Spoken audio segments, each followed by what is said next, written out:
Chapter 12:18. Agarios's words caused the other generals to fall into deep thought. But even if we don't tell the Greek coalition army the news, Thessaly will still send a messenger to Peloponnesus and tell the tyrant, and the Phocians in the north will also. Someone raised an objection. I think Agarios's suggestion is very reasonable. Chabrias was the first to express his agreement. We can first send a messenger to quietly inform Iphicrates, and let him urge the Greek coalition army to seize the time to increase the attack on Messenia and Sparta. As for the messengers sent by Thessaly, whether it is by sea or by land, he will inevitably pass through our sphere of influence. We only need to strengthen the patrol of Serone's Bay and the Isthmus. Thessaly's messenger will not be able to escape from our hands. We only need to. Chabrias stretched out his right hand and made a chopping gesture. Everyone understood. As for the Phocians, they are more afraid of the people of Thessaly than of Dionia. We only need to send troops to support them, and they will agree with our approach. After Chabrias finished speaking, the surroundings fell silent for a moment. Soon, someone said, I think Chabrias' suggestion is feasible. Even if the tyrant will still receive the news in the end, we've won time. Perhaps during this period of time, we've already taken back Sparta. I also agree. The generals of Athens expressed their agreement one after another. Only Callistratus was still a little hesitant, but the general situation had been decided. His father, Agarios, once again calmly closed his eyes to rest. After the army set off this morning, Clotocatax, Printos, and other generals stationed in Peloponnesus had been worried about the important matter of whether the landing on Thessaly would be successful. They waited until late at night, when the fleet returned one after another. Only then did they receive the exact news, and they could finally celebrate the success of a landing. But this was just the beginning. From tomorrow onwards, whether it was Thessaly, central Greece, or even the city-states of Peloponnesus, they might know about the news of the Dionysian army's raid on Thessaly. They would inevitably take corresponding measures, and it was impossible for Dionia to frequently send such a large fleet to Thessaly to transport supplies. After all, the ship owners and crew were not soldiers, so they should not take such a big risk.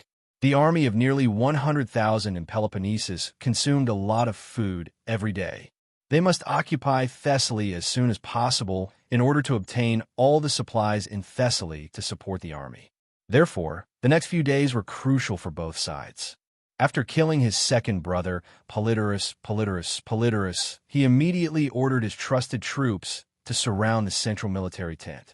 He arrested all of Polydorus' personal guards on the grounds that Polydorus was assassinated by Dionia and his personal guards were derelict in their duties. Then, he informed the generals of the army to urgently come to the tent for a meeting. Before dawn, the generals of Thessaly gathered in the tent. They were shocked to learn that Polydorus was assassinated by Dionia. At the same time, they inevitably had doubts. But Polydorus did not give them more time to think, nor did he listen to their dissuasion. He directly announced that all the derelict personal guards would be pulled out of the tent and beheaded in public. In an instant, the camp was filled with people's heads and screams. This scene frightened the generals in the tent. In the face of Polydorus' trusted troops who were sharpening their swords, they quickly admitted that Polydorus would replace Polydorus and become the temporary military commander of Thessaly. After taking control of the camp, Polydorus first conducted a full blockade of the camp and prohibited anyone from going out. Then, he sent a messenger to the city of Philae. In the name of Polydorus, the messenger said that there is an important military matter to discuss with Minister Acidamas and the others. He hoped that they could come to the camp. Acidamas was worried about the sudden landing of the Dionysian army in Thessaly. He did not sleep the whole night. After listening to Polydorus' messenger, he thought that the war situation in Thessaly had changed again. Without thinking carefully, he hurriedly rushed to the military camp outside the city with several other ministers. As a result, as soon as they entered the military camp, they were arrested by the soldiers sent by Polydorus. Then, Polydorus sentenced Acidamas and the others to death on the charge of colluding with the Dionysian army and intending to rebel. The generals tried their best to dissuade him, but Polydorus insisted on not listening. He forcibly executed Acidamas and the other 5 people. When the soldiers brought the heads of the 6 people into the tent, Polydorus pointed at Acidamas' head and cursed. It turned out that he thought that Acidamas had always looked down on him. Iazon had never given him an important task because of Acidamas and the others. Of course, killing people to vent his anger was only one of Polydorus' purposes. More importantly, he thought that Acidamas and the others held the administrative power of the city alliance of Thessaly. With their existence, he would inevitably be obstructed if he wanted to act freely in this land. At this time, the sky was just beginning to brighten. Polydorus quickly gathered the army and entered the city of Phylae. In the beginning, the people of Phylae were still excited because with the presence of the army, their safety was more guaranteed. Unexpectedly, after Polydorus gathered the officials of Phylae, he asked them to mobilize the military in the city, gather all the public militia, and follow his army to fight against the Dionysian army that was entrenched near Larissa. When the officials heard this, they immediately refused with the reason that we only listen to the orders of Sir Acidamas. Polydorus immediately raised Acidamas' head and also executed the 2 officials who opposed the most vehemently on the charge of colluding with the people of Dionia and intending to rebel on the spot. Polydorus' ferocity frightened the officials of Phylae, and they could only follow his orders while trembling with fear. Previously, when Iazon mobilized the entire city of Thessaly, he recruited an army to fight in the south. The more soldiers the other city-states had, the better. However, he only recruited less than 1,000 soldiers from Phylae City. This was because Phylae City, as the place where he started his career, needed enough strength to stabilize the situation in Thessaly after he led his army away. As Phylae City was already in a state of war preparation, more than 6,000 public militia were gathered in just half a day. Including the 2,000 soldiers that were originally stationed in Phylae City, Polydorus had a total of nearly 30,000 soldiers. He thought that he had a strong military force. Even when he received the report from the scouts that the Dionysian army had captured the city of Larissa, he was still confident that he could lead his army to defeat the Dionysian army. Therefore, he did not listen to the Phylae officials' advice and quickly led his army out of the city, marching towards Larissa. On the same morning, Patroclus summoned the commander of the 11th Legion, Ephiart, and gave him an order. The 11th Legion was to guard Lamia and Heraclea, seize Hot Spring Pass as soon as possible, and at the same time, block the reinforcements of Thessaly from the south. Accepting this order meant that the 11th Legion could no longer participate in the military campaign to conquer Thessaly. After a moment of hesitation, Ephiart accepted the order, but at the same time, he also made a request. If they found an opportunity, could the 11th Legion continue to attack the towns in Greece from the south? Seeing that Ephiart was a veteran general with a lot of experience in war, Patroclus agreed to his request. But at the same time, he emphasized that no matter what kind of military action he took, he must first ensure the safety of Lamia, Heraclea, and Hot Spring Pass. After Ephiart accepted the order, he immediately began to prepare for the military campaign to seize Hot Spring Pass. Although, according to the confession of the Thessaly soldiers who were captured in Heraclea, there were only about 200 mercenaries stationed at Hot Spring Pass, but the dangerous terrain and the legendary story made Ephiart adopt a cautious attitude. He left 2,000 soldiers to guard Lamia, 1,000 soldiers to guard Heraclea, and he personally led 5,000 soldiers and an engineering battalion. At the same time, he also brought a few Lamia guides. Although the legendary story showed the world how difficult it was to seize Hot Spring Pass, it also told the world that there was a remote mountain road that could go around to the south of Hot Spring Pass. Therefore, Ephiart decided to take the method of using the main force to contain the enemy from the front and sending some surprise troops to take a detour through the mountain road to seize Hot Spring Pass. For this reason, he selected the Salmoni soldiers from the Light Armor Brigade and the Light Infantry Brigade to form a surprise troop. The 11th Legion was based in Lusnia, and the soldiers were from the Downey region. In recent years, many Salmoni came out of the mountains and voluntarily applied to become citizens of Dionia. Most of them lived in the eastern plains of Campania and the Downey region. Under the guidance of the Lamia guides, they would use their excellent mountain combat ability to complete the detour and surprise attack on Hot Spring Pass. While the 11th Legion was preparing for the military campaign against Hot Spring Pass, Patroclus had already led the other legions to cross the mountains to the north of Lamia in order to enter the southern plains of Thessaly. In order to prevent being intercepted by the Thessaly army in the mountains, he divided the army into 3 parts, led by the Lamia guides, and advanced into the Thessaly territory through 3 different routes. On the same morning, Helos came to Larissa with a large group of middle and low-ranking officials from various departments of the kingdom. These officials were carefully selected by the kingdom's administrative office and were ordered to govern the area of Thessaly that was about to be conquered. More than half of them were originally refugees from Thessaly. Note, according to historical records, after Polephron took over Tarkus, the first thing he did was to arrest and execute 8 of the best administrative ministers headed by Acidamas who assisted Iazon and governed Thessaly without any reason. He also banished many officials and then ruled Thessaly in a brutal way, causing great dissatisfaction among the people of Thessaly. In less than a year, one of his generals, Alexander, rebelled under the banner of revenge for Polydorus, killed him, and became the new Tarkus. But this Alexander was also a tyrant. Under his rule, the power of Thessaly declined and eventually fell into turmoil. Later, it was conquered by the rise of Macedonia. Chapter 12:19. Standing in front of the familiar, yet strange city of Larissa, Helos could not help but sigh. More than 30 years ago, he had lost his land and his life was difficult. In order to survive, he had to accept the Sparta's offer to recruit soldiers and go on an expedition. When he left, his mood was gloomy. The stories he had heard about the Thessaly's mercenaries made him feel that he would probably die on the battlefield like most of them, never to return home. He had never thought that he would return home as a conqueror. Helos sat on the war horse in a daze. Most of the officials behind him already knew that Larissa was the home of this important minister of the kingdom, so no one went forward to disturb him. However, Helos quickly recovered from his melancholy. He took a deep breath, turned around, and said to the officials, "Let's go. Let's go into the city." When the officer in charge of guarding the city gate saw Helos and his entourage, he immediately came forward and saluted. "Sir Helos, we pay our respects to you.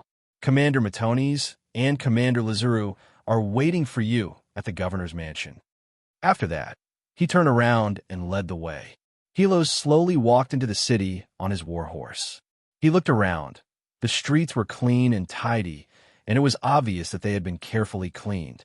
Occasionally, he could see bloodstains on the ground. There were no pedestrians on the road, only fully armed legionnaires standing straight on the roadside.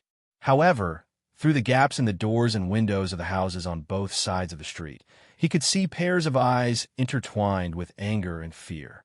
The governor's mansion was near the square in the center of the city. This building had existed since Helos left. It was the residence of the tyrant at that time. Due to the passage of time, he could no longer remember the name of the tyrant. "Captain, you're finally here." Seeing Xylos walk into the courtyard, Matones took the initiative to greet him with a smile on his face. His voice was as loud as a bell. "Yesterday, Lazar and I led our brothers to run more than 100 miles without rest. Then, we launched an attack on Larissa. By the time we took down the city, our brothers were almost all exhausted. I remember your instructions and strictly enforced the military law with Lazuru. Since we entered the city, there has not been a single incident of looting or harming the people of Larissa. What do you think? Are you satisfied?" Even though Matones addressed Helos as the mercenary in the past to show his closeness, Helos still said bluntly, "What's the use of satisfying me? The key is whether you can satisfy His Majesty and the kingdom. The expedition to Thessaly is an important decision made by His Majesty and the Ministry of Military Affairs. Whether we can completely conquer Thessaly and further control Greece depends on whether you can strictly implement the strategy formulated by the Ministry of Military Affairs." Speaking up to this point, his brows relaxed. Commander Lazuru, Commander Matones, congratulations. From the moment you've landed until now, you've led the army to achieve the initial target smoothly, and you made a good start for the upcoming battle. As he spoke, he solemnly clenched his right fist and placed it on the left side of his chest. He lowered his head and gave a military salute to Matones and Lazuru. Matones and Lazuru hurriedly returned the salute respectfully. Not only Matones, but Lazuru had also served under Xylos in the past, so he was quite respectful toward this senior officer. Otherwise, he wouldn't have waited here with Matones. After the military salute, Helos said in a serious tone, "But I still have to remind you that time is of the essence for the assault. Although we've gained some advantages, you shouldn't be satisfied and continue to rest here. You should seize the time and lead your army to continue the attack. Don't give the enemy any time to breathe, and occupy the entire territory of Thessaly as soon as possible to achieve the strategic goal formulated by the Ministry of Military Affairs." Matones explained with some dissatisfaction, "It's not that we don't want to seize the time to continue the attack, but our brothers fought continuously yesterday and are very tired. They need sufficient rest before they can continue the battle. After discussing with Lazuru, we've decided to gather the army tomorrow morning and march to Philai." Lazuru immediately said, "Matones is right. Many of the soldiers have not woken up yet. They're indeed very tired. We've already sent the supply camp to Larissa to buy cattle and sheep. We're going to give the soldiers a good meal so that they can recover as soon as possible. Of course, we've also solemnly reminded the supply officer not to force them to buy or sell. We'll follow the seller's wishes and trade according to the market price," Matones quickly added. Helos nodded and remembered what he had to do next. He said, "Matones, since you're only leaving tomorrow, lend me your armor to wear for half a day." "Why do you want to wear my armor?" Matones was a little confused. He looked at Helos and suddenly understood. "Oh, you're going to meet your old friends. You want them to know that you're now a big shot in the kingdom of Dionia. I want them to know that I'm now an important person. Only then will they be willing to cooperate with us and stabilize the order in Larissa." Helos said with a straight face. It was not that he did not know that he had retired from the army. It was not appropriate for him to wear the armor of a legion commander. However, as a senator of the Senate and the regional governor, his pure white Bolton armor with black embroidery was a symbol of nobility in the eyes of the people of Dionia. However, in the eyes of the people of Larissa, it was only of good quality and nothing special. The armor of a general, on the other hand, directly showed the status of the general. It could save a lot of time and effort. For this reason, he even borrowed a team of guards from Matones. Matones did as he was told. However, when Helos was about to leave the mansion, he finally could not help but ask, "Captain, when His Majesty gave us the order to attack Thessaly, he did not give any special instructions to Peleus. Did he tell you anything about Peleus?" Helos stopped and answered without hesitation, "Yes. His Majesty told me that I don't have to take special care of the city of Peleus. I just need to govern it like the other towns in Thessaly." He then sighed softly. "However, I still secretly sent someone to inquire about it yesterday. Back then, the Macedonians raided the village where His Majesty lived, killed all the villagers, and burned it down. The bodies of his parents were burned to the point where they could not be identified, just like the other bodies. Finally, they were buried in a hurry.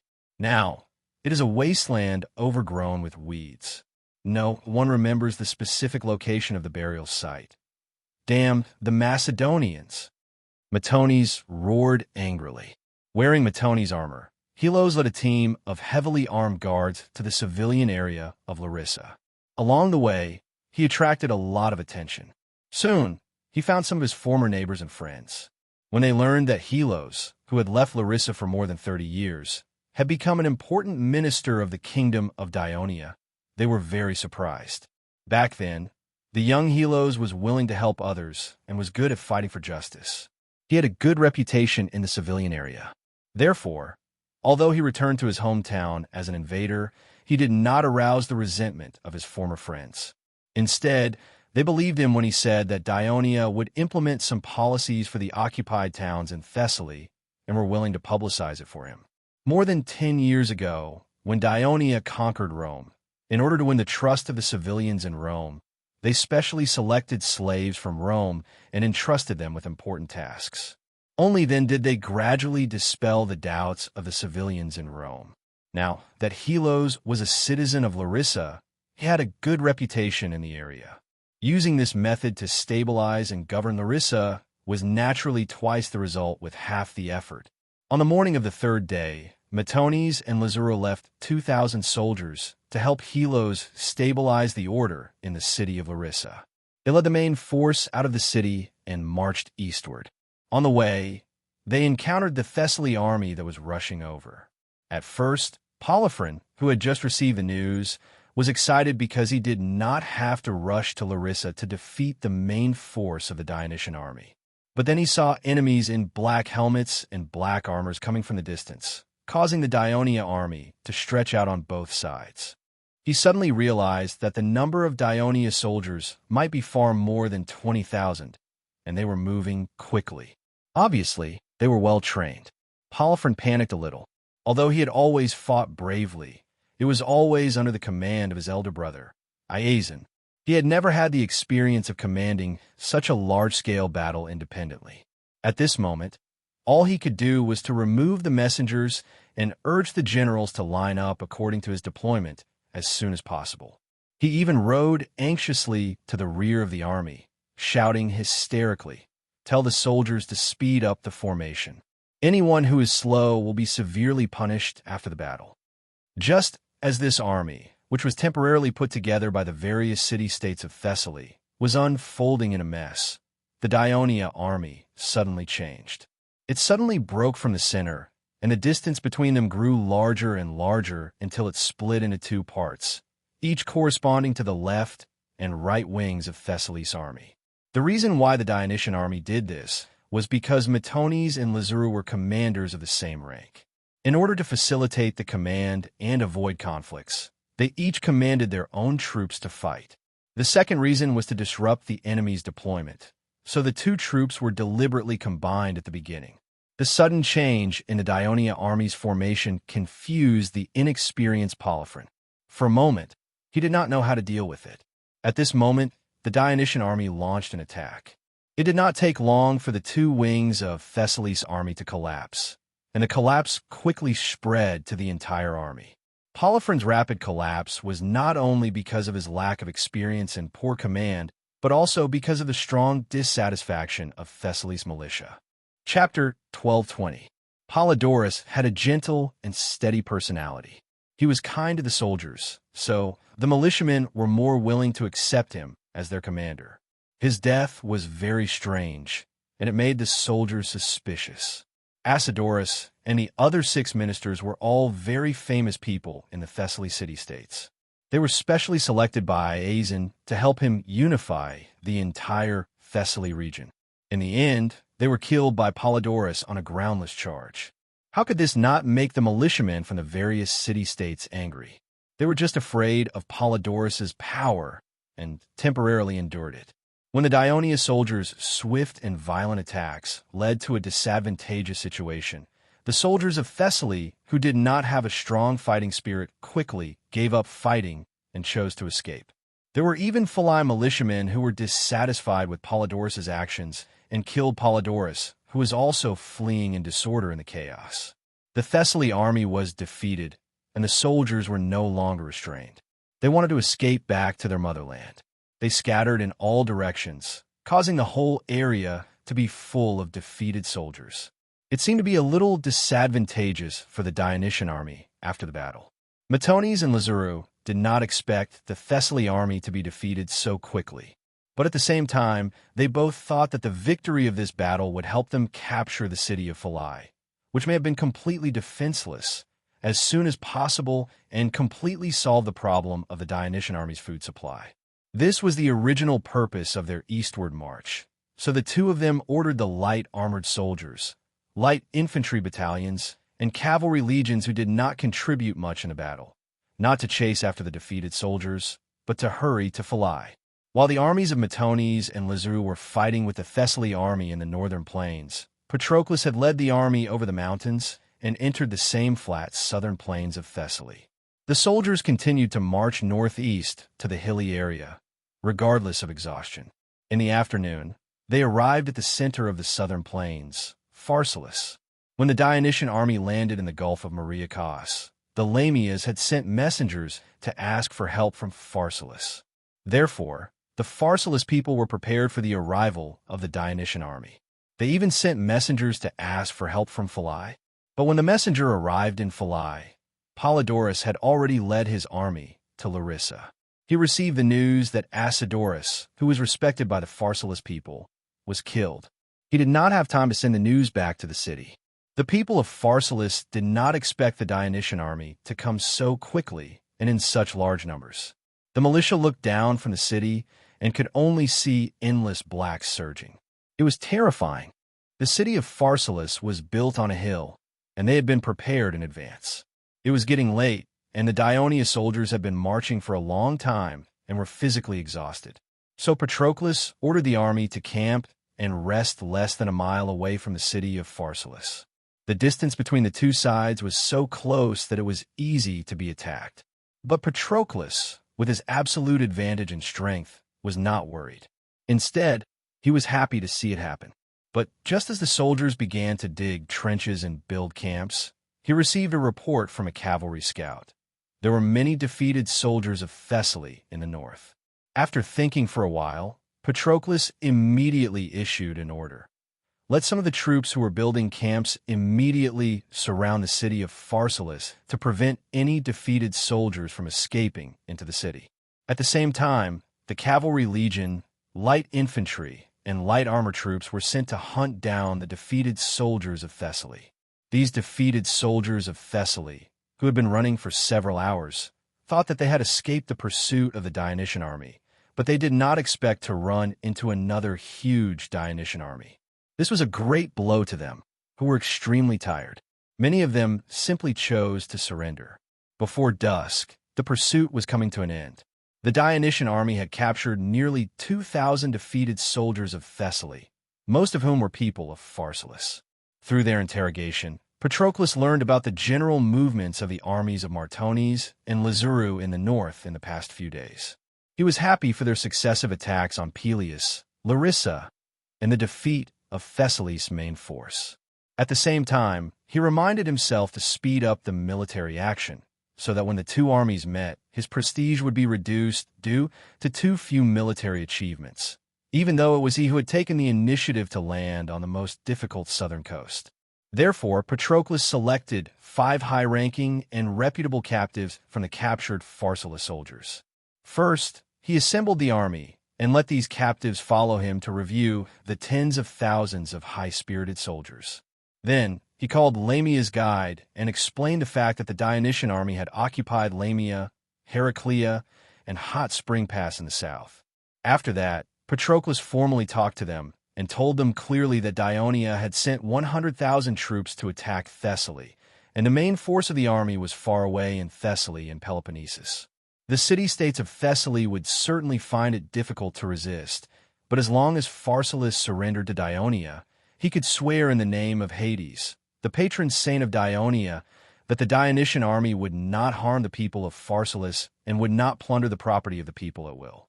But if Pharsalus still refused to surrender before dawn, he would execute more than 2,000 Pharsalus captives and then lead the army to attack the city of Pharsalus. After capturing the city, all the people of Pharsalus would become slaves of Dionia. Soon, Patroclus let the captives, who served as messengers, into the city of Pharsalus. The captives hurried to the council of Pharsalus and conveyed the request of Dionia to the counselors who had not left. At the same time, they also told them what had happened in Thessaly in the past few days. The counselors of Pharsalus were shocked when they heard the story.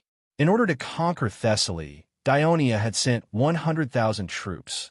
Although the captives gave a positive answer based on the number of Dionysian army they saw in the northern and southern plains of Thessaly, the counselors still had some doubts about such a large number. They had already captured Peleus, Larissa, Lamia, Heraclea, and Hot Springs Pass. This information was less doubtful. On the side of the Thessaly alliance, not only was the temporary commander Polydorus murdered, but the only defensive army in Thessaly had just suffered a crushing defeat. What made the people of Pharsalus even angrier was that their backbone, the respected Acidamus, had been executed by Polydoron as a traitor. The invasion of the Dionysian army was irresistible, and the Iasian family was not trustworthy. Where should Pharsalus go?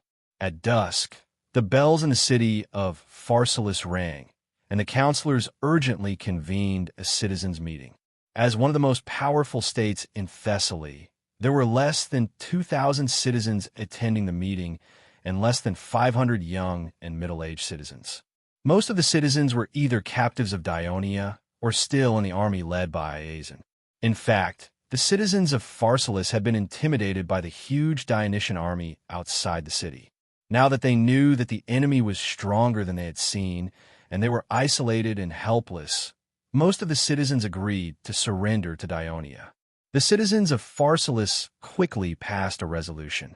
They declared that the reason for passing the resolution was to save the lives of their compatriots outside the city, and to prevent the destruction of Pharsalus. After all, the tragedy of the Tegea people's betrayal of the covenant and their eventual destruction by Dionia had spread throughout Greece, and the people of Pharsalus did not want to repeat the same mistake.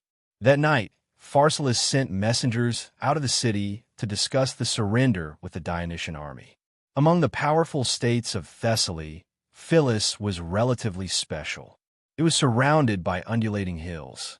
Restricted by the terrain, its urban area was not large, and there was no flat and fertile land in its territory. The reason why it was rich was that it relied on maritime trade. Especially after Iasian became the tyrant of Phyllis, he vigorously expanded the port, causing the area of the port area to almost occupy half of the entire city.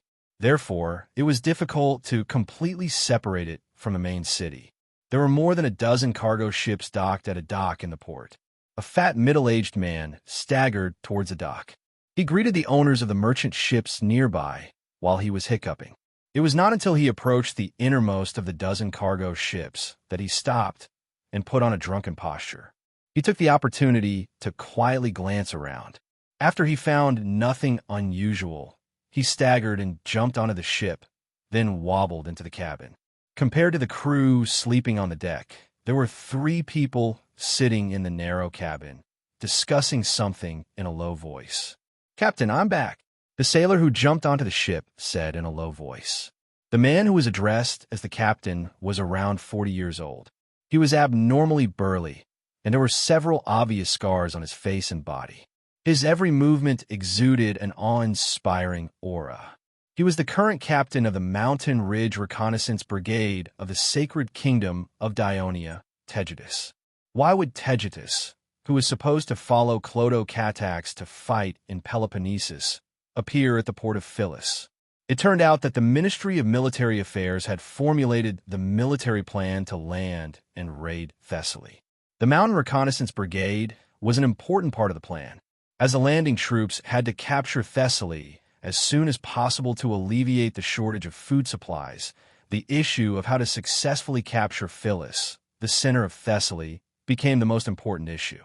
Sending a small team to infiltrate in advance and coordinate with the main force of the siege was an important method for the Dionysian army to capture cities in previous wars. The Mountain Reconnaissance Brigade happened to be the team that was best at this tactic. They had made many military achievements, so they were assigned to infiltrate Phyllis. Chapter 12:21. During this period of time, in order to stock up enough rations for the Thessaly army fighting on the Peloponnesus Peninsula, Acidamas had to purchase rations from abroad. Originally, Iasian had a military plan to conquer the Greek mainland, so he had stored a lot of rations in advance. However, the Dionysian army's sudden invasion of Peloponnesus messed up the original plan. Iasian had led his army to the south for nearly 2 months, and the food reserves were almost depleted. However, the war seemed to be far from ending. It was already August, and the city-states of Thessaly were running out of food. However, the harvest season in September had yet to arrive, so they had to purchase rations from abroad to tide over this relatively difficult period of time. Hence, the rations from Yoke Galaxy naturally became the first choice for Phylai. For this reason, The Ministry of Military Affairs looked for Sostatus, who had trade channels throughout the Mediterranean Sea. Sostatus agreed to cooperate actively.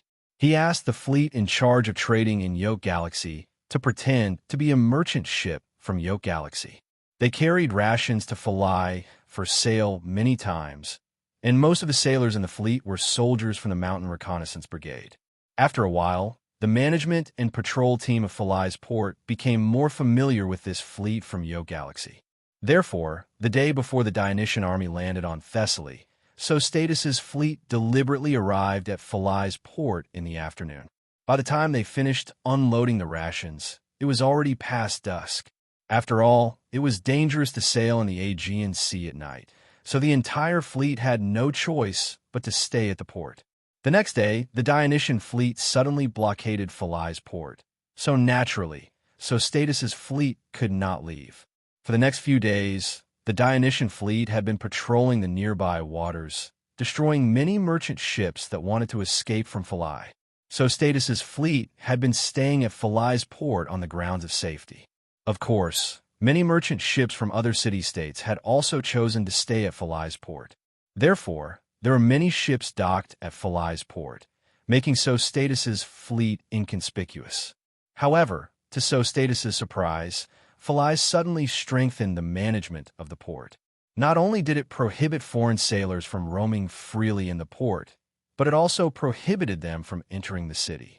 Moreover, it even sent more troops to the port. In fact, Acidamas saw that there were too many foreign ships and crews in the port. He was worried that accidents would happen during the war, so he took this precaution. Although it was impossible for Acidamas to know that the Dionysian army was lurking in the port, he still made the right decision based on his years of experience in government affairs. However, he never expected that Polyphron would kill Polydorus and then brutally kill him and a few other ministers. The high-ranking officials of Philai were all captured in one fell swoop, causing the other officials to panic. Then, Polyphron transferred most of the citizen soldiers from Philai, and the order to monitor the port was no longer carried out. This gave the members of Sostatus' fleet a chance to sneak into the city. "Captain Cleomenes, what good news did you get?" Tegetus asked anxiously. Cleomenes, a citizen of Dionia, was one of the captains of the fleet under Sostatus, and was in charge of the trade in the Yoke Galaxy. After years of hard work, he had earned quite a lot of wealth, and was considered a little famous in the Turii Chamber of Commerce. However, in front of Tegetus, he did not dare to be careless. After all, Tegetus was a famous hero of the kingdom. He rubbed his face hard with his hands, and the drunken look disappeared quickly. With a serious face, he said, "Didn't I invite a few port officials I'm familiar with to a restaurant for a drink? Guess what? I didn't even have to waste my effort to dig out their words. I only drank a few mouthfuls of wine, and they took the initiative to tell me something. So, the reason why the port was suddenly released these 2 days is because a huge change has happened in Philai City." "What change?" A Mountain Reconnaissance Brigade officer next to him asked anxiously. After Iasentarchus of Thessaly left with his army, he temporarily handed over the military command of the entire Thessaly to his brother Polydorus, and handed over the administrative power to Acidamas and a few other ministers. Guess what happened? Cleomenes said word by word, Polydorus suddenly died in the military camp outside Philai City. It was said that he was killed by an assassin we sent, but the murderer was not caught. That's impossible. Tegetus shook his head. The Ministry of Military Affairs did not formulate an assassination plan against Polydorus. Moreover, it's difficult to assassinate the commander in a heavily guarded military camp, even if we've been trained for a long time, let alone successfully escape. Those officials quietly told me that many people suspected that Polydorus killed his brother. Cleomenes saw the surprised look on the three's faces and continued to reveal the secret of Philai City with some pride. Because according to them, after Polydorus took over the military command, he brutally killed Acidamas and other ministers whom they respected. Then, he hurriedly transferred most of the public militia in Philai City, and personally led them to attack our army in Larissa. Before he left, he appointed one of his trusted subordinates as the castellan of Philai City. This new castellan has been doing one thing for the past 2 days. He's busy arresting officials who are dissatisfied with Polifron, causing chaos in the city. Not only are officials like them unwilling to continue carrying out their duties, but some citizens are also worried about their own safety and have begun to flee. Tegetus and the others were baffled after listening to this. The series of events that happened in Philii City had provided a great help to the Dionysian army.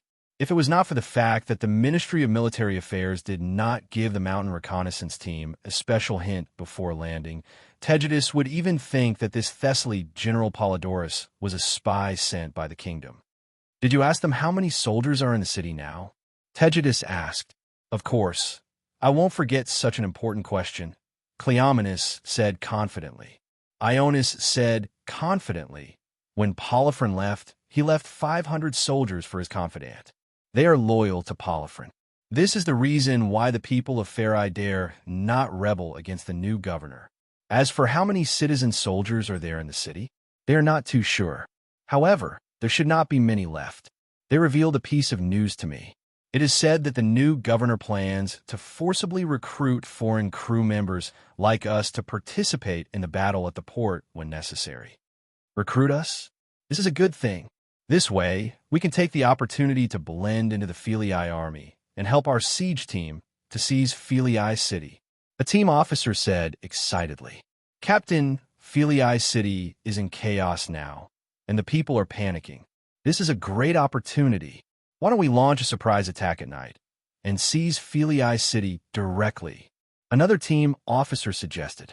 Fictus pondered for a while, then said with a serious expression, "This time, we have less than 200 brothers in Philii City. We have too little manpower, and we're not very familiar with the terrain of Philii City. Moreover, we are launching a surprise attack in the middle of the night. It is too dangerous. If we fail, not only will our previous efforts be in vain, but our brothers will also lose their lives in vain. We can't take the risk." Tegetus paused for a moment and looked at his two capable captains. He then encouraged them. "You don't have to worry. Now we know that not only did our army successfully disembark, but they have also entered the Thessaly plains. If the Thessaly army were to leave the city at this time, they will only suffer a defeat. According to the tradition of the kingdom's army, and Philii is also the focus of the army's attack, they will definitely continue to pursue the fleeing soldiers and see if they can seize the opportunity to seize Philii. This is our chance." "Captain, I understand. I will immediately send a few soldiers to sneak into the city and closely observe the movements of the city gates." After one of the team officers finished speaking, another officer continued, "I will ask our brothers to be ready at any time. Once our army attacks the city, they will immediately rush over to provide support." Tegetus nodded in satisfaction. "Let's do that." The soldiers of the Mountain Reconnaissance Brigade who were hiding at the port of Philii did not have to wait for long. At dusk, many of the Thessaly's defeated soldiers were chased by the Dionia Cavalry Legion and rushed to the city gates. The defenders on the city gates saw that the Dionysian army was following closely behind. Amidst the pleas and curses of the defeated soldiers, they had no choice but to obey the new governor's order and refuse to open the gates. At this moment, the soldiers of the Mountain Reconnaissance Brigade who received the news took out the short swords and leather shields hidden under the planks of the ships and rushed into the city of Philii. They killed their way to the southern city gates, which were closest to them and had the least number of defenders. After they defeated the defenders of the city gates, they quickly opened the city gates and the defeated soldiers rushed in. The Dionia cavalry, light armor soldiers, and light infantry followed closely and rushed into the city of Philii. On the same day, one of Thessaly's powerful states in the south and north surrendered, while the other fell. Woo! Woo! Loud bugles sounded continuously from the rear of the battlefield. The Greek soldiers who were fighting fiercely in front of the various defensive camps hurriedly retreated. Not long after, the battlefield that had been noisy for most of the day returned to silence. Only the countless corpses and wounded soldiers on both sides of the trenches and the wooden walls showed the tragedy of the battle today. The sun had already set, and there were only a few traces of gloomy, blood-red light left in the sky. Iphicrates looked at the Dionia camps in front of him that were separated from each other. His eyes were filled with reluctance and helplessness. He stood there for a long time and finally let out a long sigh. Just like before, send someone to ask the Dionia to clean up the battlefield. According to the Greek tradition, after a battle, the defeated party could also send someone to clean up the battlefield and take away the dead compatriots so that they could be given a decent funeral. Chapter 12:22. According to Greek tradition, after a battle, the defeated party could also send people to clean up the battlefield and take away their dead compatriots so that they could be given a decent funeral. In the past, Dionia rarely followed this tradition because they were the victors most of the time. In order to maximize the results of the battle, they were also good at continuing to pursue after the victory. When the opponent ran away, they would not have the time to do anything else. Only during this period of time, when the Dionysian army defended against the Greek coalition's attack, this Greek military tradition was well carried out. Tens of thousands of exhausted Greek coalition soldiers began to slowly retreat to Leprian's camp. Leprian was less than 20 miles away from the northern border of Messenia. This small city in the southern part of the Elis region was originally attached to Elis.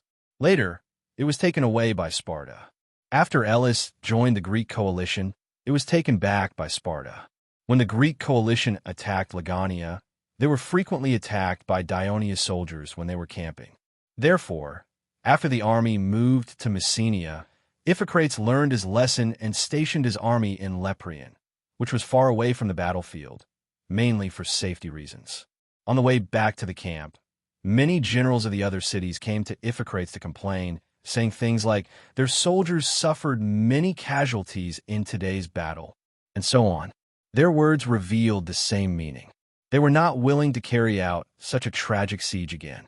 In fact, after the attack on the northern part of Legania, the armies of the other cities were hesitant to attack the defense camp of Dionia. If it wasn't for the fact that they had captured a Dionia camp some time ago and regained their confidence, as well as the fact that Iphicrates sent most of the Athens army into battle as an example and issued an all-out attack order today, the armies of the other cities would not have fought so hard.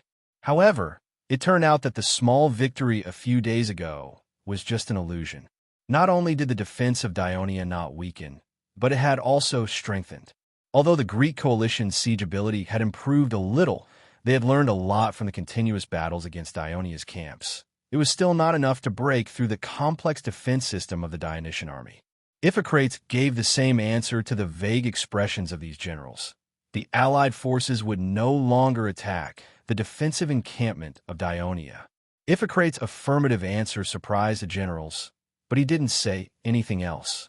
Returning to the military tent in Leprian's camp, Iphicrates had just taken off his armor when a guard outside the tent came in and reported, General Aeson requests an audience. Quickly invite him in. Aeson strode into the tent, and before Iphicrates could speak, he said directly, I heard that you announced to the public that you will give up on attacking the Dionia camp in Messenia. Is that true? Looking at Aeson, Iphicrates calmly said, General Aeson, I was about to send someone to look for you, but I didn't expect you to come first. Yes, I did say that, but that's a stupid decision. Aeson looked straight at him and said in a firm tone, We can't give up attacking just because we have suffered heavy losses today. We have suffered heavy casualties, but the Dionia army isn't much better. Before you withdrew your troops, my soldiers had already attacked the wooden wall several times. Although they were eventually driven down by the enemy, this shows that our attack is effective. As long as we maintain this offensive strength for the next few days, we will definitely be able to break through the Dionia's defense. At this point, Aeson revealed a ferocious look. Don't listen to the excuses of those city generals. You should continue to give the order to attack like you did today. If you really want to stop attacking the Dionia camp, then I'm sorry, I will no longer participate in the war between you and Dionia. I will lead the army back to Thessaly. In the face of Aeson's threat, Iphicrates blinked and smiled helplessly. Respected General Aeson, of course, I know that as long as we continue to attack, we will definitely break through the Dionia camp. However, the reason why I made such a decision is not because I'm worried about the heavy casualties, but because Iphicrates paused and said in a serious tone, "I just received a message from Athens. 4 days ago, the Dionian navy suddenly blockaded Serone's Bay, making it impossible for our warships to leave the port. However, the fishermen on the north coast still found an unusual situation. A large number of Dionia's ships carrying soldiers bypassed Wyberia Island and entered the Mariacosp. The Dionia army is raiding my Thessaly." Iasion's expression changed instantly. He glared at Iphicrates. "Why didn't you tell me such important news earlier? In such a large-scale war, any decision must be made carefully." After the council in Athens received the news, they tried their best to find out the truth. In the process, they even lost many ships. In the end, it was confirmed that the Dionysian army had indeed landed in Thessaly. Only then did the General Executive Committee urgently send messengers on horseback, who came here day and night. "How many Dionysian army soldiers have landed in Thessaly?" Iason interrupted him rudely and asked anxiously. "According to our judgment, it should not be less than 30,000. Without another word, Iason strode out of the military tent with an anxious look on his face. Iphicrates also hurriedly called for his adjutant. "Quickly send someone to inform the generals of the various cities. Just say, due to traces of the Dionysian army found in Thessaly's territory, the Thessaly army is rushing back to provide reinforcements. Tell them not to be nervous and to control their own soldiers." After hearing this, the adjutant also felt nervous and hurriedly said, "I will do it immediately." Also, Iphicrates said solemnly, "Personally go to the barracks of Thessaly and tell Iason that I suggest that he lead his army directly north, pass through the Elis region, and take a ship from the port of Cape Ryan or Pater to the Corinth Bay. This route will save a lot of time." As he said this, he took out a few letters from his pocket. "These are the letters I wrote in the name of Athens to Elis, Pater, and Cape Ryan. I hope that they can help the people of Thessaly. Pass these letters to Iason." After sending off the adjutant, Iphicrates also walked out of the military tent. Through the thin darkness of the night, he looked in the direction of the barracks of Thessaly. There were horses neighing and people shouting, and it was a complete mess. In fact, Iphicrates lied to Iason. In the letter sent to him by the General Executive Committee of Athens, not only did they ask him to increase the intensity of the attack on Dionia, but they also strictly ordered him to hide this news from the people of Thessaly. Only in another letter written to him by Callistratus, who was on good terms with him, did Callistratus tactfully mention that he could make the decision that best suited the interests of Athens according to the situation on the battlefield. During the period of confrontation and battle with the Dionysian army, Iphicrates had already experienced the strong ability of the Dionysian army in defensive operations. The armies of the Greek alliance, on the other hand, had obviously not experienced such a strong siege, and they dared not to suffer too many casualties. Therefore, in previous battles, they had always put in some effort, but not too much effort.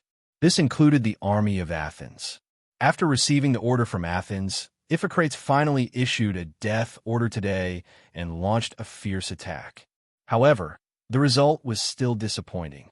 Not only did they fail to defeat the enemy, but the rapidly increasing number of casualties not only caused the generals of the Greek alliance to retreat, but also shocked him.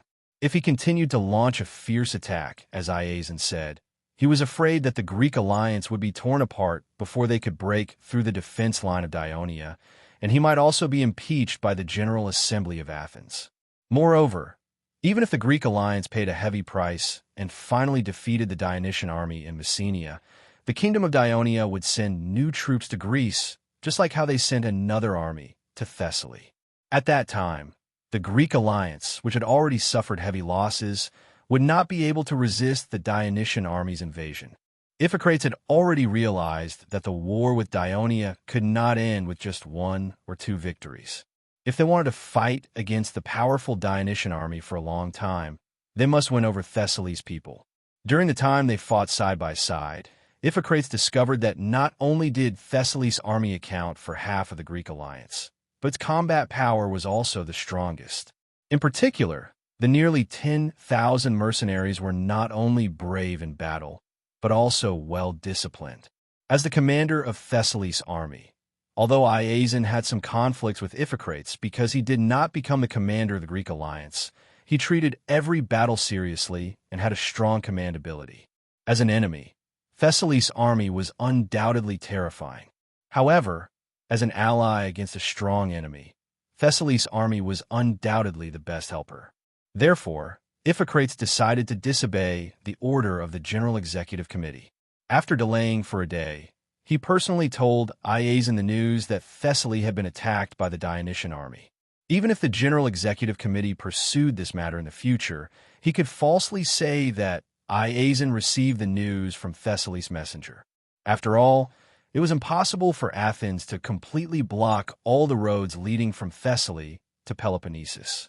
However, he still planned to send his trusted servant back to Athens and secretly reveal this matter to his good friend Callistratus.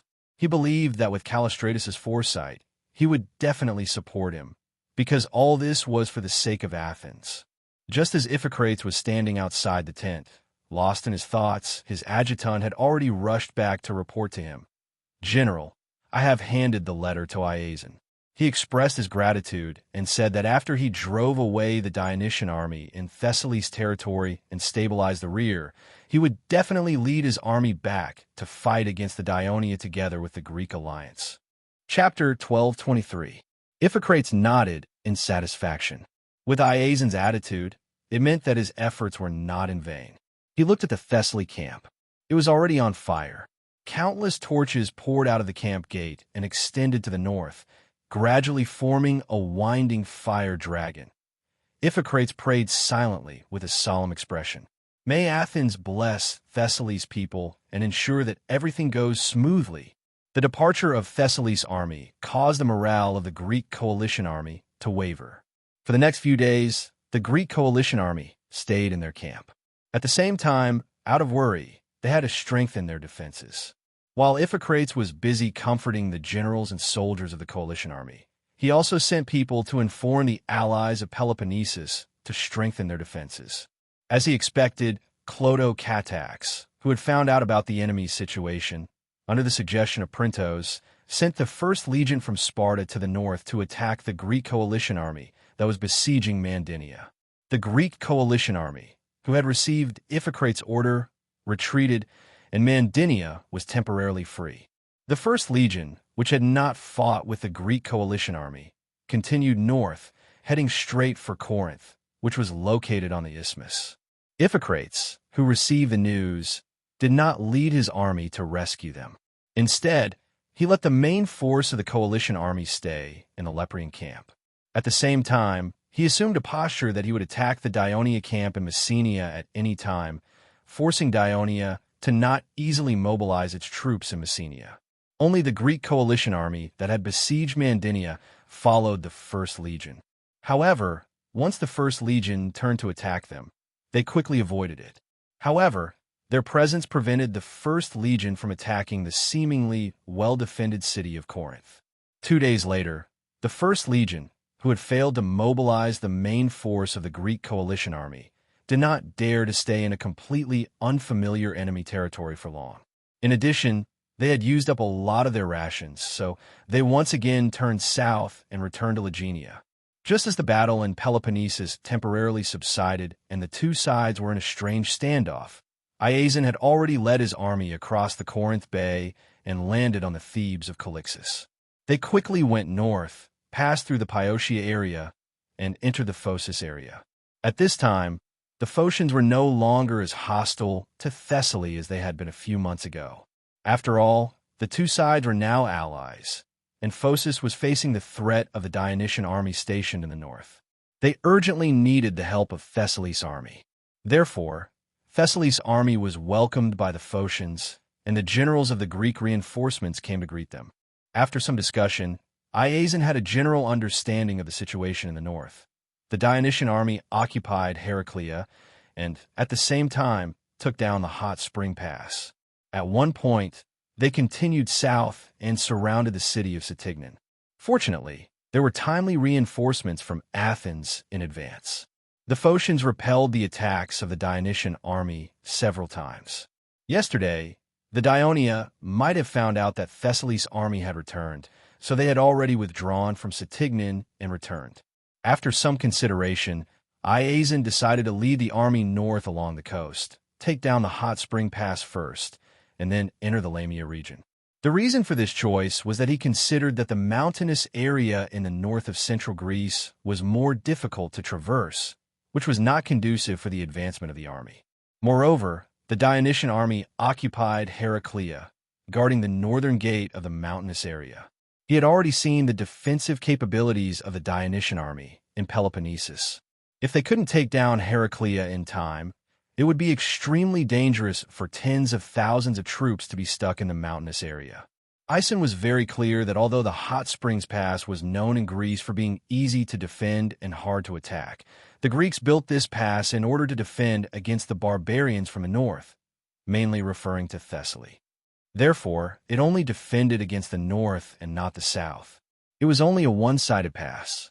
This was why the Persian army could easily capture the pass after they sent their troops to bypass the Hot Springs Pass through a small path. Therefore, it should be easier for the Thessaly army to attack from the south. However, when Iazan led his army to the hot coast, he was dumbfounded. A Dionia camp stood in front of him, stuck between a mountain ridge and the cliff by the sea, and behind it was the familiar stone wall of the Hot Spring Pass. It turned out that Aphiart had led the main force to attack the Hot Spring Pass from both the main and the side of the mountain. Although the defenders of the Hot Spring Pass were also prepared for the mountain path, they had too few troops. After a day of battle, the 12th Legion successfully occupied the Hot Spring Pass. As a result, Aphiart quickly discovered the weakness of the pass. The main task of the 12th Legion was to block the returning Thessaly's army, but the Hot Spring Pass could not defend against the enemies coming from the south. However, this was not a problem for Aphiart. After all, the terrain around the Hot Spring Pass was narrow, and the superior forces could not spread out, which was beneficial for defending against the enemy. This was the same for the south and the north. Therefore, he called for the engineering battalion and commanded more than half of the soldiers to build a camp near the Hot Spring Pass, while he led 3,000 soldiers inland from the coast to survey the terrain along the way. After discovering the city of Chenian, he quickly surrounded it. At this time, the purpose of this was no longer to increase the success of the battle, but to attract the enemy's attention and ensure the smooth construction of the camp. Now Iazan looked at the Dionia camp in front of him and felt a headache coming on. In Peloponnesus, his army had suffered enough when they attacked the Dionia camp, but at this moment, he could not retreat. The only way to return to Thessaly was to break through the camp with all his strength. After the order to attack was issued, the soldiers of Thessaly who were eager to return home were divided into teams and attacked the Dionia camp along the narrow coast. After the Hippocratic War 100 years ago, another large-scale and bloody battle broke out near the Hot Spring Pass. However, compared to the Sparta army that guarded the Hot Spring Pass 100 years ago, the Dionysian army that was on the defensive side now had more advantages. First of all, Dionia's defensive forces were not at an absolute disadvantage. There were 8,000 soldiers in the 12th Legion, and in order to prevent any accidents, Aphiart had forced Lamia, which had already surrendered to Dionia, to recruit 1,000 soldiers as a reserve force to defend the Hot Spring Pass. Other than the 1,000 soldiers of the Legion of Dionysia that were stationed in Lamia and Heraclea, Aphiart could send 7,000 soldiers into the battle. These soldiers would constantly pass through the Hot Spring Pass and enter the camp, taking turns to participate in the defense. At this time, after the battle in Peloponnesus, Thessaly's army had been reduced from the initial 40,000 soldiers to more than 36,000. Its military strength was only slightly more than 4 times that of the defending army, unlike the Persia army that had hundreds of thousands of soldiers. Secondly, Aphiart had learned a lesson from the Sparta army. He had built small defensive facilities on the known mountain trails, guarded by the Samnite soldiers who were experts in mountain warfare, to prevent the sneak attack of Thessaly's army. Moreover, the 12th Legion had a variety of soldiers, such as heavy infantry, light armor soldiers, javelin throwers, and archers. They could defend the narrow coast camp and effectively stop the attacks of Thessaly's army. In addition, Afiart had also ordered the soldiers to move a few ballistae from the legion to the top of the hot spring pass, so that the stone bullets could fly over the camp and cause the greatest damage to the concentrated attacks of Thessaly's army. Therefore, Thessaly's army had been attacking the camp fiercely for a few days. Not only did they achieve little, but they also suffered a lot of casualties. Just when Iazan, who was at the rear, was anxious about not being able to break through the defense line of Dionia, the soldiers of Thessaly, who were preparing to attack the camp again, were shocked to see the wooden gate of the camp suddenly open. Dozens of men dressed in casual clothes came out, shouting that they were from a certain city of Thessaly and asking to meet with the civil militia of their city. It turned out that when Iazan's army approached the hot spring pass, Afiart immediately sent a messenger to Thessaly to inform the chief commander, Patroclus, that the main force of Thessaly's main force had returned. At this time, it had been more than half a month since the landing army conquered Philii and forced Pharsalus to surrender. As the main powerful cities of Thessaly were already under the control of the Dionysian army, the landing army continued to divide their forces to plunder the land. The cities of Thessaly that had lost their power either surrendered or were conquered. Therefore, during this period of time, the Dionysian army had basically conquered the south of Thessaly and the plains of Baping. The army was advancing triumphantly. The Thessaly's regional governor, Helos, was also working hard with his officials. While promising benefits to the civilians, he was also winning over the celebrities of various cities. Coupled with the fact that they were all born in Thessaly, many people of Thessaly began to accept them. Therefore, a rumor quickly spread in Thessaly. The king of Dionia was a citizen of Thessaly, a descendant of Hades, the king of Hades. Compared to the tyrant Iazan, he was more capable of protecting Thessaly and was more suitable to be the Thessaly Tarkus. At the same time, the legendary story of the Devers founded the kingdom of Dionia, and the rapid rise of the kingdom of Dionia began to spread among the people of Thessaly. After receiving the news from Afiart, Patroclus was already prepared. He immediately asked Helos, who was already in Philii dealing with the affairs of Thessaly, to help summon the prestigious council members of the various cities of Thessaly that had surrendered to the kingdom of Dionia. Then, he told them clearly that Iazan was returning with his army, and that Dionia was preparing to gather 100,000 troops in Thessaly to completely defeat him. Many of these counselors of Thessaly had witnessed the huge army of Dionia and their terrifying combat power. Although the number of troops led by Iazan was also large, most of them did not think that Iazan would be able to win in the end. They were very worried about this. Chapter 12:24. It was not because they had much sympathy for Iazan's impending defeat. Although the tyrant of Philai was not too brutal, he had no lack of bloody means in the process of conquering the whole of Thessaly and becoming the ruler of Tarkus. Although, with the help of Acidamas and the others, the unification and governance of the various city-states of Thessaly gradually became gentler. It had only been a few years, and everyone's memory had not faded yet. These counselors of Thessaly were worried that the upcoming war would cause their own city-states' militia and Iazan's army to suffer a lot of casualties, so they all asked Patroclus to persuade the Iazan's army to surrender. Patroclus achieved his goal, but he did not let these people immediately set off for Hot Spring Gate. Instead, he held an emergency military meeting. Other than himself, Metones and Lizu, the three military commanders, the Thessaly region's governor, Helos, also attended the meeting. After some discussion, the four of them finally reached an agreement. Metones would lead the 2nd, 5th, 9th, and 1st Cavalry Legions, which numbered nearly 26,000, to temporarily garrison in Thessaly. He would continue to stabilize the order of this newly conquered area and prevent any instability. At the same time, he would have to be wary of the Epirus people in the mountains to the west, because it was said that one of the kings of Epirus, Alcidas, had a close relationship with Iazan and was likely to provide help. In addition, Metones would assist Helos to protect the upcoming wheat harvest in Thessaly and provide protection for the supply caravan that would later transport the military rations. Patroclus and Lazuru would lead the rest of the troops, a total of more than 40,000 soldiers, and immediately head south. What Patroclus said to the people of Thessaly was more exaggerated. At this time, the Dionysian army in Thessaly did not have 100,000 people, because they had to exclude the nearly 20,000 infantrymen of the Dionian navy and the 12th legion defending in Lamia. After dealing with the hidden danger of Iazon, they would march into central Greece.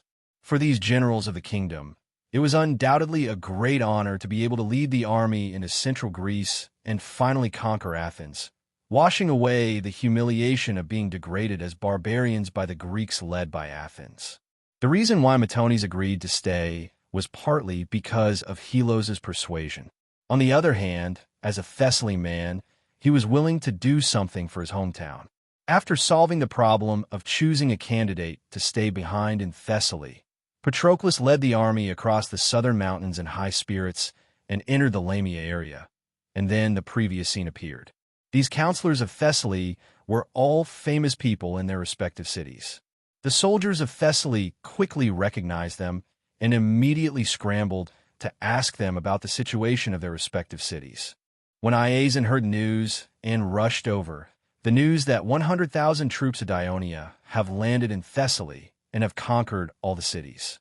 The people of each city are anxious for the citizen soldiers to return home safely, spread quickly among the soldiers, and had a great impact on the morale of the army.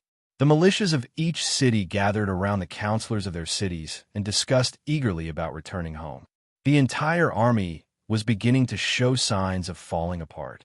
Flustered and exasperated, Iazon sent mercenaries to arrest these counselors on the grounds that these counselors have surrendered to Dionia and are traitors of Thessaly. He wanted to separate them from the militias before appeasing the soldiers. However, the arrest of the mercenaries provoked resistance from the militias and even led to small-scale conflicts. Seeing that the riots were likely to gradually turn into a civil war, Iazon had no choice but to withdraw the mercenaries. Looking at the angry faces, he felt that he had lost control of these citizen soldiers. Unwilling to give up, he walked into the crowd alone and promised them loudly that he had no intention of harming these counselors of Thessaly. He only wanted to know the truth about Thessaly from them. In the end, a few counselors who had a good relationship with him told him in detail what happened in Thessaly during this period of time in front of the crowd of citizen soldiers. They also answered his questions seriously. Throughout the entire process, the vigilant gazes of the surrounding militia towards Iazon were gradually filled with sympathy. Ison's expression was getting uglier and uglier. In the end, he walked out of the crowd with a gloomy expression and leaped onto his horse. He didn't look at the restless militia or the councilman who caused such a terrible scene. Instead, he turned his horse around and left under the escort of the mercenaries. On the way back to the rear of the camp, Iazon did not utter a single word. However, the moment he entered the camp, he suddenly fell off his horse, spat out a mouthful of blood, and fell into a coma. Only under the resuscitation of the military doctor did his condition improve slightly. That night, the guards outside the main tent heard Iazon muttering to himself, "Darus, my good brother. Acidamus, I'm sorry. Warifron, you devil. Damned Ionia, you've ruined everything for me. Darus, my good brother." Throughout the night, Iazon's sorrowful muttering did not stop. The arrival of the counselors from various cities in Thessaly had completely disintegrated Iazon's army. In just one day, the militias who were eager to go home had followed the request of the Dionia camp. They put down their weapons, lined up, and passed through the camp and hot spring gate in an orderly manner. Then they saw thousands of Dionia soldiers spread across the entire Lamia plain. Not only did they completely believe the words of the counselors, but they also completely wiped out the last bit of hope they had in their hearts. Thessaly's militias left Iazon. Seeing that the situation was not good, the native warriors who were recruited by Iazon in the mountains naturally could not fight for Iazon anymore. However, most of the warriors were unwilling to put down their weapons, so they chose to cross the mountains and trek back to their hometown. Of course, this was a very risky journey. There were only about 8,000 mercenaries after becoming Tarkus. Iazon had increased the number of mercenaries to 10,000. This time, for the southern expedition against Peloponnesus, he left 3,000 mercenaries under the command of Polydamas to guard Thessaly. In order to repay Iasion's care and trust over the years, they were still loyal to him. When they saw the army falling apart and the situation was critical, they quickly gathered together to protect Iasion, who was not yet fully awake, and retreated to the south. The scouts sent by the military camp at Hot Spring Gate quickly reported the news to the commander-in-chief, Patroclus, who had already arrived at Lamia. The news that Iasion's army had collapsed without a fight made Patroclus very excited. He ordered the 13th Legion to escort more than 20,000 unarmed militias back to Thessaly safely. The rest of the legions seized the time to rest and reorganize. They would march into central Greece early the next morning. On this day at the beginning of September, Patroclus led 40,000 troops through Hot Spring Gate. The soldiers lined up neatly, sang the song of the legion in high spirits, and went south along the road along the coast. After traveling for more than 10 miles, the troops turned south and began to trek through the low mountains and hills. On the second morning, they successfully entered the plains of Phocis without any hindrance. The Phocis farmers who were harvesting the wheat fields hid in the towns in panic. However, the Dionysian army did not attack the towns in Phocis, nor did they destroy the farmlands and villages outside the cities. The whole army continued to march south without stopping. The weak cities of Phocis thanked the gods for their escape, but they did not dare to send troops to stop the advance of the Dionia army. In the afternoon, as the vanguard, the cavalry legion had entered the Piotia region and approached the westernmost city of Piotia, Colonia. The people of Colonia were very nervous when they saw the dense mass of Dionia cavalry outside the city. However, the envoy of Dioria who entered the city gave them a reassurance. Thebes was an ally of Dionia, and Colonia was an ally of Thebes. As long as Colonia did not take any hostile action against the Dionysian army, the Dionysian army would not cause any harm to the Colonia region. The people of Colonia were relieved. They immediately said that Dionia was an ally of Thebes, and of course, it was an ally of Colonia. Colonia would do its best to help its ally. After the cavalry legion got a satisfactory answer, they did not stay any longer. They continued to ride south and received similar promises from the cities of Piotia. The road from Colonia to Thebes was flat. Although the cavalry legion rested as they walked, they still arrived at the city of Thebes at noon on the second day. In the war between Dionia and the Greek alliance, the Thebes and their Piotia alliance were basically neutral, but they had been paying attention to the battle on the Peloponnesus Peninsula. For the senior Thebes, such as Epaminondas and Pelopidas, what they were most worried about was the victory of the Greek alliance, because it meant that the prestige of Athens and Thessaly would be greatly increased. Once the two great powers in the east and the north had time to settle old scores with the Thebes, it would be a huge problem. Therefore, although the Thebes had to provide some help at the request of the Greek alliance, such as providing the port of Cleosis, they still hoped that Dionia would win. However, judging from the current situation, the Dionysian army was at a disadvantage, which made them a little anxious. However, Epaminondas often comforted his colleagues. He firmly believed that the advantage of the Greek alliance, which was temporarily put together by various city-states, could not last long, and the powerful kingdom of Dionia would definitely fight back. Library of Literature. Chapter 1225. Epaminondas' words came true. If the thousands of soldiers sent by Athens did not go to reinforce the Greek coalition army in Peloponnesus, but went to Phocis instead, it only made the Thebes suspicious. Then, a few days later, Thessaly's army left the Greek coalition army, hurriedly landed at the port of Clusis, and desperately marched north. This completely proved that the news they heard from the people of Phocis was true. Dionia had sent troops to land in Thessaly. This was indeed beyond Epaminondas' expectation. In his imagination, Dionia might first use the defense to tire out the Greek coalition army, and then send more troops to Peloponnesus to reverse the situation. He really did not expect that Dionia would send a huge fleet to circle around the Greek mainland and disembark tens of thousands of soldiers in Thessaly, far away from the battlefield. This was an extremely brilliant military operation. How magnificent was this? When Ippomelanda learned of this news, he could not help but exclaim in admiration. But he was also very clear that the Piotia alliance led by the Thebes would not be able to make such an extraordinary military plan and put it into action with the support of a strong national and military force. However, even if Dionia sent troops to raid Thessaly, the top Thebes did not dare to conclude that Dionia had an absolute advantage. After all, the Thessaly area was vast and had a large population. It was not so easy to conquer. Moreover, Iazon was leading the army back. If the landing troops of Dionia were even slightly careless, they would be in danger of being defeated. The top Thebes' worries about the landing troops of Dionia did not last long. Iazon's troops retreated from the north and fled into Athens. Dionia landed 100,000 troops and conquered Thessaly in less than half a month. Thessaly's army collapsed without a fight, and Iazon was seriously injured. The news from the mercenaries hit the brains of every top Thebes, leaving them stunned, including Ippomelanda. Once again, he was shocked by the courage of the king of Dionia and the strength of Dionia. At this time, every top Thebes realized that Dionia's landing troops would soon move south, and the defeat of the allied forces of Piotia was inevitable. In the face of such a general trend, the Thebes could no longer remain neutral.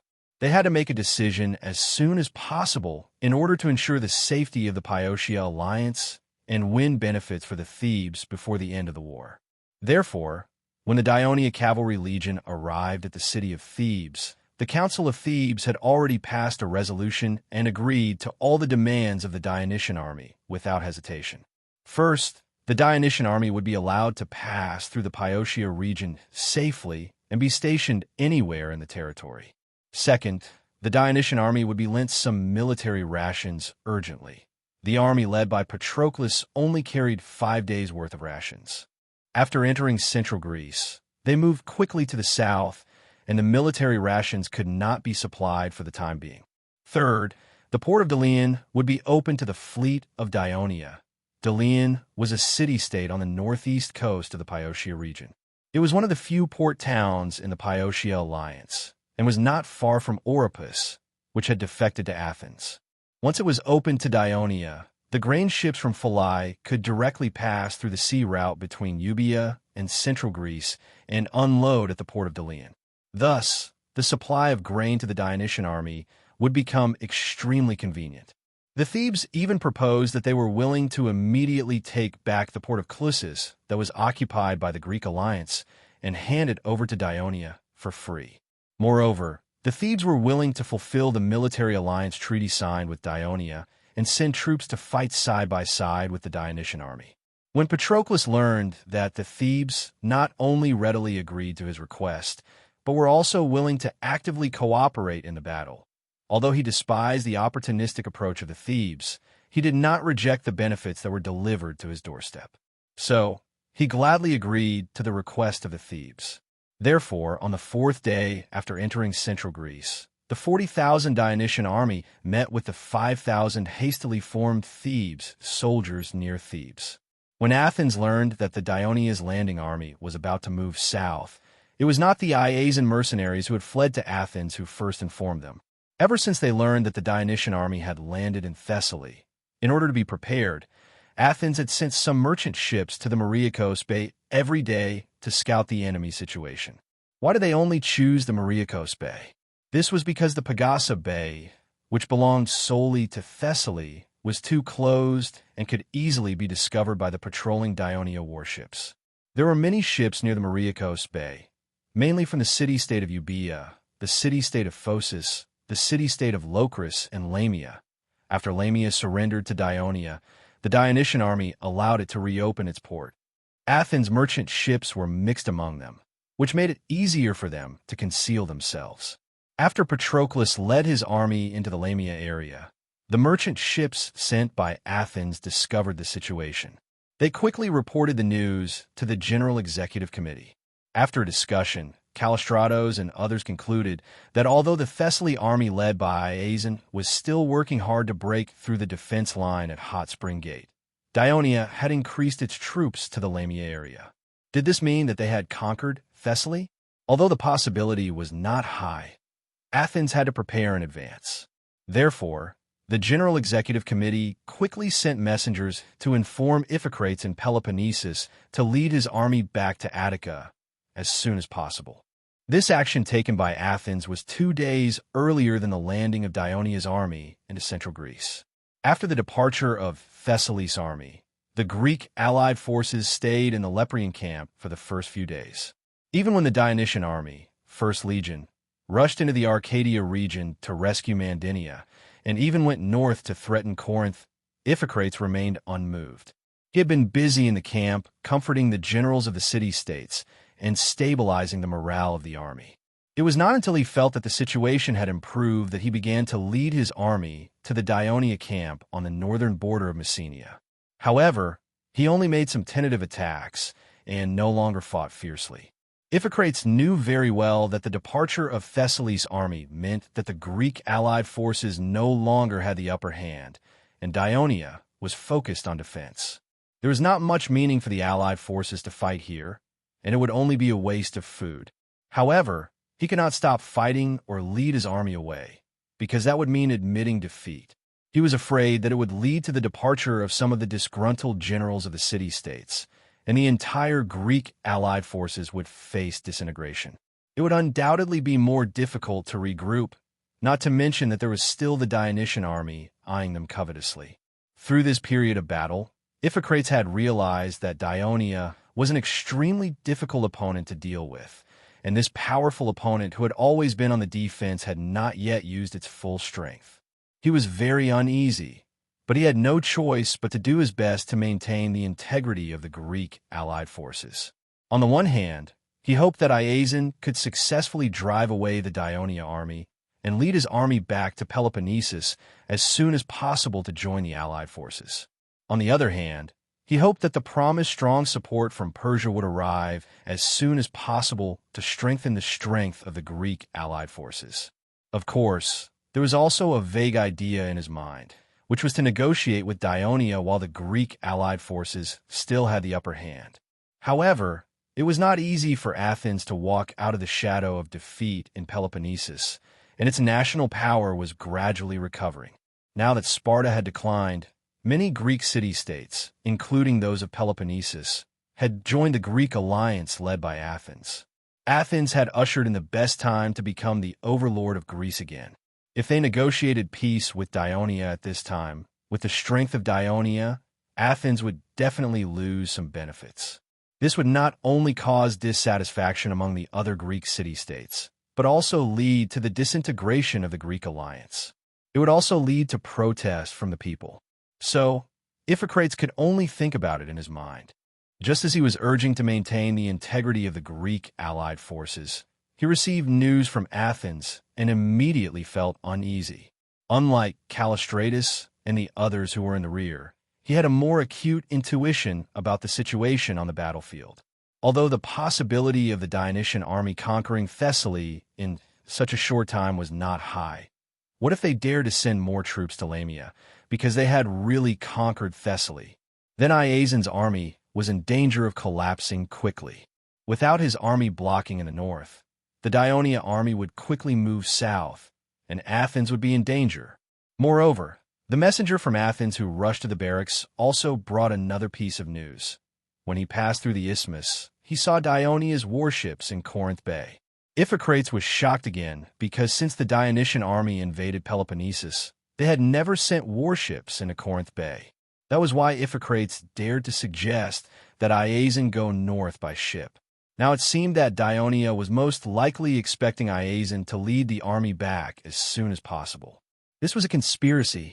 Thinking of this, Iphicrates broke out in a cold sweat. He immediately sent his men to convey an order to the Greek allied forces: gather the entire army and retreat to Corinth. As soon as this order was issued, it immediately attracted many questions from the generals of the Greek city-states. No matter who asked, Iphicrates' answer was the same. The Thessaly army led by Iason was not doing well in Lamia, and the northern troops of Dionia were likely to move south. The Greek allied forces needed to return to defend the isthmus in order to take care of the safety of central Greece. Iphicrates' words were reasonable, but many of the generals of the city-states did not think so. They repeatedly tried to persuade Iphicrates, but Iphicrates still insisted. The generals from Elis angrily said that they wanted to go their separate ways. Once the army retreated to Corinth in the northeast corner of Peloponnesus, it would be far away from Elis in the northwest corner, and there were mountains in between. Now, the main force of the Dionysian army in the south was at the northern border of Messenia, which was very close to the Elis area. If it attacked Elis, the Greek allied forces far away in Corinth would not be able to rescue in time. Not only the generals of Elis, but the generals of the city-states of the Arcadia Union also expressed similar opinions, but their words were more tactful. After all, the Arcadia region was also adjacent to Messenia and Legania, which were controlled by Dionia. Once the Greek allied forces left, Dionia would counterattack, and the city-states of the Arcadia Union would be the first to suffer. Moreover, the Arcadia Union had betrayed the covenant, and Dionia would definitely retaliate. Chapter 12:26. Initially, after the departure of the Thessaly army, Iphicrates still led the somewhat unstable Greek coalition army to suppress the Dionia camp. This was one of the reasons. Now, what he feared had happened, but at this moment, he could not care less. The order had to be carried out. Of course, it was impossible for Iphicrates to retreat immediately because the logistics of the Greek coalition army was different from that of the Dionysian army. According to the regulations, each city-state army was responsible for its own food supply, so there was no special logistics department to manage it. Instead, a market was set up near Leprion for the merchants of the various city-states to sell food and other supplies, while the armies of the various city-states went to the market to buy food. Some merchants even followed the armies of the city-states when they set out.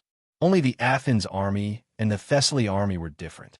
Because the Athens army had the assistance of Persia, and Iazon had unified the various city-states of Thessaly, they had enough financial and material resources to set up a supply camp to meet the soldiers' food supply. So on the morning of the day, Patroclus led his army into central Greece. The small city of Leprion in Peloponnesus was unusually lively. In addition to the soldiers of the various city-states pulling out their tents, merchants from various city-states were also packing up their goods and arranging for their caravans to leave. The whole scene was chaotic. In order to avoid any accidents, Iphicrates ordered the nearly 20,000 soldiers of Athens that had been gathered to prepare for defense. Their tents and goods were completely handed over to the supply team to pack up. The Dionysian army did not appear, but the whole process of pulling out the tents took a lot of time. It was not until the afternoon that the entire army began to march eastward. During this period, the army of Elis and the city-states of Arcadia left the coalition army one after another, reducing the number of troops under Iphicrates' command to less than 30,000, which made the soldiers a little uneasy. Iphicrates had been urging the coalition army to speed up the march. Even at dusk, he did not let the army stop to rest. It was not until nightfall when the coalition army arrived at the junction of Megalopolis and Tegea that he gave the order to rest. It just so happened that there was a camp built by the Dionysian army here. Later, when the Greek coalition army attacked Legania, they used it for a short period of time, so they could set up camp directly. While the tired soldiers were fast asleep, Iphicrates was still brooding in his tent. The retreat of the Greek coalition army had been smooth, and they had not been harassed or pursued by the Dionysian army.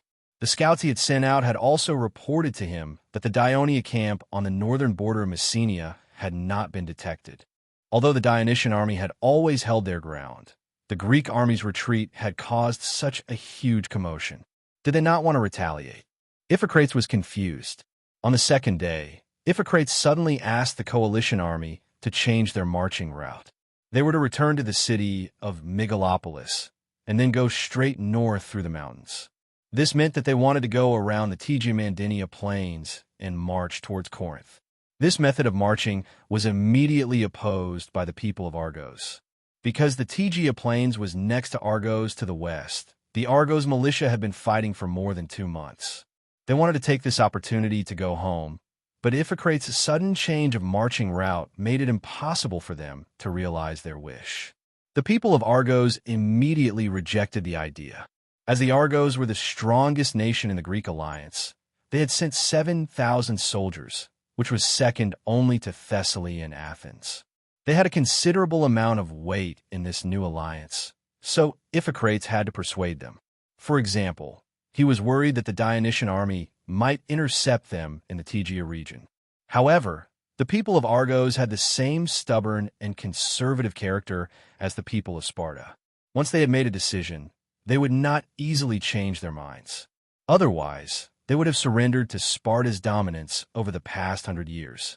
Seeing that he could not persuade the people of Argos, Iphicrates changed his mind and immediately proposed a plan of the Argos army and the Greek coalition army will march separately and converge at Corinth. The people of Argos agreed. Iphicrates' idea was, now that the strength of the Greek coalition army had been greatly weakened, if the Dionysian army dared to intercept them in the Tegea region, they would definitely win. There was a risk of the Greek coalition army being wiped out, so it was better to let the people of Argos test the waters. If the Dionysian army really intercepted them in the Tegea region, the people of Argos could attract the attention of the Dionysian army and buy time for the Greek coalition army, which had the majority of the soldiers of Athens, to escape. If not, the Greek coalition army would just take a longer route, and everyone would be happy. Iphicrates certainly hoped that the latter result would be the result, but unfortunately, his intuition was right. When Thessaly was gathering the army to move south, Patroclus had the warships of the First Fleet deliver the news to Clodocatax in Messenia.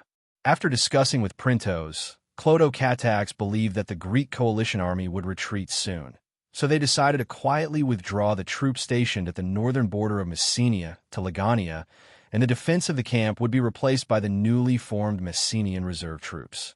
As the Greek coalition army did not launch any decent attacks on the Dionia camp, Iphicrates did not notice anything unusual.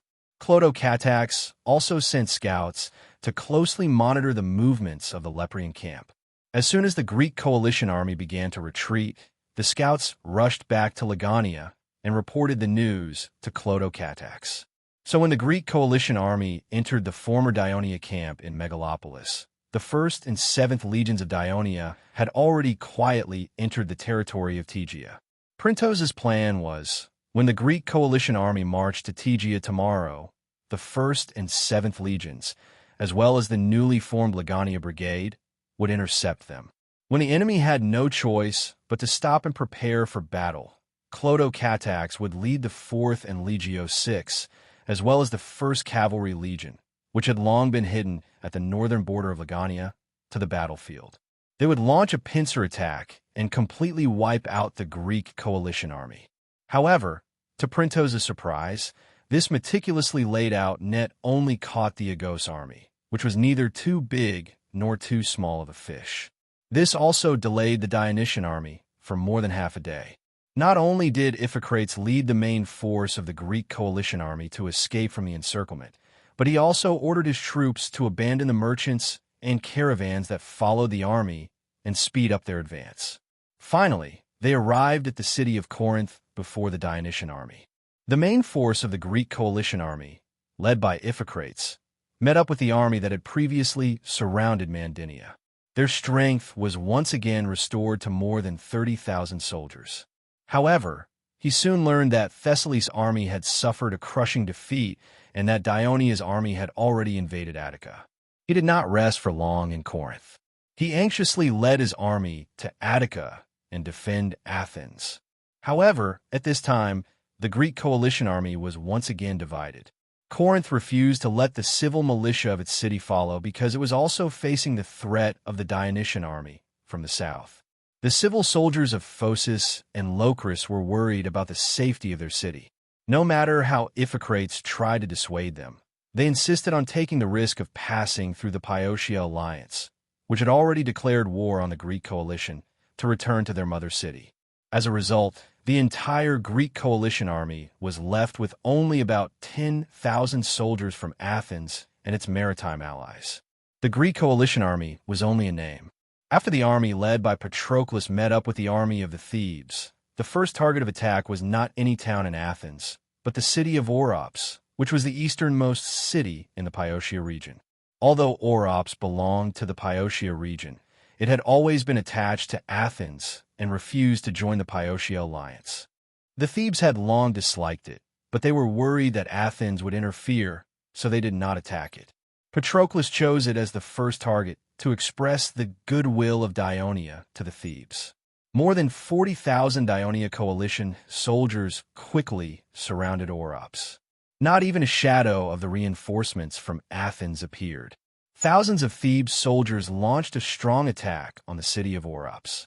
After a day of fierce fighting, although they did not manage to capture the city, they had already caused many casualties to the people of Orops. The enemy was strong, and they had lost strong reinforcements. The desperate people of Orops had no choice but to open the city and surrender on the morning of the fourth day.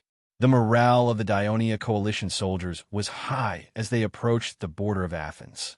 There were continuous mountains between the Attica region of Athens and the Boeotia region as a natural border dividing line. After receiving the news that the Thessaly army was defeated and the Dionysian army was heading south, Athens carried out an emergency military mobilization and quickly formed an army of 10,000 people, as well as nearly 8,000 mercenaries from Iasian, and rushed to the border to defend. The north side used Mount Panissa as the center of defense, and the south side used Mount Serene as the center of defense. Considering that Plataea, which was controlled by the Thebes, was not far from Mount Serene and had a lot of convenience in attacking, Athens deployed more mercenaries in the southern mountains because they were stronger. Patroclus seemed to be preparing to break through from the southern mountains because he had brought more than half of the army to Plataea. But in fact, the north was the center of attack for the Dionia coalition soldiers. The Gaul Reserve Brigade, the 12th Legion, and Legio III were all deployed in the north, led by Lizaru, and launched an attack on the line of defense. Chapter 12:27. As there was not enough time to build a complete defensive camp, the Athens army relied more on the geographical advantage of the high ground to carry out their defense. However, the Lucanians, Simonians, and Gauls were all ferocious mountain races, and fighting in the mountains was their strength. Moreover, now that they had Dionia's high-quality armor and weapons to rely on, and they had an advantage in numbers, they broke through the defensive line after fighting for half a day. The ferocious appearance of the Gauls with their swords terrified the soldiers of Athens. While they were fleeing, they could not help but proclaim the horrors of the enemy, causing the people of Philly, a town not far from Mount Panissa, to flee with their families. This allowed the army led by Lizaru to successfully occupy the town and then continue south. Soon, they surrounded another town, Megarino. The people of this town did not have time to escape, so they had no choice but to put up a desperate fight. Megarino's resistance was not in vain. They bought some time for the soldiers and mercenaries of Athens, especially the mercenaries of Iasian, who had rich combat experience. When they saw that the Dionysian army was powerful, they did not have any hope of Athens' plan of defending against the enemy outside the country's borders. They had long been prepared to retreat at the first sign of trouble. This caused Patroclus' plan of holding the enemy in the south and attacking from the north. Once they broke through the defensive line, the army would quickly move south and surround the enemy in the south to not be fully realized. However, in the end, more than 1,000 mercenaries who escaped were captured. Iphicrates led more than 10,000 soldiers along the coastline and finally entered the city of Athens after the collapse of the defensive line at Athens' borders. He ran into the Athens city hall without washing his face. The 9 generals who were having an urgent meeting in the room immediately crowded around him when they saw him. "How many soldiers did you bring back, Iphicrates?" The first thing they asked him was, "How many soldiers did you bring back, Iphicrates?" 16,000 soldiers. "Why are there so few soldiers?" Callistratus was stunned. He thought that even if Thessaly's army left, Iphicrates would still be able to bring back at least 30,000 to 40,000 soldiers. As far as he knew, the Hellenic coalition at its peak had as many as 100,000 soldiers. Some of the cities of Arcadia and Elise were very close to the battlefield. They used to send a large number of citizens to assist in the battle, but in reality, they did not have much fighting power. Iphicrates gave a brief account of the battle in Peloponnesus. After hearing this, everyone looked depressed. Someone even couldn't help but say, "It's over. Athens is finished. The people of Elis, the people of Arcadia, the people of Phocis, the people of Locris, they are simply stupid. They should understand that it's pointless for them to rush home at this time. Only by joining forces and defeating Dionia can we ensure the safety of our cities." Someone said angrily, "Sigh, when the real danger comes, these narrow-minded citizens will only see the danger of their motherland. They will not be able to unite and fight against a strong enemy. In the end, the Hellenic coalition is just an alliance that was formed in a hurry. It is destined not to last long." Callistratus sighed helplessly. Everyone was silent. At this time, Iphicrates finally had a chance to ask, "By the way, when I entered the city just now, I saw some defeated soldiers shouting and screaming. They said something about losing, causing panic in the city. What happened?" Callistratus told Iphicrates about the Hellenic army's defeat at the border with a heavy heart. The old Greek general, who had always been calm and wise on the battlefield, actually bellowed in rage after hearing what Joshua had to say. "You clearly know that the incoming Dionysian army is numerous and powerful. So why are you sending our few young and strong citizens to their deaths? Who was it? Who made such a stupid suggestion?" Iphicrates' eyes widened as he glared at the people. Some of them lowered their heads subconsciously. Callistratus took a step forward and said in a deep voice, "It was our decision, but it was also the request of the people. When Thessaly's remaining army escaped into Athens, we knew that the Dionysian army in the north would attack soon. Cabrias suggested, quickly inform the people of Attica to hide in the city and rely on the city walls to defend against the Dionysian army's attack. When you return with your army, then we will counterattack."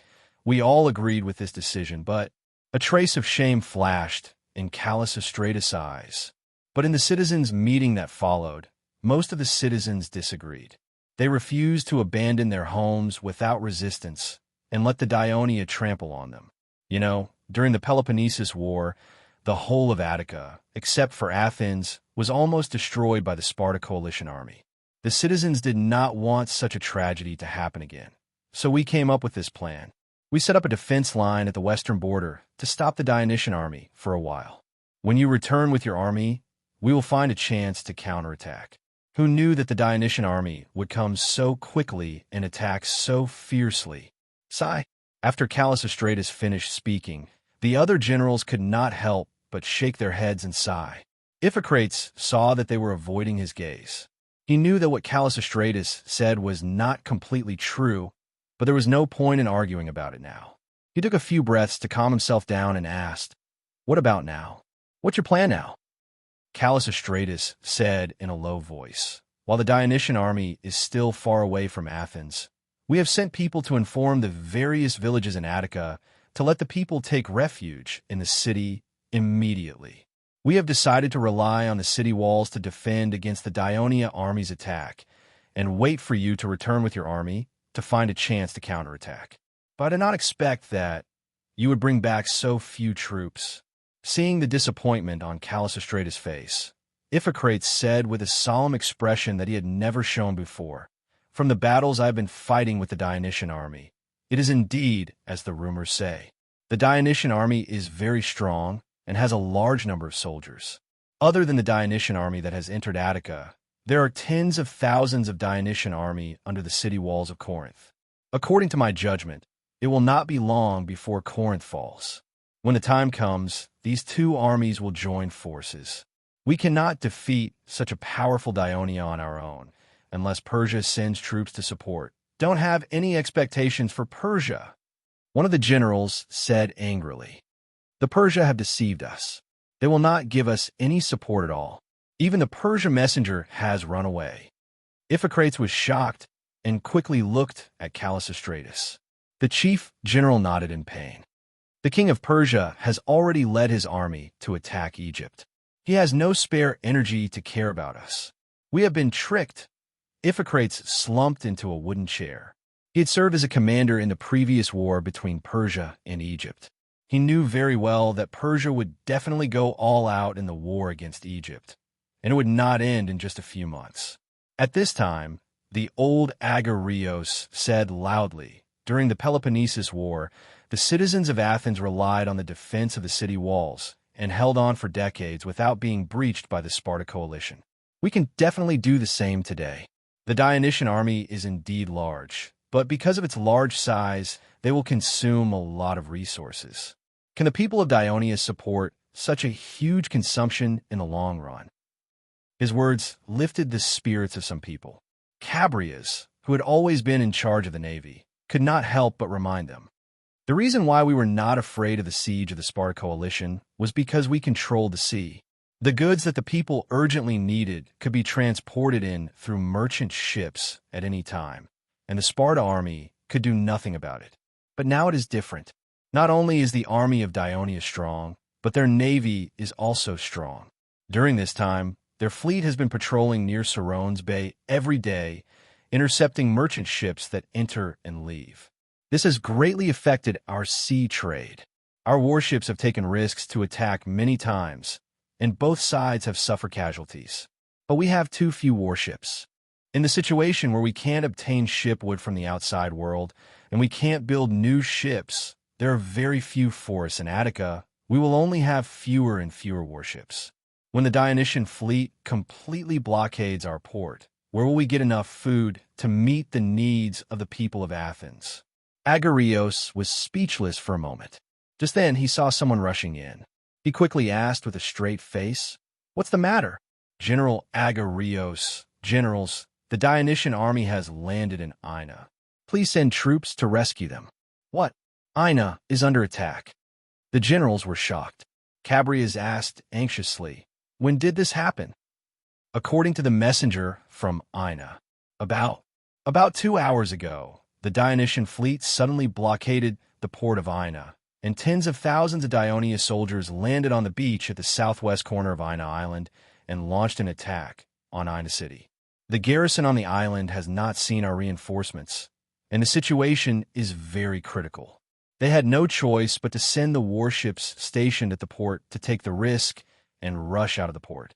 With great difficulty, they broke through the blockade of the Dionysian fleet and rushed over to report. Where are our patrolling warships? Why didn't they discover and report it in time? Callistratus asked angrily. Chapter 12:28. In the morning, the Dionysian fleet approached the port of Piraeus. At that time, there was news that the Dionysian army had broken through the defense line at the border, and the city was in chaos. To prevent any accidents, I ordered the port to be temporarily closed.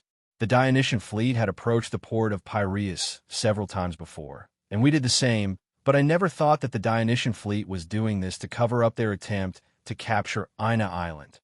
I remember now, you did tell us about the Dionysian fleet threatening the port of Piraeus, and to prevent losses, we also agreed to the order to close the port. Callistratus' expression became extremely ugly. But now that Ina is under attack, what should we do? Chabrias only hesitated for a moment before he decided to make up for his mistake.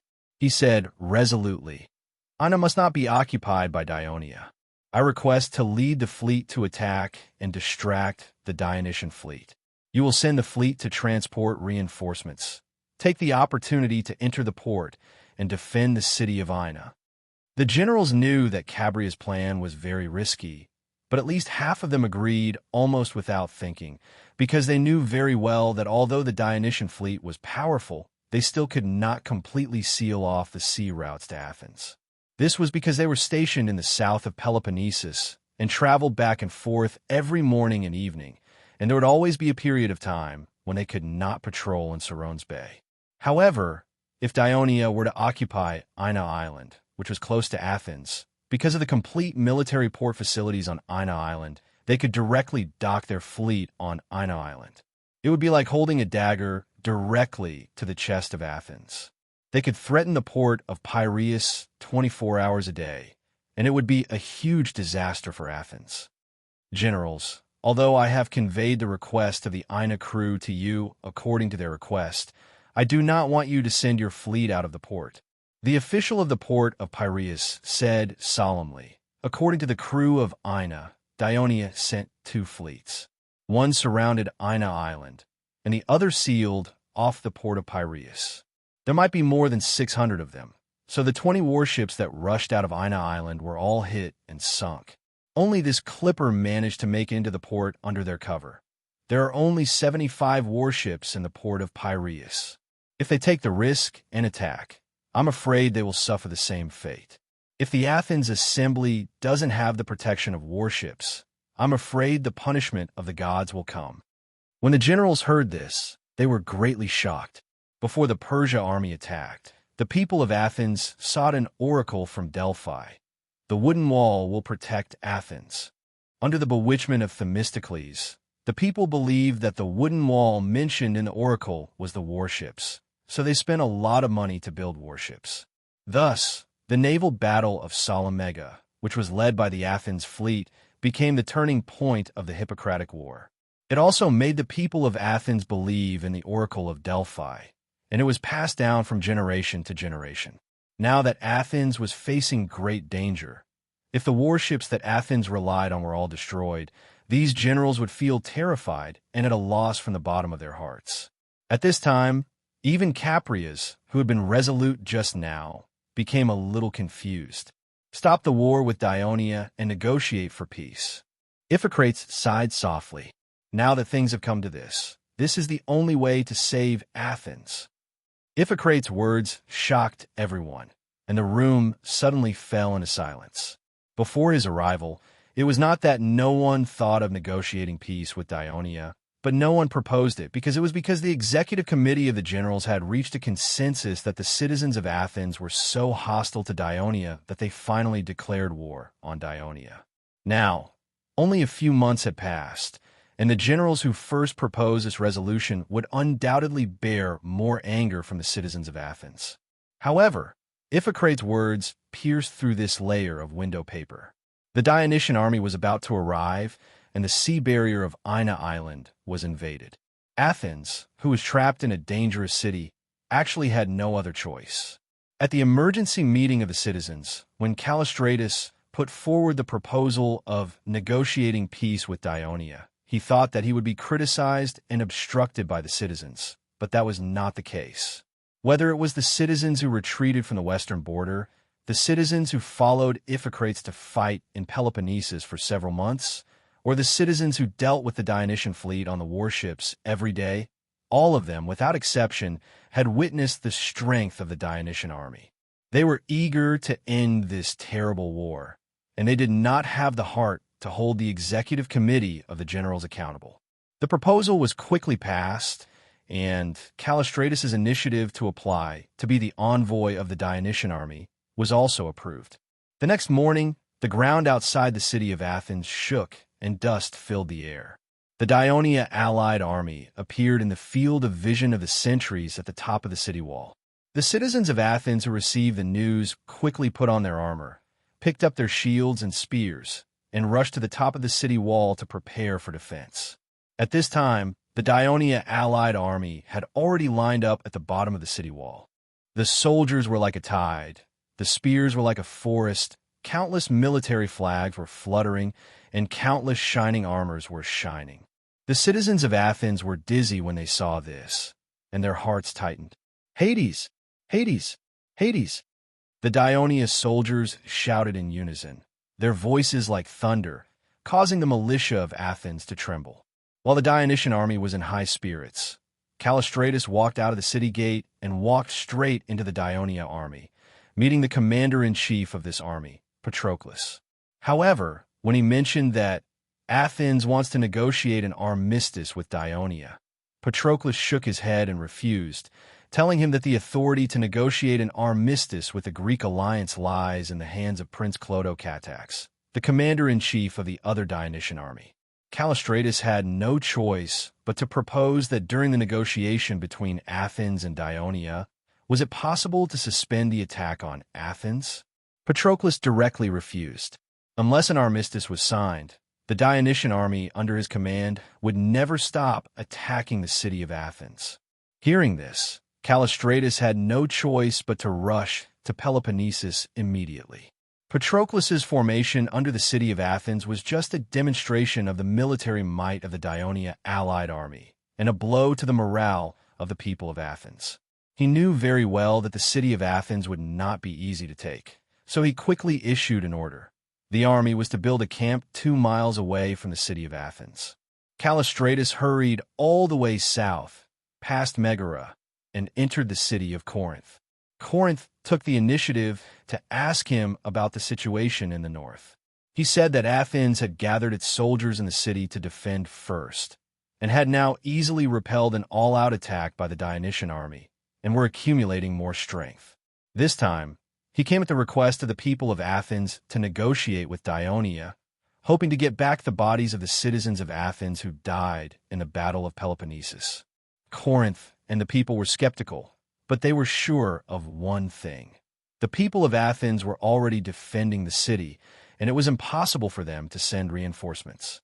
On the way to the Daionia camp, Callistratus saw the Dionysian army arrayed under the city of Corinth, and they were using a siege weapon called the ballista, which Iphicrates had specially mentioned, to bombard the city wall with stone bullets. It was indeed a shocking sight, and this made him feel even more urgent. Iphicrates had also emphasized one point. The Dionysian army was good at building camps and had the habit of building camps everywhere they went. This time, the Dionysian army built their camp next to the port of Isthmia on the east side of the Isthmus of Corinth. He had heard from the people of Corinth that not long after the Dionysian army arrived under the city of Corinth, they launched an all-out attack on the port of Isthmia. Due to their overwhelming numbers and fierce attacks, although the people of Corinth had sent reinforcements to the port of Isthmia, which was poorly fortified, only lasted for half a day before it was flooded by the raging black tide.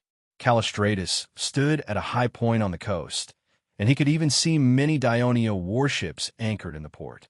He could relate that the reason why the Dionysian fleet began to attack Ina Island was because they had occupied the port of Isthmia, which was not far from Ina. With a foothold, they could better seal off the port of Piraeus and provide support to the army that was landing on Ina Island. With a heavy heart, Callistratus was led by the officers of the Daionia team into the relatively simple camp of Doria and entered a military tent. There was only one person in the tent, and it was Chaereas, who had been on a diplomatic mission to Athens before.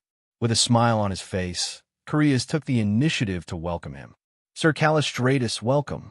It must have been tiring for you to come all the way from Athens. Please take a seat and rest.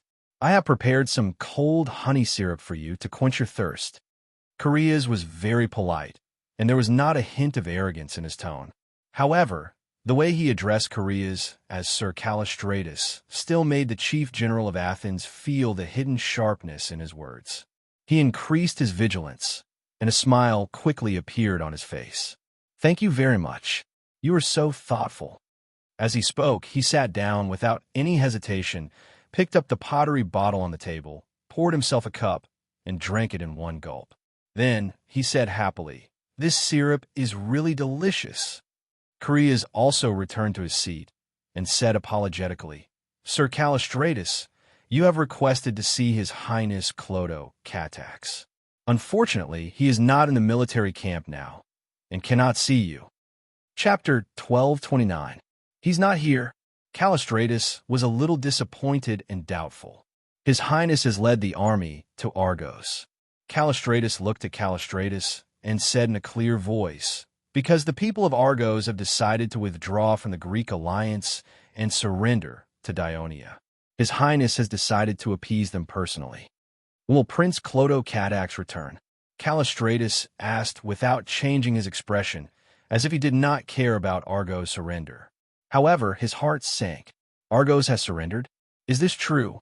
As the second most powerful nation of Peloponnesus, it was reasonable for Argos to surrender. Previously, the Argosian army in the Greek alliance insisted on going east and returning to their homeland first. Thus, they were separated from the main Greek alliance led by Iphicrates. As a result, they were surrounded by the Dionysian army in the territory of Tegea. Some of the more than 7,000 Argosian soldiers died in battle, and more than half of them surrendered. Then, Printo suggested that Clodo-Catax send messengers to Argos and ask them to surrender. Otherwise, all the Argosian captives would be sold to the Western Mediterranean as slaves. Even though 3/4 of the young and middle-aged citizens of Argos had fallen into the hands of the Dionysian army, the stubborn people of Argos still showed hesitation and did not agree immediately. However, it did not take long for them to learn that the Dionysian army that landed in Thessaly had invaded Attica, and that the army led by Iphicrates had escaped back to the city of Athens. The people of Argos knew that the situation was hopeless, so they decided to surrender to Dionia. His Highness should be back tomorrow, Callistratus suddenly said in a serious tone. However, if Lord Callistratus is here to negotiate, you don't have to meet His Highness. This is because the officials of the Kingdom of Dionia have their own duties, and the negotiations are the responsibility of the Ministry of Foreign Affairs. Now, the negotiations with the various Greek city-states are handled by me, the diplomat of the Holy Kingdom of Dionia, Callistratus. After hearing this, a smile appeared on Callistratus' face again. That couldn't be better. Lord Chaereas and I are already old acquaintances. It will be more convenient to negotiate. He coughed a few times, sat up straight, and said with a straight face, the war between Athens and Dionia was not actually the intention of the people of Athens. I believe you should know that the original Thurii was a sub-state initiated by the great general Pericles and fully supported by the people of Athens. Therefore, many people of Athens have always thought that Dionia was a gradual expansion of the original Thurii, and they have a special feeling for Dionia. Even if they love the play The Dionians, it is mostly because of this feeling. Otherwise, why haven't there been any plays about other city-states being created? Although we were surprised when the Dionysian army landed in Messenia and later attacked Sparta, we did not send messengers to stop it. On the contrary, many people of Athens were happy because Sparta, which used to oppress us, was being conquered by Dionia, which had some emotional connection with Athens. This was also a kind of revenge for Athens.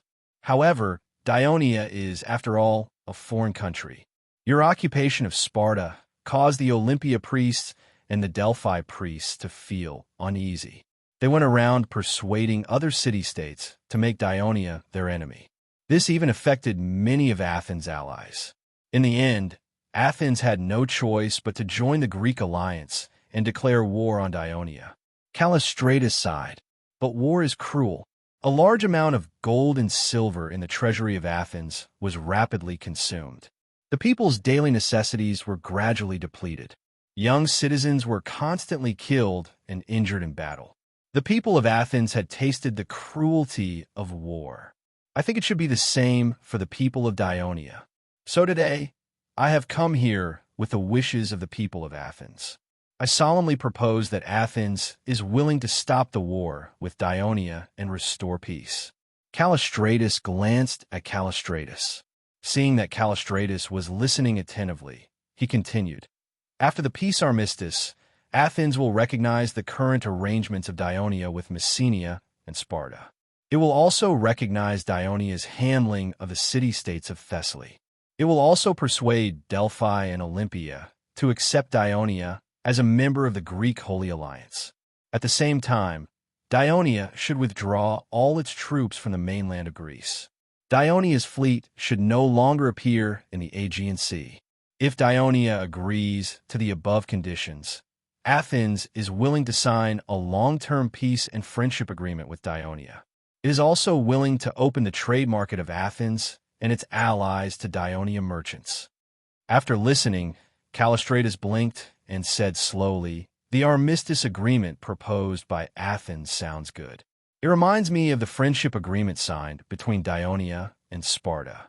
But at that time, Dionia had no choice but to compromise with Sparta due to its strength.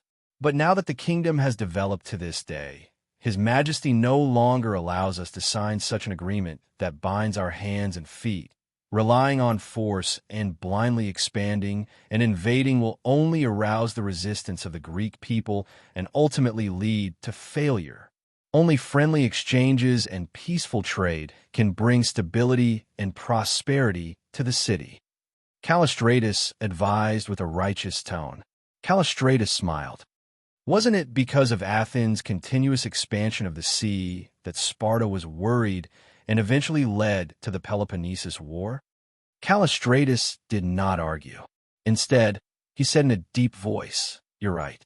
It is precisely because of the mistakes made by Athens that we should learn from them today and avoid making the same mistake again." Callistratus was speechless. He drank the water in the wooden cup in one gulp and said bluntly, "I'll tell you clearly. Dionia will never agree to the conditions you proposed. If Athens wants to make a truce with Dionia, I have a truce request personally drafted by His Majesty the King." It was precisely because Agos agreed to this request that Dionia quickly turned from enemies to friends. "Do you want to hear it?" Callistratus said with a solemn expression. "Please speak." Callistratus said firmly, "Athens must dissolve its own alliance and join the new Greek alliance led by Dionia. Then peace will be achieved immediately. It's as simple as that." As soon as Callistratus finished speaking, Callistratus said loudly, "Your request is too harsh. Athens will never agree. Most of the allies of Athens are the children of Athens and are close to the people of Athens by blood. The people of Athens will never agree. Enough. The Greeks often say, Sparta's stick, Athens' tongue. I've personally witnessed your eloquence in the city of Athens. I don't want to hear more from you now." Callistratus interrupted him and said in a firm tone, "This is the request made by His Majesty. It can't be changed. If you don't agree, you can only go back and continue to fight with us.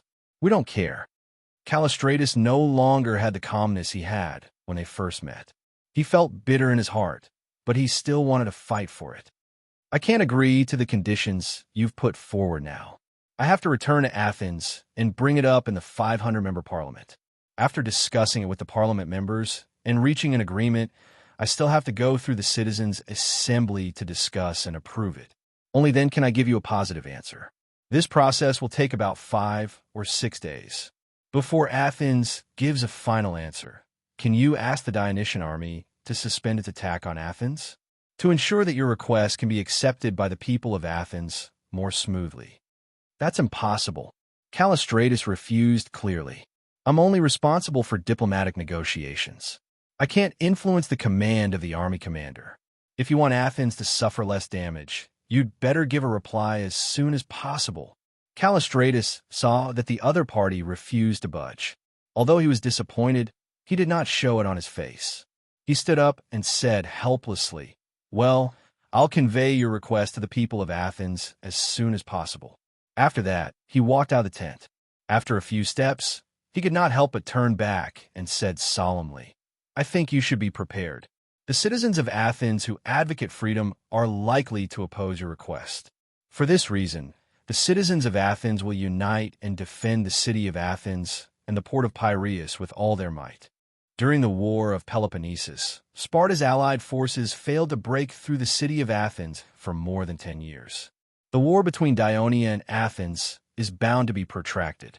When that time comes, it will be a disaster for both countries." Callistratus said confidently, "Thank you for your reminder. The reason why His Majesty the King dared to put forward such a condition is that he has made all kinds of preparations. We firmly believe that the final victory will belong to Dionia. Is Athens ready for everything? Also, I want to remind you that the Carthaginian emissary also came to negotiate with us like you, but he couldn't make a decision after a long time. In the end, when Carthaginian had no choice but to surrender, they paid a greater price. I hope that Athens will not repeat the same mistake as Carthaginian." Callistratus wanted to say something, but found that he had nothing to say. He could only walk out of the tent silently. When he walked out of the military camp, he could not help but turn his head and look back. The new Greek alliance led by Dionia, the decision made at the beginning was not wrong. Dionia really had great ambitions for Greece. They wanted to replace Sparta as the new overlord of Greece. Unfortunately, Callistratus turned to look at the city of Corinth in front of him. Stone shells kept hitting the city wall, and the rumbling sound made him feel frightened. He began to worry about whether the city wall of Athens could withstand such attacks.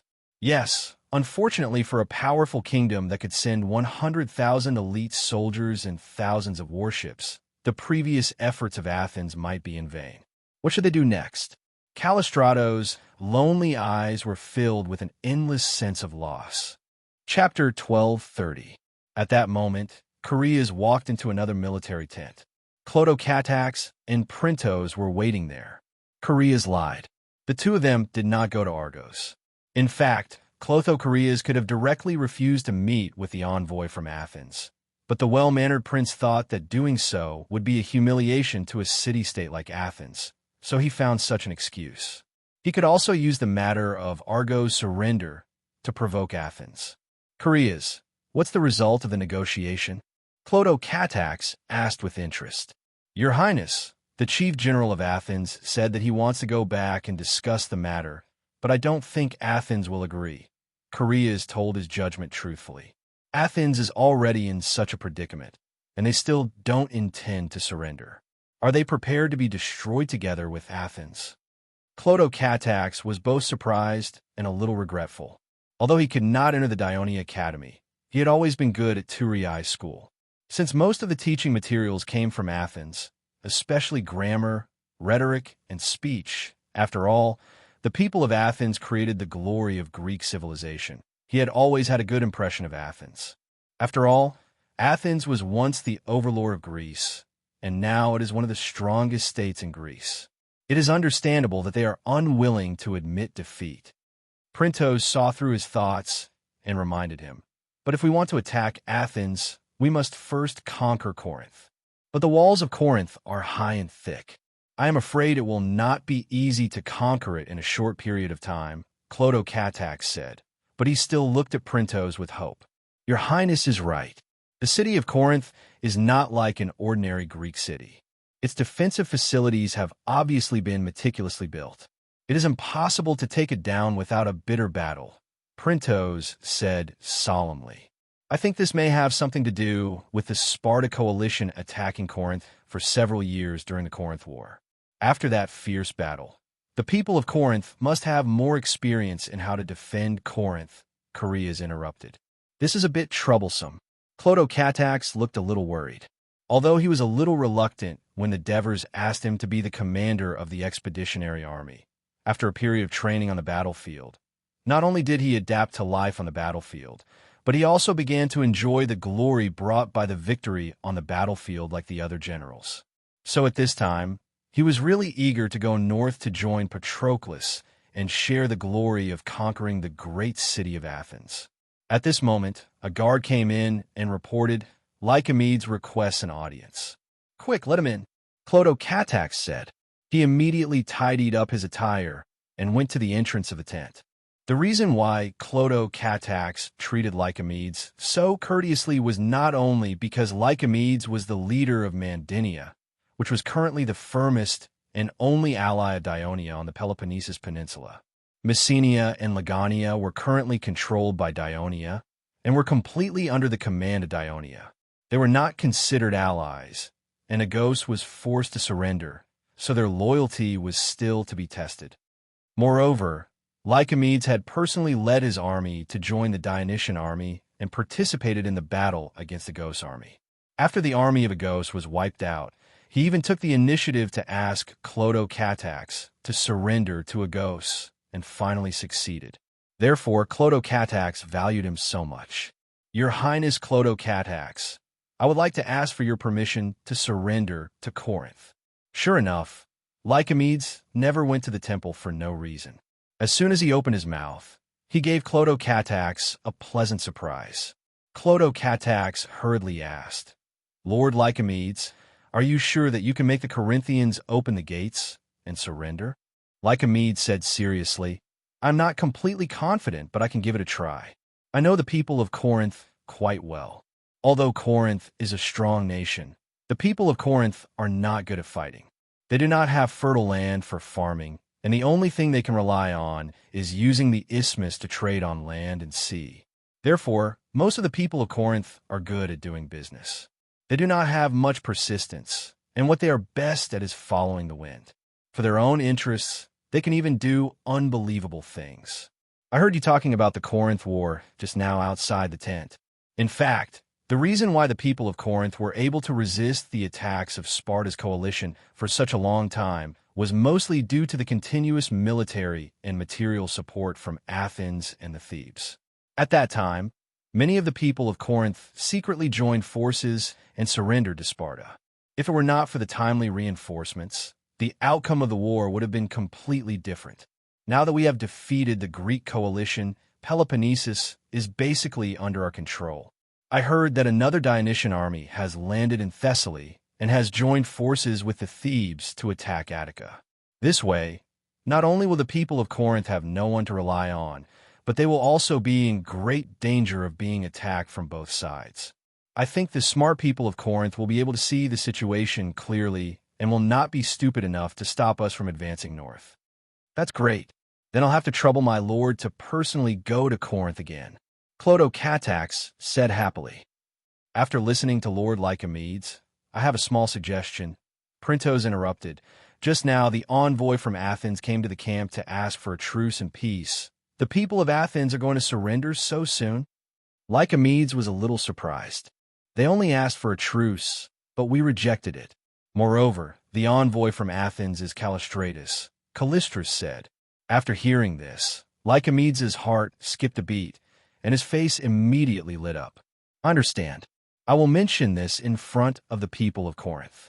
I believe it will be easier to persuade them to surrender. After leaving the military tent, Lycomedes went straight to Corinth city. He used to be a little dissatisfied with how Dionia gave the territory of Tegea to Mandinia, because this directly led to Mandinia being isolated by the other city-states of Arcadia. However, things had already come to this, and Lycomedes had no choice but to accept the reality. He quickly changed his mind and firmly believed that the only way out for Mandinia was to follow Dionia closely. Therefore, when the Dionysian army retreated to Legania and the Greek coalition surrounded Mandinia, it was he who convinced the people to stand their ground and not surrender, which led to the good situation they were in today. Now, he only hoped to do his best to help Dionia win the Greek war as soon as possible, so that Dionia's promise to Mandinia could be fulfilled. Corinth was indeed a smart man. Although Callistratus claimed that he went to see the commander of Dionia to retrieve the bodies of the citizens of Athens who had died in the war, this could not fool them. They already knew that the Dionysian army had invaded Attica, so they suspected that the people of Athens wanted a truce and a peace negotiation. If the people of Athens surrendered, Corinth would be a fool to continue to stand their ground. Therefore, when Lycomedes entered the city and explained the purpose of his visit to the leaders of Corinth, it was exactly what they wanted. Moreover, the request made by Lycomedes was easy for Corinth to accept, to join the new Greek coalition led by the Holy Kingdom of Dionia. Lycomedes did not ask for Corinth to dissolve his coalition, nor did he ask for this when he lobbied Agos. In fact, Dionia only asked for Athens because the maritime alliance of Athens not only included many islands in the Aegean Sea, but also some of its allies in Macedonia, the coastal city-states in the Thrace region, and the coastal city-states in the Yoke Sea. This scope was too wide, and it was not allowed by the Devers who wanted to unify the Mediterranean Sea. Joining the new Greek coalition or joining the Peloponnesus coalition or the Greek coalition made no difference to Corinth, who had been reduced to a powerful state and did not have much ambition. In fact, the people of Corinth even felt that this would be of great benefit to Corinth's maritime trade in the future. Since the establishment of Dionia, Corinth had been the city-state that had the most trade with Dionia. Clotocatax led the army into Corinth without a hitch, and then went north along the eastern coast of the isthmus, and soon approached the city-state of Megara in the middle of the isthmus. Megara had mountains to the south and north as barriers. If it wanted to defend, it could stop the Dionysian army for a while. However, the northern part of Megara bordered the Attica region. A few days ago, the people of the city-state had just seen the soldiers of Athens fleeing in panic and the scene of the Dionysian army invading Attica aggressively. The people of Megara were terrified and did not think that they could resist the powerful Dionysian army's two-pronged attack. Under the persuasion of Corinth, Megara obediently joined the new Greek coalition. Clodocatax led the army through the territory of Megara with ease, entered the Attica region, and met up with the army of Patroclus. The citizens of Athens at the top of the city wall saw another mighty Dionysian army coming from the Dionia barracks outside the city, and all of them felt their hearts palpitate.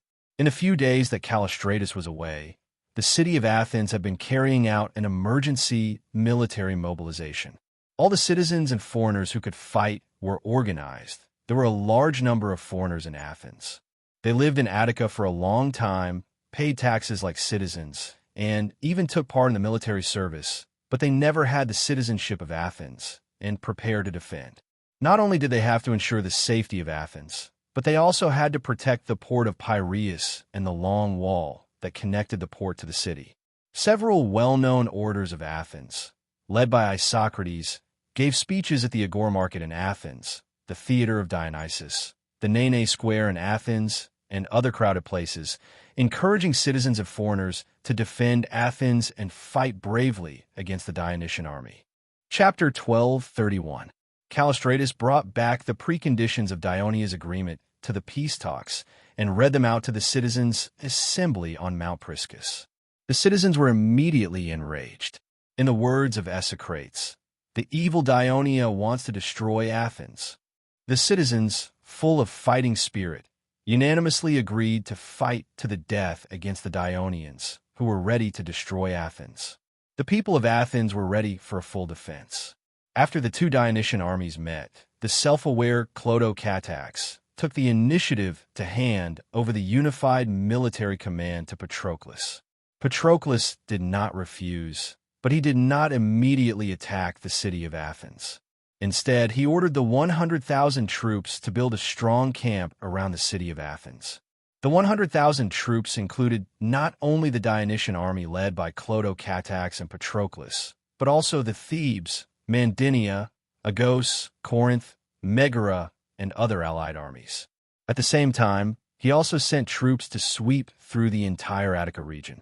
After capturing the villages and towns, he chased all the people in the villages and towns who could not escape into the city of Athens to the city of Athens. After that, the troops immediately left. These people were wailing outside the city. When the soldiers in the city saw that there was no danger, they immediately opened the city gates and let them in. Callistratus, Iphicrates, and the others could not stop them at all. Because these people were all people of Athens, they were relatives or relatives of the citizens in the city. So within a few days, the city of Athens accommodated the entire population of the Attica region, reaching nearly 300,000 people. Although Athens was the largest city in Greece, including the port of Piraeus, the entire urban area was more than 20 square kilometers. Such a large population still brought a lot of pressure to the entire city. Many of the Attica residents who escaped into the city did not have a place to live, so they slept directly in the courtyards and squares of public buildings. Even the road from Piraeus to the Acropolis of Athens was full of temporary shacks. Naturally, it was impossible to ensure that the city was clean and tidy. There was excrement everywhere, and few people cleaned it up. Moreover, it was the end of September, and the temperature was still relatively high. Flies and mosquitoes were everywhere, and the stench was overwhelming. For the generals, this was still a small problem. What gave them a headache was food. Although they had stockpiled a lot of food in the city in order to organize the allied forces to fight against Ionia, they still felt the pressure of such a large population. Callistratus and the others had no choice but to spend a lot of effort to convince the 500-member council. Then, they organized manpower and strictly controlled the consumption of food. In addition, drinking water was also an issue. There were several rivers in Athens, but they were all outside the city and under the control of the Dionysian army. Therefore, the people in the city could only rely on the wells in the city. The residents and the refugees outside the city often fought over the right to use the wells. The government of Athens had to send more people to maintain the order of the wells. During this period, several Athens doctors who had participated in the Greek medical forum organized by the Academy of Dionia issued a warning to the government of Athens that they must do their best to ensure the cleanliness of the city. Otherwise, the dirty environment would lead to the outbreak of the plague. Their advice attracted the attention of the General Executive Committee. After the start of the War of Peloponnesus, the Sparta allied forces attacked Athens by land.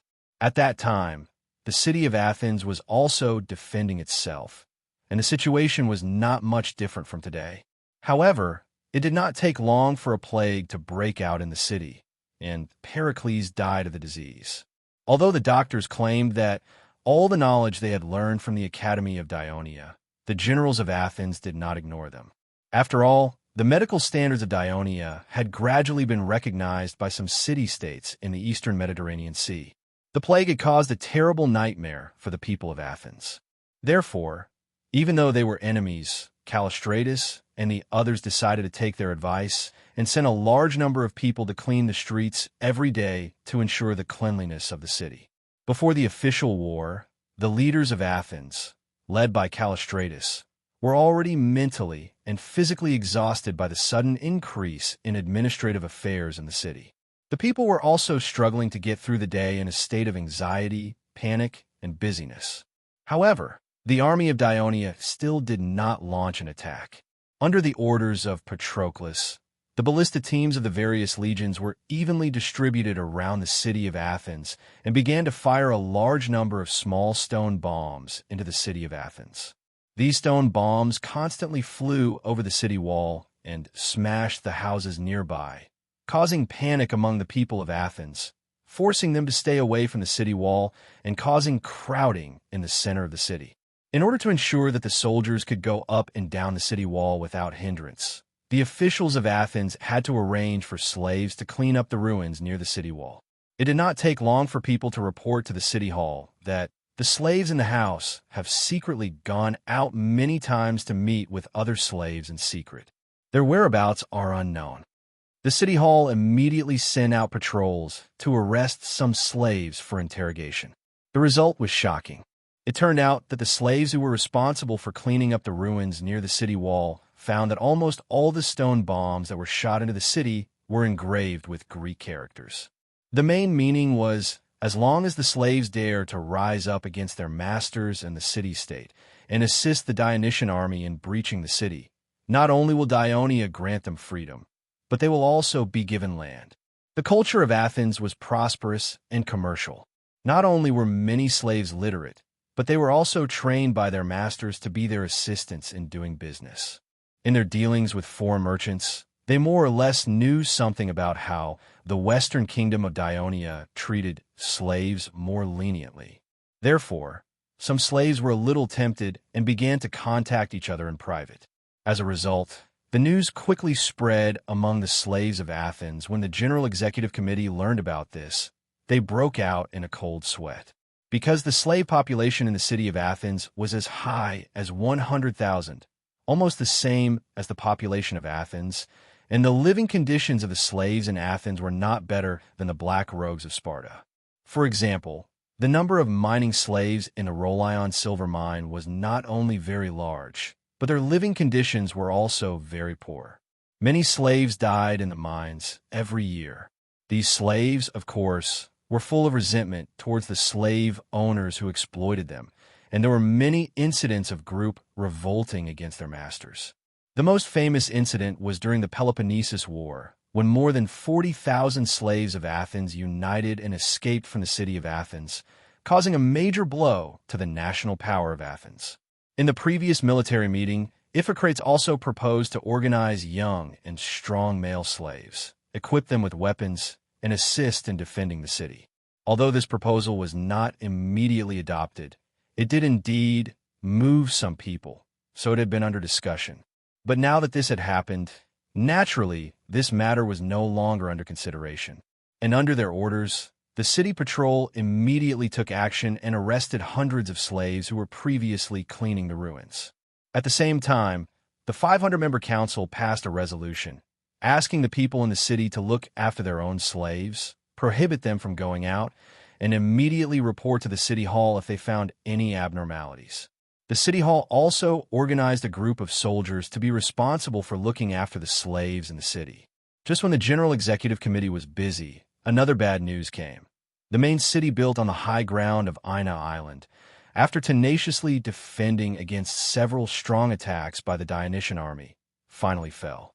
Since then, the warships of the First and Third Fleets of Dionia were stationed at the port of Ina, the port of Ismia and Corinth, and the port of Megara respectively, so that the port of Piraeus in Athens could be sealed off 24 hours a day. On land, Patroclus issued another order. The soldiers who had built the camp began to build siege platforms 100 meters away from the city. At the same time, he also ordered the engineering battalions of each legion to build super siege towers. After the order was issued, the 100,000 soldiers immediately began to work, and the surrounding area outside the city of Athens became a construction site, with dust flying everywhere. The transport fleet of Dionia was also busy. They transported the trees that the Myrcenians and Laconians had cut down from Mount Taygetos to Megara, then transported them to the camp of Dionia, where the engineers led the craftsmen to build siege weapons. In the entire land of Peloponnesus and central Greece, only Sparta, which did not pay much attention to navigation, still had dense forests, and the trees on Mount Taygetos were unusually tall. Standing on the top of the 10-meter-high wall of Athens, the militia of Athens was getting more and more nervous because they saw that the originally flat land outside the city was bulging with mounds, and they were getting taller by the day, almost taller than the wall of Athens. Iphicrates did not passively defend. He had led the light shield men of Thrace and the mercenaries of Iazon out of the city several times to carry out surprise attacks. In the beginning, they achieved some results, killing some enemy soldiers, and even breaching the camp of Megara's army in a night attack. However, because they were afraid of alerting the enemy, not many soldiers participated in the night attack, and the Dionysian army's reinforcements came in time, so they were not able to increase their results. However, after that, the allied forces of Dionia learned their lesson. Under the strict requirements of Patroclus, not only did the various military camps strengthen their defense, but they also strengthened the communication between each other. The soldiers of Dionia also connected the trenches in front of each siege platform, formed by the excavation of the siege platforms, and expanded them into trenches so that the army of Athens could not even raid the construction site. Therefore, after a few raids that resulted in casualties, Iphicrates had to temporarily stop this risky practice. Therefore, the speed of the construction of the Dionia soldiers was greatly increased, and finally, siege platforms more than 10 meters high towered outside the city of Athens. The soldiers of Athens looked up at the mounds that were taller than the city walls, and all of them were terrified. But what made them even more frightened was that stone shells whistled from these mounds over the city walls and landed in the city of Athens. Chapter 1232. With the siege platforms that were closer to the city, the attack range of all the ballistae was greatly increased. They covered almost half of the area of the city of Athens. Not only did the ballistae fire stone bullets, but they also threw burning oil cans into the city, causing fire everywhere in the city of Athens. The city was in chaos. Then, the Dionysian army pushed out another 9 super siege towers. They were protected by arrow-blocking carts, wooden carriages, and other siege weapons, as well as the light infantry that followed closely behind them. They slowly advanced towards the western wall of the city of Athens. The defending soldiers at the top of the city wall panicked when they saw these behemoths that were taller than the city wall approaching them. Iphicrates and Chabrias, who rushed to the city after hearing the news, were also stunned. At this time, the super siege towers that were still 50 meters away from the city wall stopped advancing. The light infantry on the top floor began to fire arrows at the defending soldiers at the top of the city wall.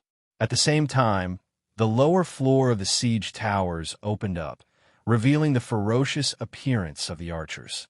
Huge iron arrows whistled towards the top of the city wall, like skewers piercing through meat. They were able to kill several soldiers at once, and they died horribly. If it were not for the timely rescue of the guards, Iphicrates would have been pierced by the iron arrows and lost his life.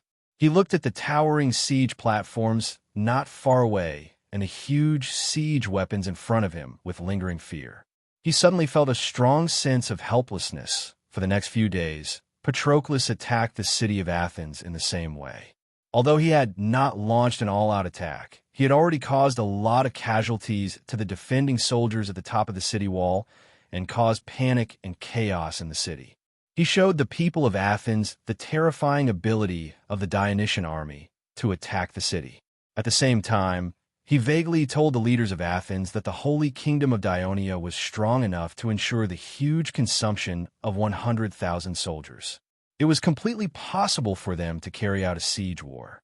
For Athens, these days were a complete disaster. 1/5 of the city was attacked by Dionia's ballistae, and a small part of the city was burned to ruins. Even the civic hall on Phrynex Hill was destroyed.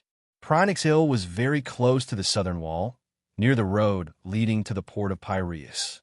It was completely within the range of the ballistae on the nearest siege platforms outside the city. It was also the target that Patroclus had mentioned. The reason why there was not too much damage was because Clotho-Catax specifically asked for mercy. Nearly 1,000 families lost their homes, and they cried day and night, asking for help from the city hall. This had also caused a great shock to the people of Athens. The government of Athens sent a large number of people to deal with the aftermath of these attacks. At the same time, they had to strengthen the defense of the city wall to prevent the Dionysian army from taking advantage of the turmoil in the city to launch an attack. However, the city of Athens was vast, and with the long wall and the port of Piraeus, they needed a large number of public militia. As a result, the number of patrols in the city to maintain order was greatly reduced. However, the damage caused by the ballistae to the city caused the food supply and water supply to become more tight. The conflict between the residents of the city and the refugees outside the city intensified, causing many conflicts. When the patrols were exhausted, more than 2,000 slave miners took advantage of the turmoil in the city and the weakening of supervision. They secretly contacted each other and suddenly launched a riot. They killed the foremen and guards who supervised them, rushed out of the slave camp that was like a prison, collected weapons, and destroyed the mine owner's manor. Then, on the way to the city gate, they killed the people of Athens in the houses along the way and liberated the slaves. By the time they arrived at the west gate, the number of slaves had increased to more than 6,000. Iphicrates, who received the news, urgently mobilized troops at the west gate to block the slaves who attempted to escape. The two sides then engaged in a fierce battle. Although Iphicrates had a small number of soldiers, the soldiers were fully armed and full of energy. Although the slave team had a large number of people, their equipment was shabby and many of them were even unarmed. Due to the abuse of the mine owner, most of the slave miners were sick and weak. Coupled with the narrow streets, they could not make full use of their advantage in numbers. It did not take long for the slave team to be unable to resist the attack of the soldiers of Athens. At this time, Chabrias arrived from the rear with another force. Under the attack from the front and back, the slave team quickly collapsed and fled in all directions. Because the Dionia coalition forces outside the city were still using siege weapons to attack the defenders from afar, the light infantry on the siege towers noticed the abnormality in the city and rushed to inform the commander in the rear camp. Patroclus quickly made a decision: launch an official attack on the west wall. But just as the Dionia soldiers gathered in formation and blew the bugle to attack, the riot at the west gate had subsided. Patroclus, who received the news, hesitated for a moment and finally canceled the attack order. It could be said that they missed a great opportunity to capture the city of Athens. But this slave riot had a great impact on the city of Athens. Although the rioting slaves only killed less than 300 people in 2 blocks of Athens, it caused many people in Athens to panic, especially those citizens who had more slaves at home. They either asked the city hall to send patrols to help them guard the slaves, or simply gave the male slaves to the city for free. There were even a few citizens of Athens who killed the slaves at home because of excessive fear. Naturally, they were also met with desperate resistance from slaves. As a result, scenes of family tragedies were staged in the city of Athens from time to time, and the contradictions between slaves and slave owners were intensified to the extreme. Besieged by the enemy outside and full of internal contradictions, the city of Athens was like sitting on a crater that was about to erupt, and there was a possibility of it being destroyed at any time. Finally, at the emergency meeting of 500 people in the city hall, most of the members rushed to propose that they accept the request of Dionia and negotiate a truce and peace with it. The citizens of Athens had to temporarily move to the theater of Dionysus due to the threat of Dionia's ballistae at Nyx Mountain. The citizens of Athens, who had once expressed indignation that they would rather die with the city than surrender to Dionia, had suffered from lack of food and water, their compatriots becoming enemies, slave riots, fires, daily threats of arrows and stone bombs from Dionia, and great mental pressure. When most of them heard the proposal of the 500-member council announced by Callistratus, they were relieved as if they had been granted amnesty. Only a few citizens, led by Esocrates, expressed their firm opposition.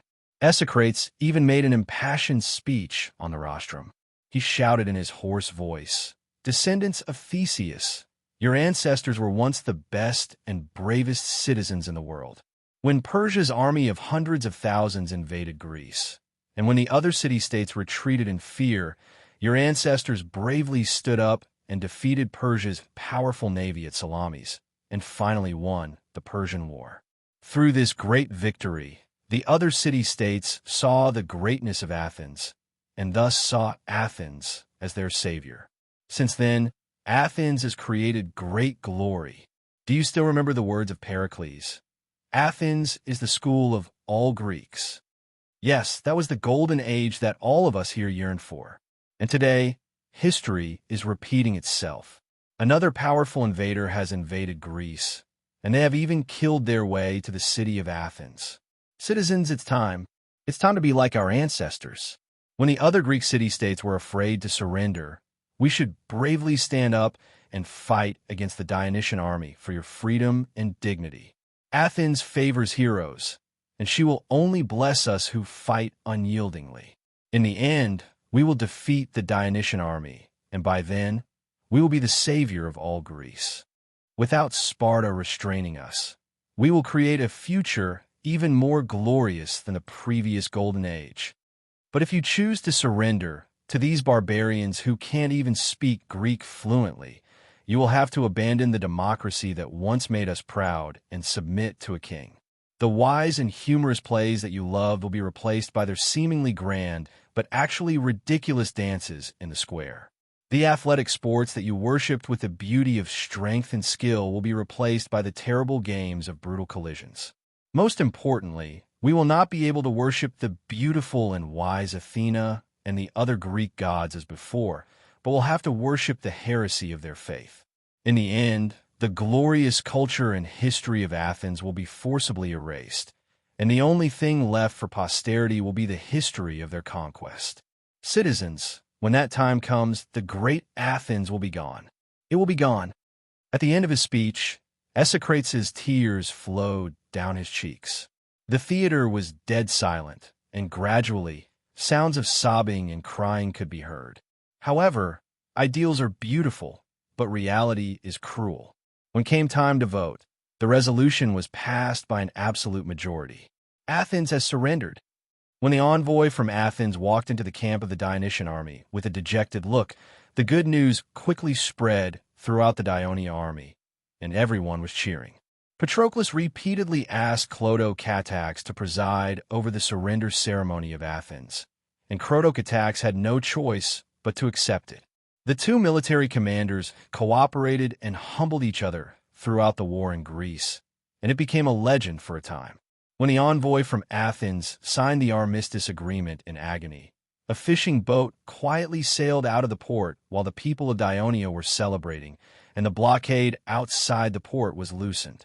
It turned nimbly west into Salamiga Bay. At that moment, a tall and burly man came out of the shabby shed. "Hey, what are you doing out here? Hurry up and hide inside. It'll be troublesome if the patrolling ships of Dionia bump into you." The owner of the boat shouted anxiously, "Don't worry, Athens has already surrendered. I'm afraid the people of Dionia are celebrating. Who would care about a small fishing boat like yours?" The man said indifferently. Chapter 1233. I've promised those big shots that I'll send you safely to Delos. Although I, Storus, always keep my word, don't give me any trouble. Otherwise, if you piss me off, I'll send you into the sea to feed the fishes." The owner of the boat said fiercely as he rowed, "I don't like it when people order me around." The man suddenly said sternly, "I'm telling you, I'm not going back to that smelly boat to lie down. If you're not happy, you can push me into the sea right now." The man's words carried a sense of authority, and the owner of the boat did not dare to meet his sharp gaze. He muttered a few words in a low voice, then lowered his head and rowed with all his might. After a while, he saw that the man was staring at the shore without moving. He could not suppress his curiosity and asked, "Hey, who are you? Why did Callistratus, Iphicrates, all these generals come to the dock to send you off?" "Because I'm their creditor," the man said angrily. Then he added meaningfully, "It's also because I'm Dionia's sworn enemy." That was the truth, because this man was Iason. After he escaped to the city of Athens, the generals of Athens treated him with great courtesy. They hired the best doctors to treat him and even set up a luxurious mansion for him to recuperate. However, they hoped that he could temporarily hand over the command of the mercenaries to the executive committee of the generals. Like a stray dog, Iason had no choice but to agree. As a result, these nearly 8,000 mercenaries became the main force against the attack of the Dionysian army, and they suffered heavy losses. They were elite troops that Iason had spent years and countless money to cultivate. They were very loyal to Iason. However, when Iason learned of this, he did not complain at all. Instead, the higher-ups of Athens were embarrassed. Therefore, when Athens decided to surrender to Dionia, Callistratus specially talked to Iason and made it clear that he was willing to take the risk to help Iason escape from Athens. This was because once Athens surrendered to Dionia, the people of Dionia might demand this Thessaly Tarkus.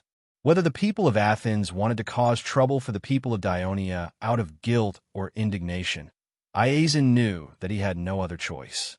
At this moment, Iason stared blankly at the shore that was constantly being hit by the waves. He remembered that his life's work had been destroyed, and he was even forced to leave his homeland. He was extremely annoyed and remorseful, and he could not help but want to go crazy.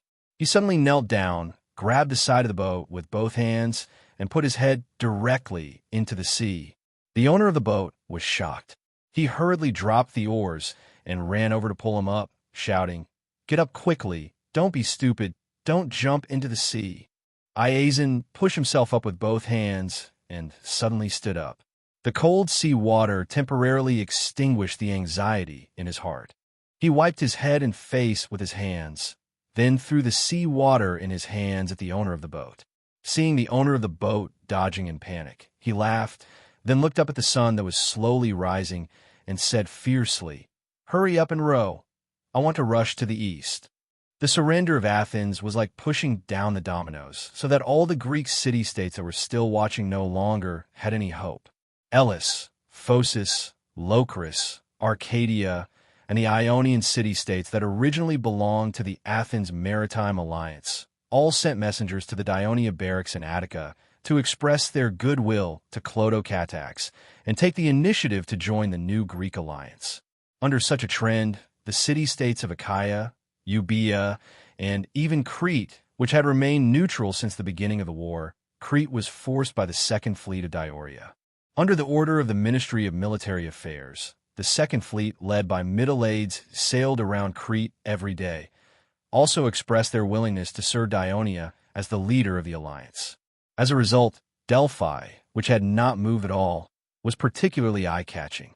Many people speculated that as the holy land of the entire Greek world, Delphi might be fighting to the end against the heretical Dionia. But in fact, the priests of Delphi had long been in a panic because there were rumors that Dionia was preparing to send troops to destroy Delphi and rob all the gold and silver in the sacred vault. Therefore, when they received the news that the prince of Dionia, Clodocatax, was coming to visit Delphi under the escort of the army, all the priests and people of Delphi felt that a disaster was coming. Some packed their bags and were ready to flee, while others had already made up their minds to protect the temple of Apollo, even at the cost of their lives, all the eyes of the people of the native Greek city-states were focused on Clodocatax. They were all worried. After the noble prince of Dionia entered Delphi, although he violated Delphi's tradition by leading the palace guards up the mountain and into the temple due to safety concerns, he did not meet the priests with weapons. On the contrary, he had been amiable. Not only did he solemnly worship Apollo, but he also took the initiative to build a sacred vault in Delphi to store the gold and silver donated by Dionia. The priests of Delphi temporarily put down their guard and began to negotiate with Clodocatax. Clodocatax promised the priests that after Dionia became the leader of the new Hellenic alliance, the status of Delphi among the native Greek people would not change. Moreover, the Holy Kingdom of Dionia would not only guarantee Delphi's status as the holiest oracle in the Greek world, but also make it the greatest oracle of the Holy Kingdom of Dionia. In the future, the areas conquered and controlled by Dionia would also carry out this promise. The priests of Delphi were overjoyed by this sudden big pie that fell from the sky. Since the rise of the Kingdom of Dionia, fewer and fewer city-states and people came to Delphi to worship and seek oracle. Today, the sacred status of Delphi among the Greek people was not as good as before. The promise made by Dionia would not only allow Delphi to regain its former glory, but also allowed Delphi's influence to expand beyond the Greek world and to the vast Mediterranean Sea with the help of the strong power of Dionia. Just when the priests were overwhelmed with joy, Clodocatax made a request. Delphi must recognize the contents of the divine canon of Hades, issued by the main temple of the Dionia, recognize Hades as the leader of the Greek gods, and accept the jurisdiction of the main temple of the Hadesian name. The priests were stunned. On one side was the Dionysian army sharpening their swords in their territory, and on the other side was a brighter and brighter future. Delphi had no other choice. The priests accepted Clodocatax's request and quickly got to work. They held a grand sacrificial ceremony in which all the people of Delphi were asked to participate. Then, in front of everyone, Clodocatax sought oracle from the temple of Apollo. The old Pythia danced around in the sulfur-smelling oracle for a long time and almost fainted. When she came out, she announced that she saw the great Apollo driving the golden chariot, leaping out of the mountains in the west. The black-haired Hades was sitting in the chariot, and he was talking to another young man wearing a crown. The golden chariot rose high into the sky and turned into a dazzling white light, illuminating the land and the sea. Everyone immediately came up with their own interpretation of the oracle. Not long after, a version of the oracle that everyone agreed with began to spread in Greece. The mountains in the west refer to the Italian peninsula and the kingdom of Dionia, because Italy to the west of the Adriatic Sea was indeed a peninsula traversed by the majestic Apennines mountain range. Furthermore, the native Greeks often ridiculed the people of Dionia as barbarians, and barbarians were often a mountainous race. The golden chariot leaping out of Italy meant that Apollo had acknowledged the kingdom of Dionia. Moreover, he was driving the chariot for Hades, implying that Apollo had changed his allegiance to Hades. As for the young man in the chariot, there was no doubt that he was the king of Dionia, because it was widely known in the Western Mediterranean that the king of the Devers was a descendant of Hades, and Delphi had publicly acknowledged this statement on behalf of Greece. The final scene implied that the kingdom of Dionia would achieve unprecedented glory, and that Hades and Apollo would share the glory. It could be said that the Pythia's oracle was very thoughtful, but it set off a spiritual storm in the minds of the native Greeks. In contrast, what Delphi announced next was more acceptable to the people. Delphi acknowledged the sacred name of the kingdom of Dionia, and that it was undoubtedly the kingdom of Greece. It would become an important member of the sacred alliance, and it was fully qualified to participate in the Pythian Games. In any case, Delphi was saved, and it was a happy ending. The Greeks breathed a sigh of relief. Of course, some city-states were disappointed and annoyed, but it was to no avail. Clodocatax achieved a satisfactory result in Delphi. He did not rest for long, and immediately announced that he would be visiting the Olympia. It was the Olympia's turn to feel nervous. Unlike Delphi, the Olympia had never been an independent holy land. For centuries, it had been back and forth between Elis and Pisa, and Agos, Sparta, and Athens had often criticized it. It also did not have the great influence that Delphi had among the people. Perhaps it was because the Greek people did not like the temperamental, lustful, and lustful king of gods. Chapter 1234. However, the Temple of Zeus at the Olympia was one of the oldest and most magnificent temples in the Mediterranean Sea. The Olympia was the oldest Greek games. Since its inception, the Greek world had its own calendar based on the number of Olympia games. The games were also the largest number of participants and the widest range of city-states. The Olympia and Delphi had always been the Greek cultural symbols that connected the Greek city-states all over the Mediterranean Sea. Logically speaking, Clodocatax would use the same method as Delphi to appease the Olympia, but the Olympia worshipped Zeus, the king of gods, while the people of Dionia firmly believed that Hades was the king of the gods. The two were fundamentally opposed, which determined that this would not be a peaceful visit.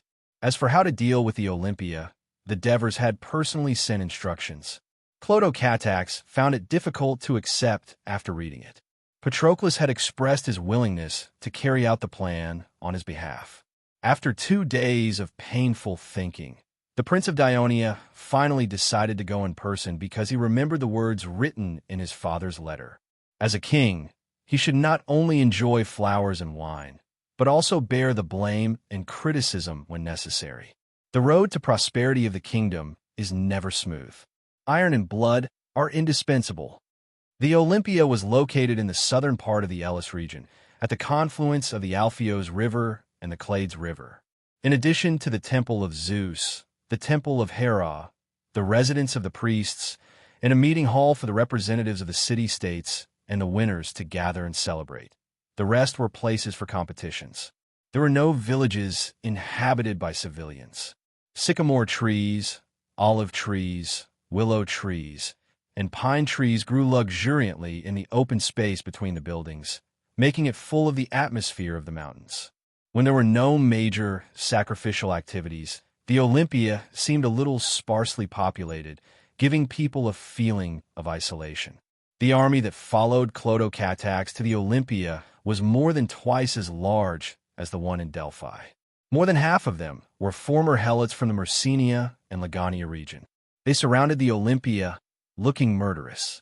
Clodocatax forcibly summoned the priests of Zeus, put on a fierce look, and threatened them. The other city-states had confessed that the war between them and Dionia was deliberately instigated by the priests of the Olympia, so Dionia had come to investigate the priests of the Olympia for the war. Unless they were willing to promise that from now on, they would no longer claim Zeus as the king of the gods, and were willing to accept the supervision of the main temple of the holy kingdom of Dionia in name of Hades, then they would be absolved of their crimes, and could continue to serve Zeus as noble priests and continue to host the Olympia. Otherwise, they would bear the crime of war criminals, be deprived of their priest status, and be expelled from the Olympia. No city-state of the new Hellenic Union could take them in. Originally, the Devers asked Clodocatax to execute the priests of the Olympia who refused to cooperate as a warning to others, but the kind-hearted Clodocatax changed it to expulsion.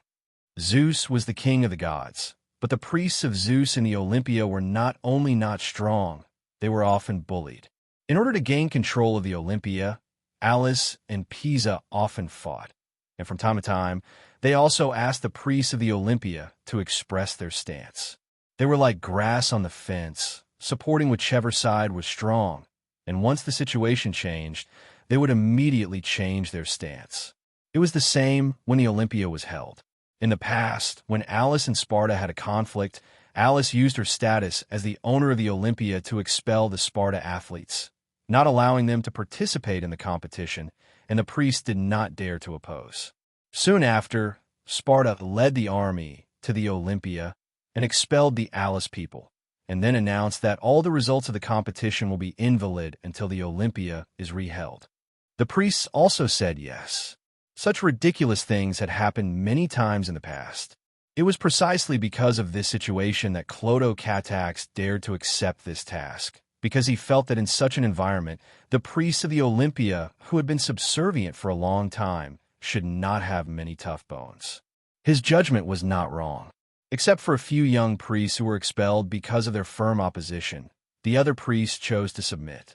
Since then, the two holy lands of the Greek mainland, Delphi and Olympia, like the other Greek mainland city-states, had also submitted to the holy kingdom of Dionia. On this day, after Timotheus led the fleet to patrol the near east coast and returned to Tyre, he found a messenger of the king of Persia waiting at the dock as soon as he disembarked. "The king wants to see me?"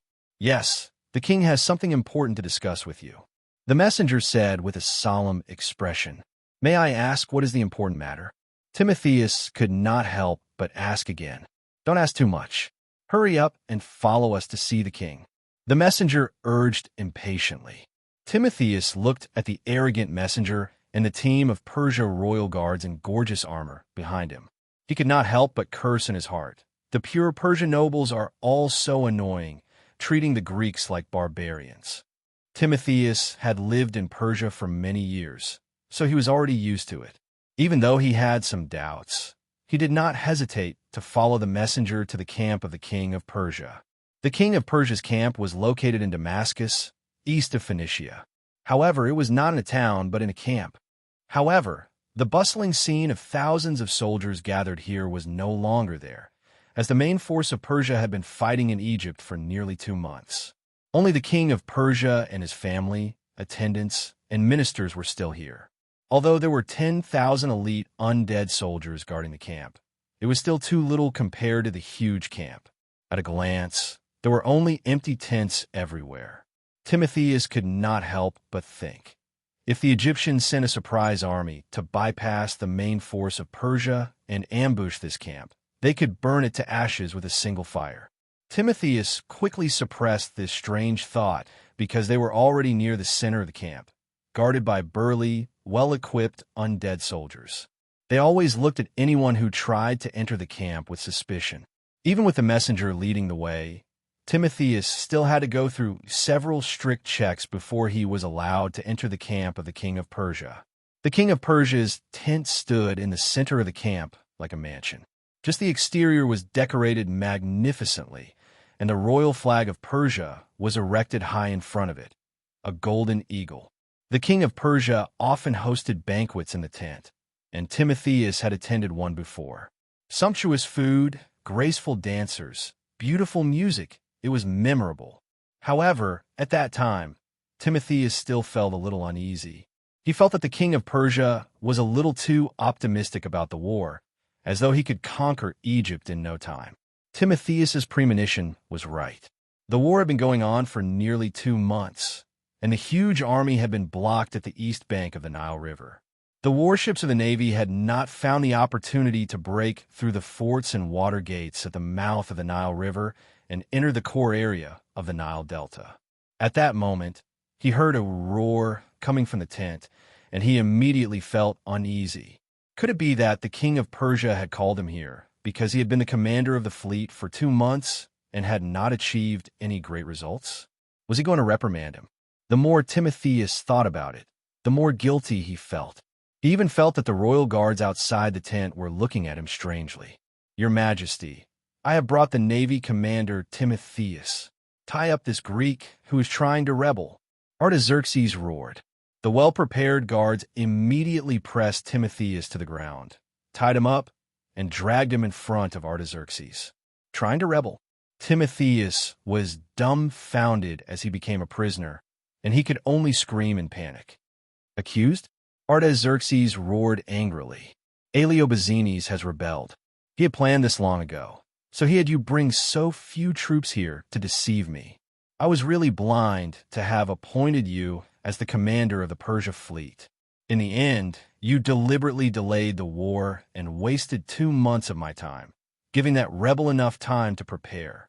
Damn Greek barbarians, and I trusted you so much." The more Artaxerxes spoke, the angrier he became. He stepped forward and kicked Timotheus to the ground. "Drag him out and behead him," The guard stepped forward and dragged Timotheus out by his hair.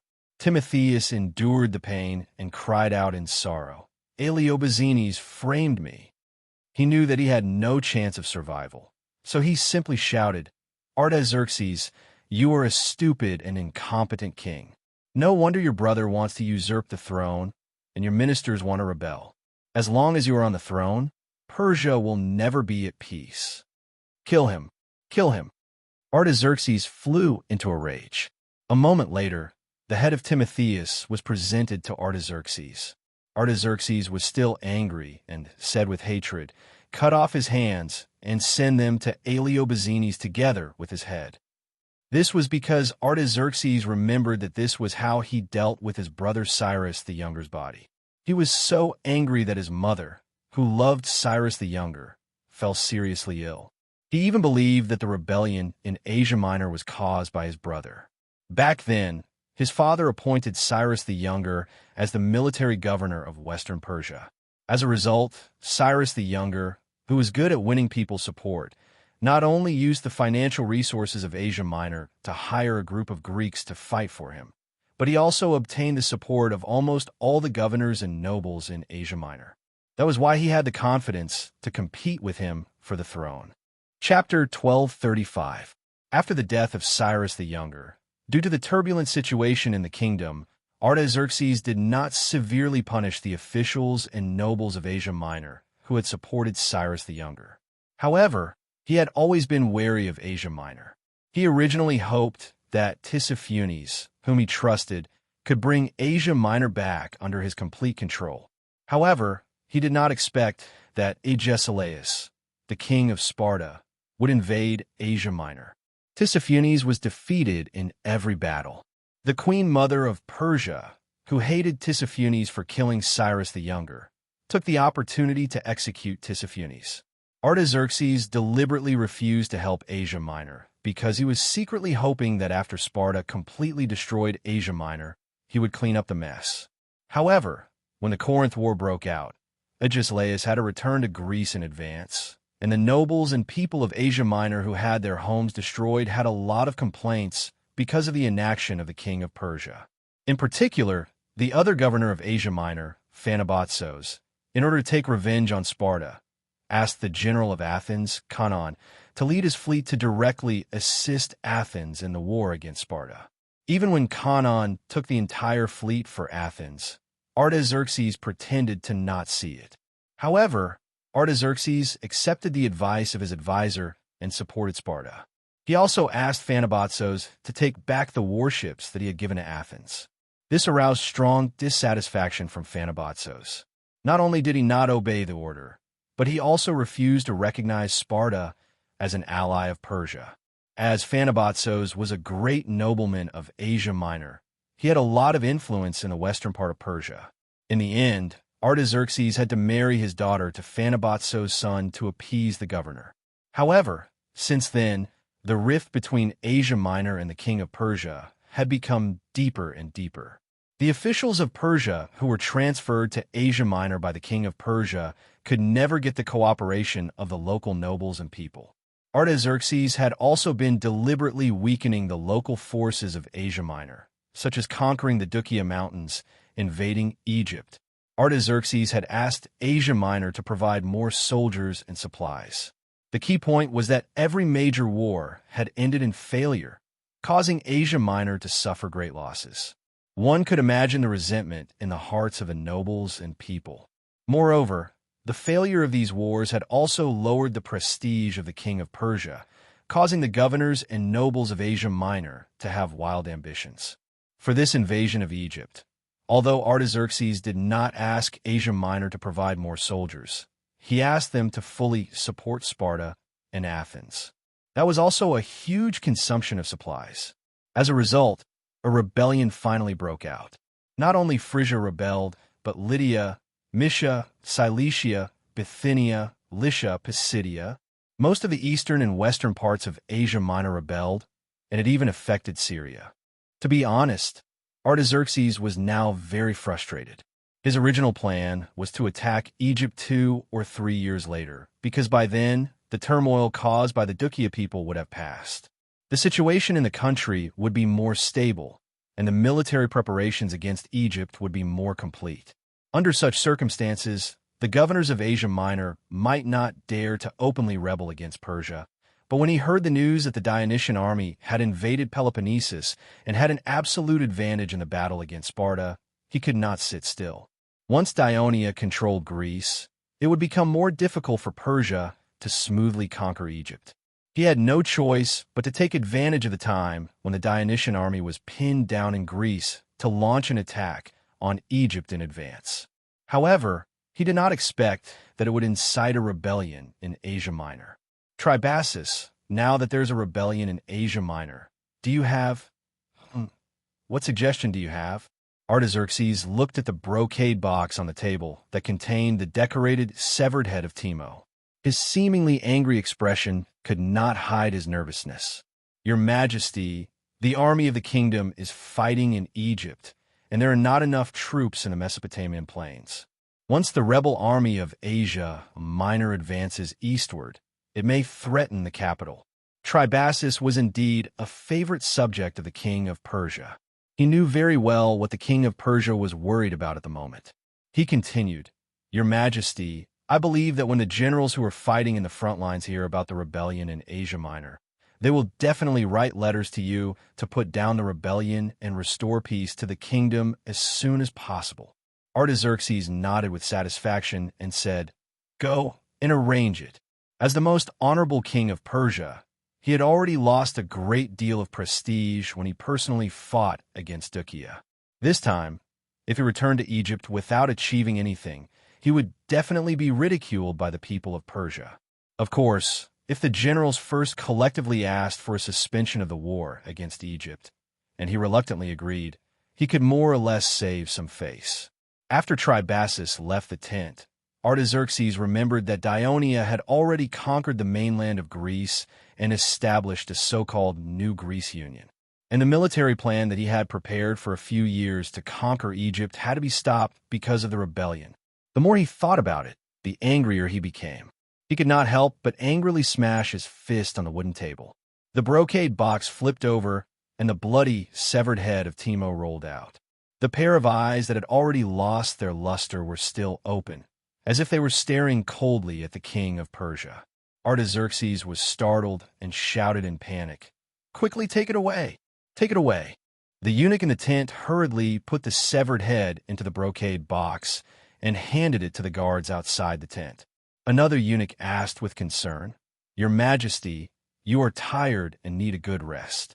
Should we ask Princess Atossa to come and take care of you? After all, Artaxerxes was old and needed someone to take care of him when he went to war. Therefore, he brought along his favorite and youngest consort, Atossa, who was also his daughter. At this moment, after venting his extreme emotions, Artaxerxes felt that his head was heavy and his limbs were weak, so he nodded. On the 1st of January 369 BC, year 25 of the kingdom of Diana, many merchant ships flooded into the port of Phalae in Thessaly.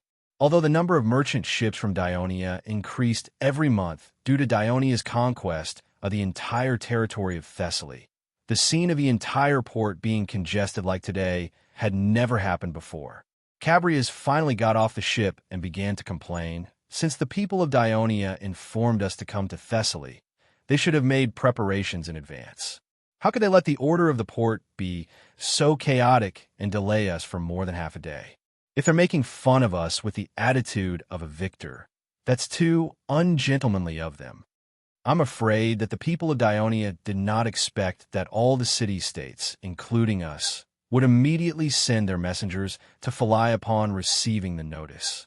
Callistratus said in disappointment as he looked at the various docks in the port.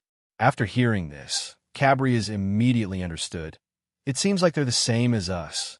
They want to come here as soon as possible and fight for more benefits for their city-states before the alliance conference starts and the Treaty of Alliance is signed. From this incident, we can see how powerful the kingdom of Dionia is in Greece now. Callistratus sighed softly. Chabrias instantly became silent. Yes, first they defeated Sparta, then they conquered Thessaly, Then they defeated the Greek allied forces and forced Athens to surrender.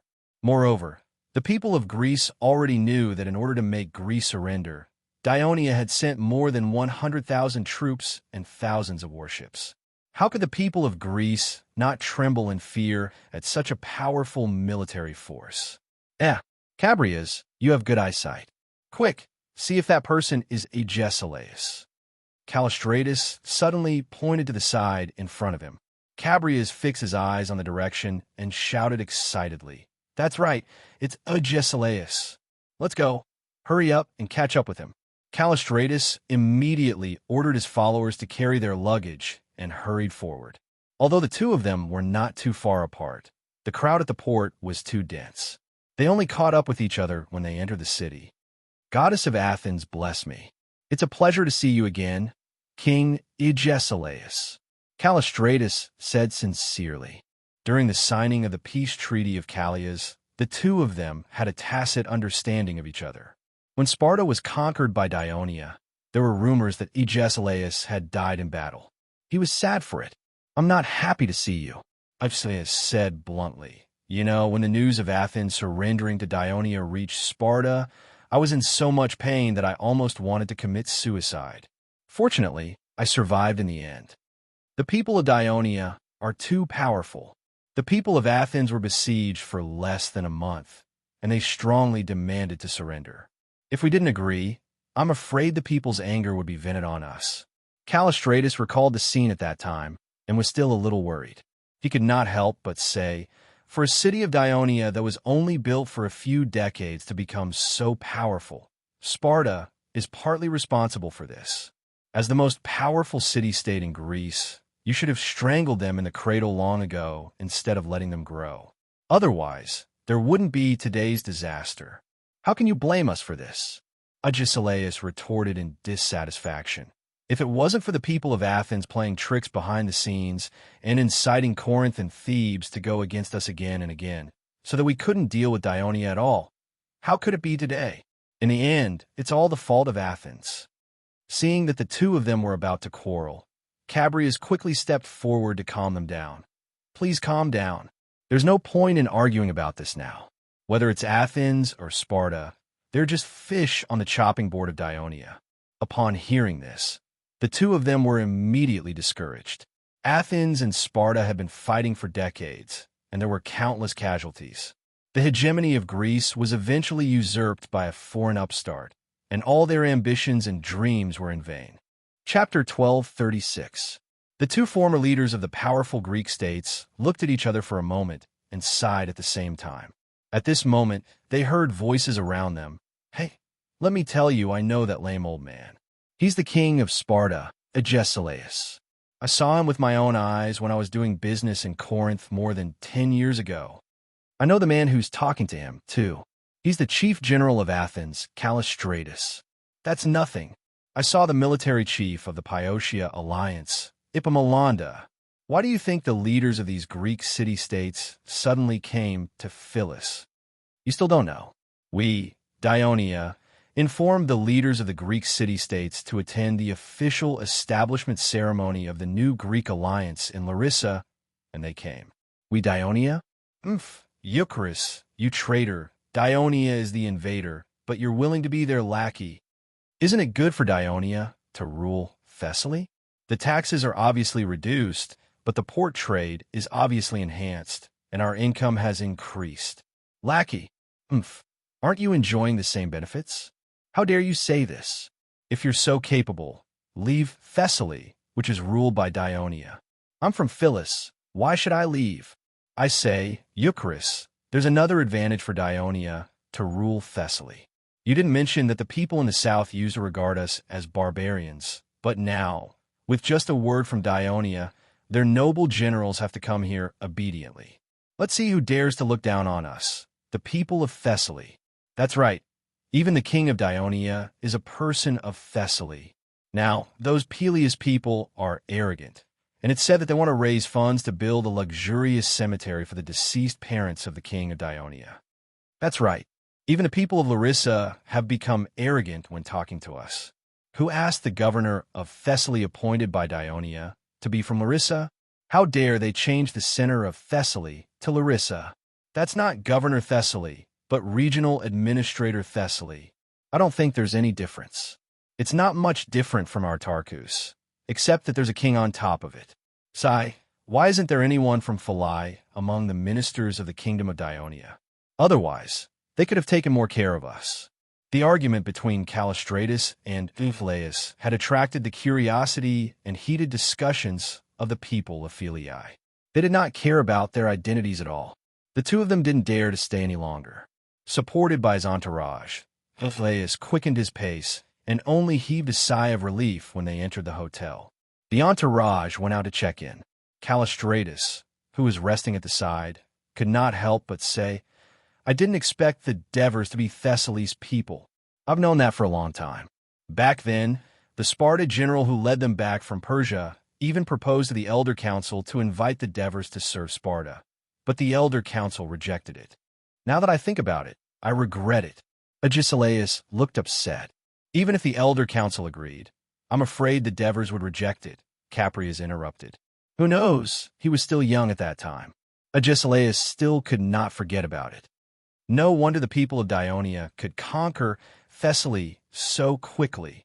Callistratus said with a complicated expression, "It seems that the alliance ceremony was held in Larissa this time because Dionia wanted to show their strength to the people of Thessaly." There's no doubt about it. Agesilaus sighed. Although he could no longer lead the army into battle, the strategic vision that he had honed for decades on the battlefield was still there. Thessaly has fertile plains, a large population, strong cavalry, and light infantry. Iazon was already scary enough. Now that Dionia is in control, it's like a huge rock is pressing down on our heads. If the city-states make any moves, Dionia doesn't even need to send troops from Italy. Thessaly's army can quickly move south, pass through Hot Spring Pass, and enter the heart of Greece. Sigh, Dionia is getting stronger and stronger. The Greek city-states have no chance of resisting Dionia. The three of them fell into silence.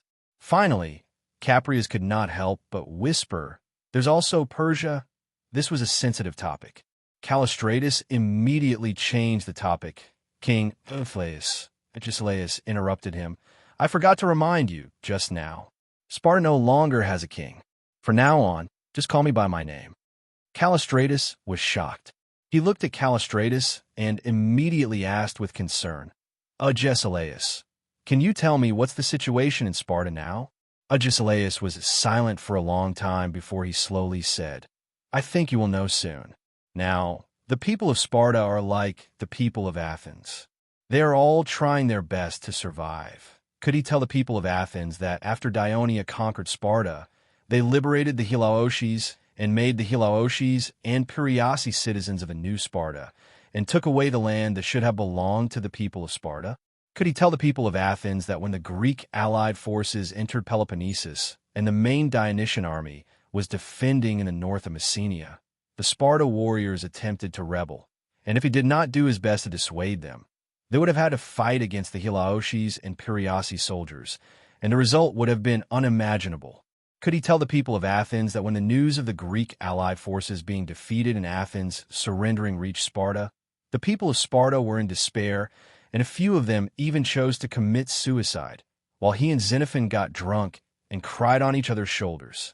Could he tell the people of Athens that this time, after receiving the notice from the people of Dionia, the new Sparta government sent not only him, but also the messengers of Hilaoches and Piraeus, a total of 3 messengers, and that he was ashamed to be with the 2 of them, so he deliberately set off later to Philai?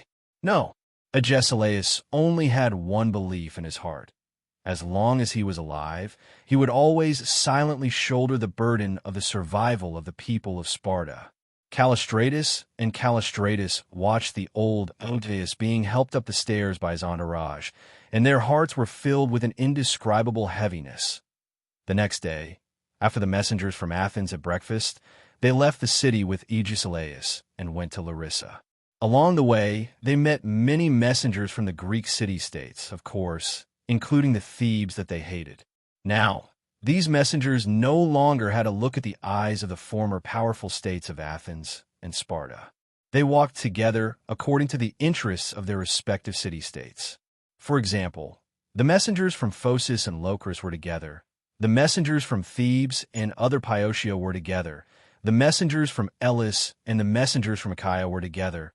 The messengers from Mandinia and the other two messengers from New Sparta and the messengers from Messenia were together.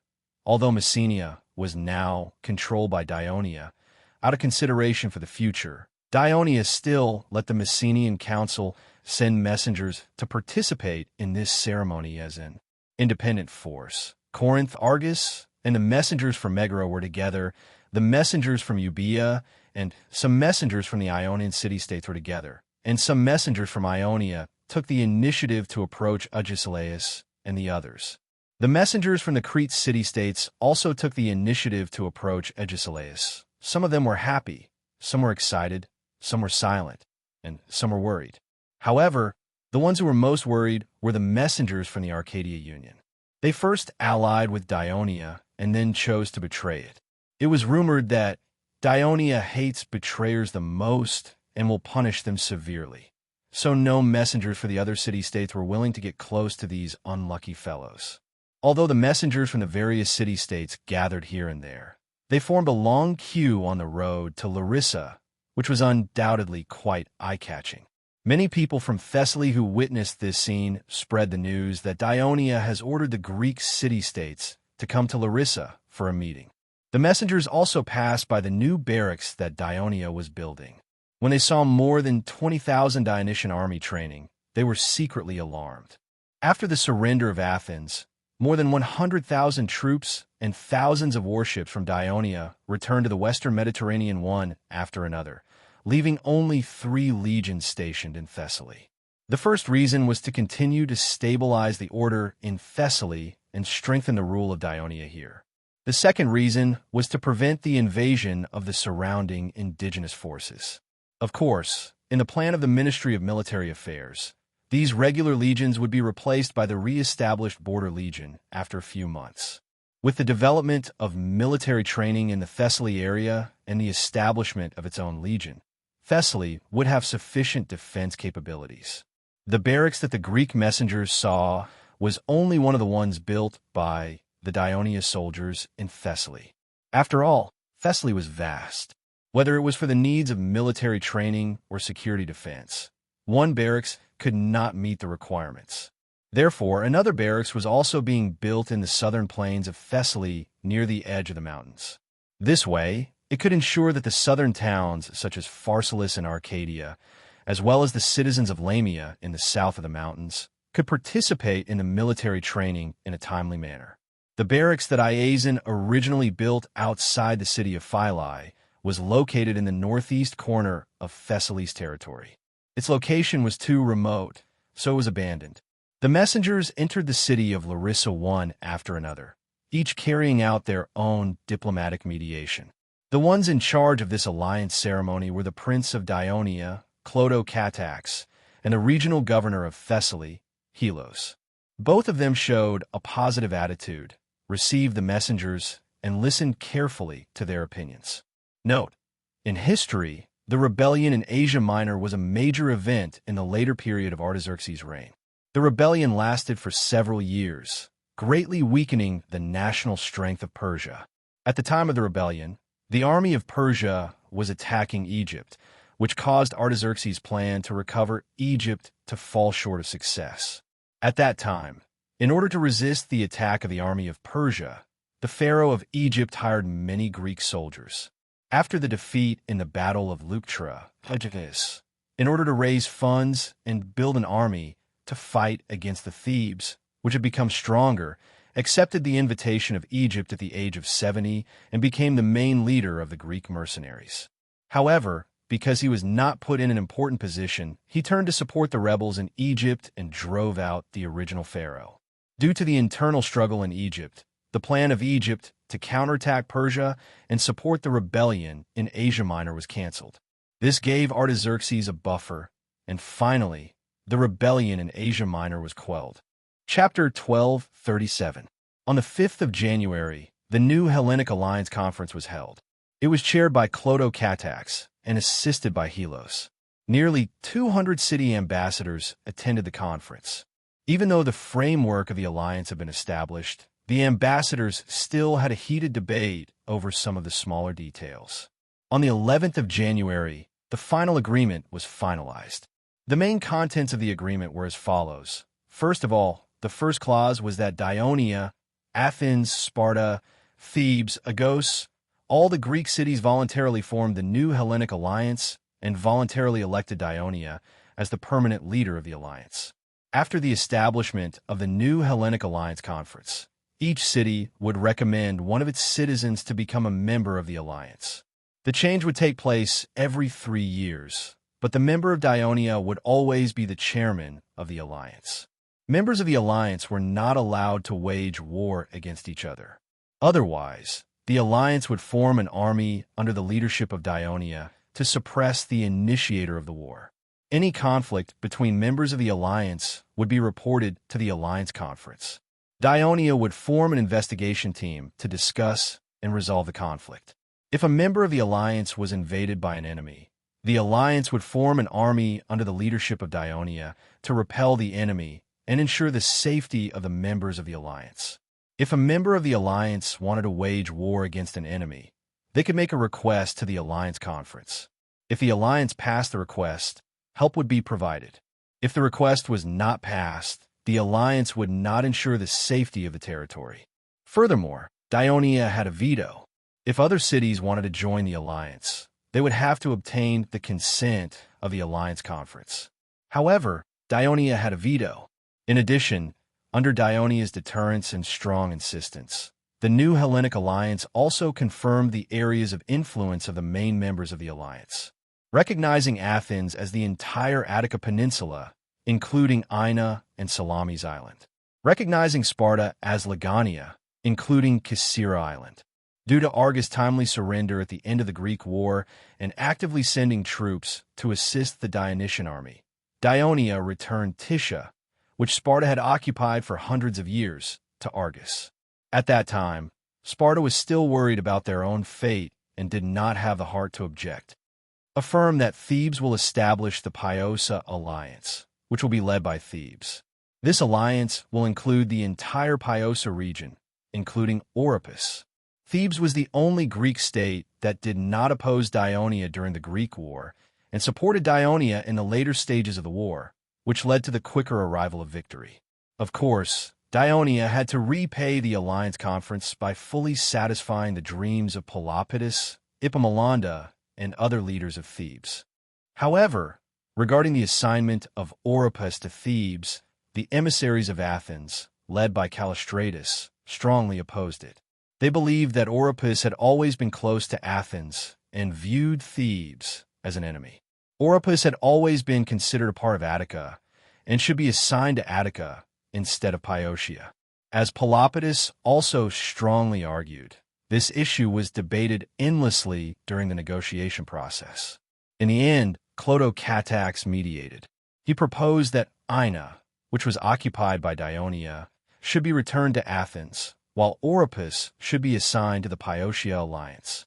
Ina was obviously more important to Athens than Oropus. Callistratus finally agreed, and Pelopidas' wish was fulfilled. For Dionia, since Athens had become an ally, it was natural for Ina to be returned to Athens.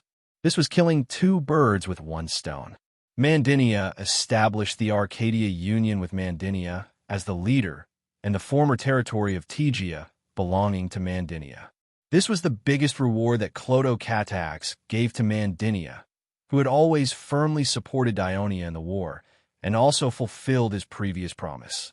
Helos even threatened the other Arcadia states that opposed this issue, saying, if they don't agree, then Dionia will come and settle the score with them for betraying Dionia in the war. Tegea will be their example.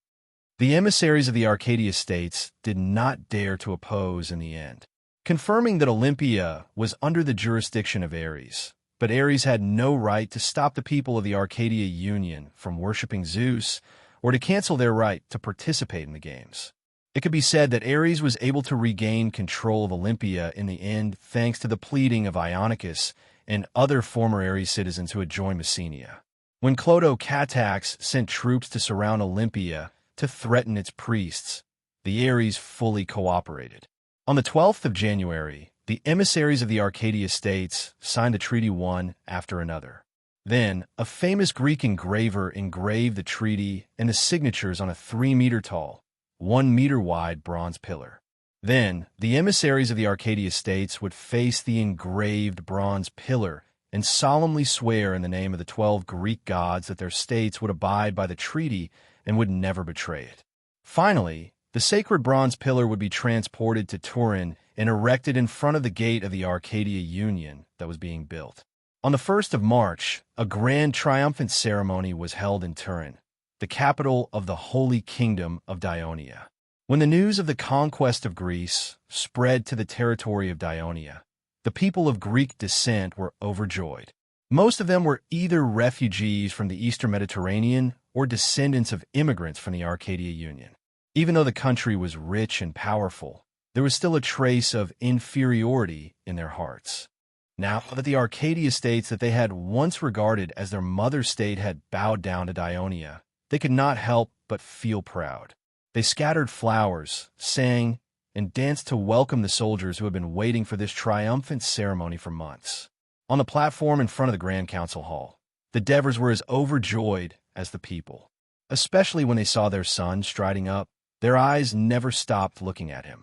When Clodocatax came up to him, he gave a military salute with great force and shouted in a loud voice, "Your Majesty, the commander of the Greek Expeditionary Force, Clodocatax, salutes you." At that moment, Hades Daphis, who had weathered countless storms and been in power for more than 20 years, actually felt a little excited. His voice trembled slightly as he said, "Child, you've lost a lot of weight, but you look even more spirited. You have done well. You have not let me down." His father's kind words melted away the perseverance that Clodocatax had trained for more than half a year. His eyes suddenly turned red, and he said softly with guilt, "Father, please forgive me. I did not take good care of my brother." The Devers comforted him softly. "It is not your fault. Your mother and I do not blame you. Cynthia and Adui do not blame you either. When the triumphant ceremony is over, we will go home together and worship in front of Adoris's grave." He patted Clodocatax's shoulder hard, handed the golden scepter to him, and said encouragingly, "But now you have to cheer up and celebrate with the people of the kingdom this great victory that was exchanged with the blood of countless soldiers." Clodocatax nodded and tried to squeeze out a smile. Together with the Devers, he turned to face the thousands of soldiers and people in the square and raised the scepter in his hand high. The cheers were like a surging tide, wave after wave. A month later, the Devers appointed Clodocatax as the governor of the Holy Kingdom of Dionia. He would handle the national affairs together with 6 assistant ministers. In the territory of Attica and Athens, there was a mountain called Mount Aegaleus. To the east of the mountain was the city of Athens, and to the west of the mountain was a small town called Silesia. Because of the high-quality pottery on the nearby riverbank, the town was famous for its pottery industry. There were many pottery houses and kilns in the town. Every day, countless pillars of smoke would rise from here, day and night. The whole town was shrouded in smoke and dust. When outsiders saw this, they would often worry about the town's residents. Every time this happened, the people of Athens would calmly tell them that this was a good thing. This meant that the pottery industry in Athens would prosper. In fact, this was indeed the case. Even after the establishment of the new Hellenic Union and Dionia became the new overlord of Athens, the worries of the pottery merchants in Athens did not appear. Not only did the pottery industry in Athens not decline, but the orders were also much higher than before. Early in the morning, Hesklaus led a caravan from the suburbs of Athens to Silesia. His pottery factory was located in a large house near the town's gate in the western part of the town. As soon as he entered the house, the foreman in charge of the pottery factory immediately reported to him that the last batch of pottery was about to come out of the kiln. He immediately rushed to the kiln. As soon as the kiln was opened, pieces of red-hot pottery were revealed in the scorching air filled with black ash. They were of various shapes, but they were all different from the traditional Athenian pottery. Everyone present was used to this because the pottery was custom-made by the buyer. The designs were also provided by the buyer, and the buyer was a Tulii merchant.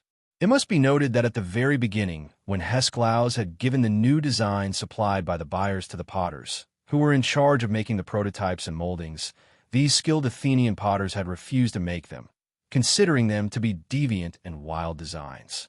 Hesklaus fired one potter after another because of this. The collective boycott of the potters once put his fledgling pottery business in a desperate situation. But later, more than half of the pottery factories in Silesia received orders from Dionia, and the price was so high that the potters, who had to eat and dress, finally chose to give in.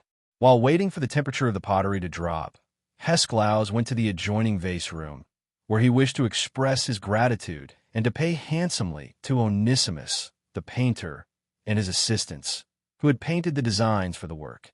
Chapter 1238. Why was the pottery of Athens so popular among the wealthy of Dionia?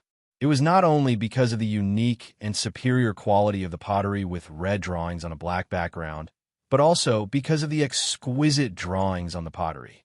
Many outstanding painters from the Greek world were gathered in Athens. Almost all of them were engaged in vase painting.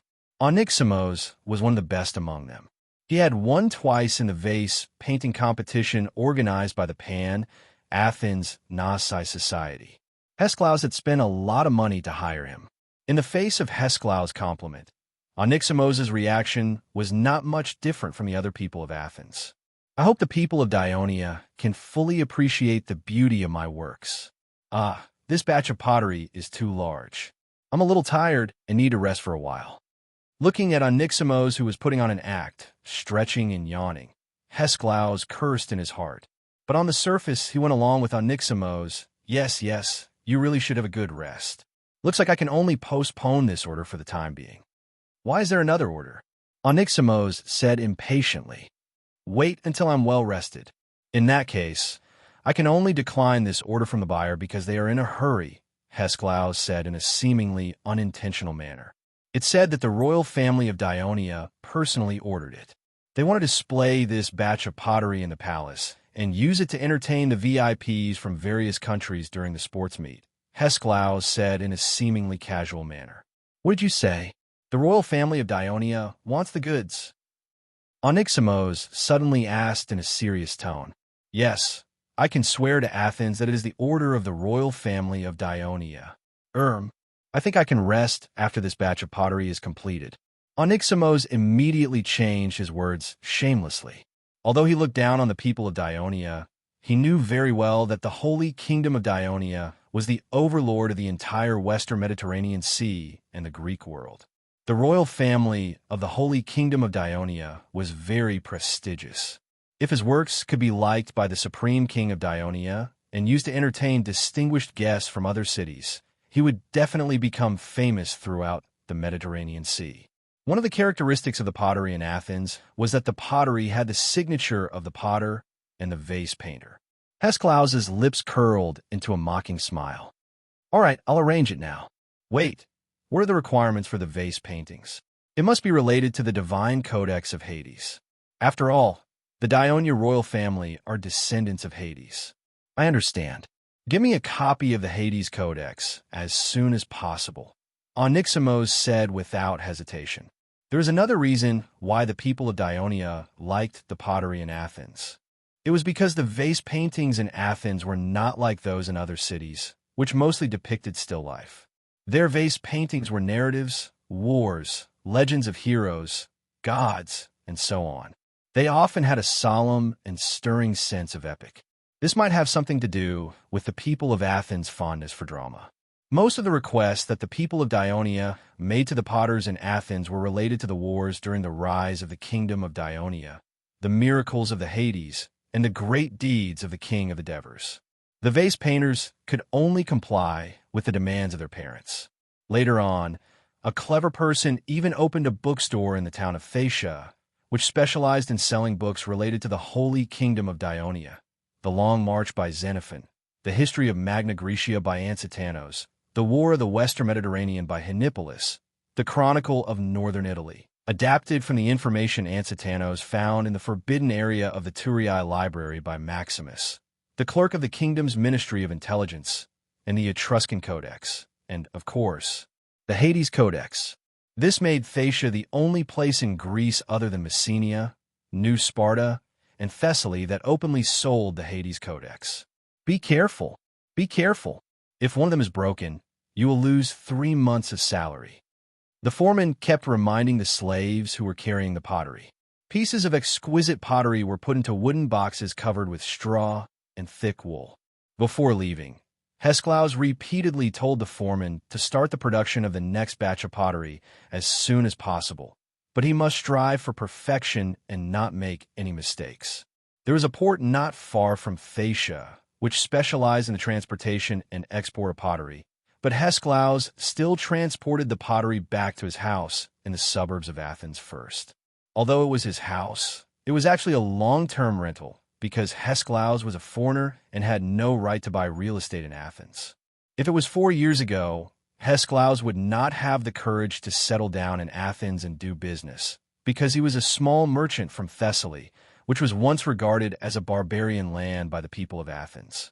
However, Thessaly became a region of the Holy Kingdom of Dionia, and the Thessaly people became citizens of Dionia. Hesklaus was fortunate enough to know a Turiae merchant, and with his help and support, he moved his family to Athens to engage in the pottery industry. Athens was an open city-state, and there were a large number of foreigners in various industries, but most of them were of low status. Although the citizens of Athens hated Hesklaus's identity, his identity as a citizen of Dionia ensured that the judge would not be too partial to the locals when he was in trouble. Of course, he also had to abide by the laws of Athens. In addition to paying a certain amount of taxes and the occasional public donation, as a foreign merchant, he also had to pay a small market tax that the citizens of Athens were exempted from.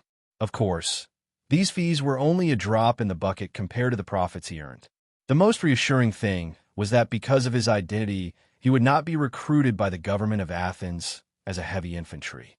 Of course, since the establishment of the new Greek Union, there had been no more wars in Greece, and the days of fear for the people had passed.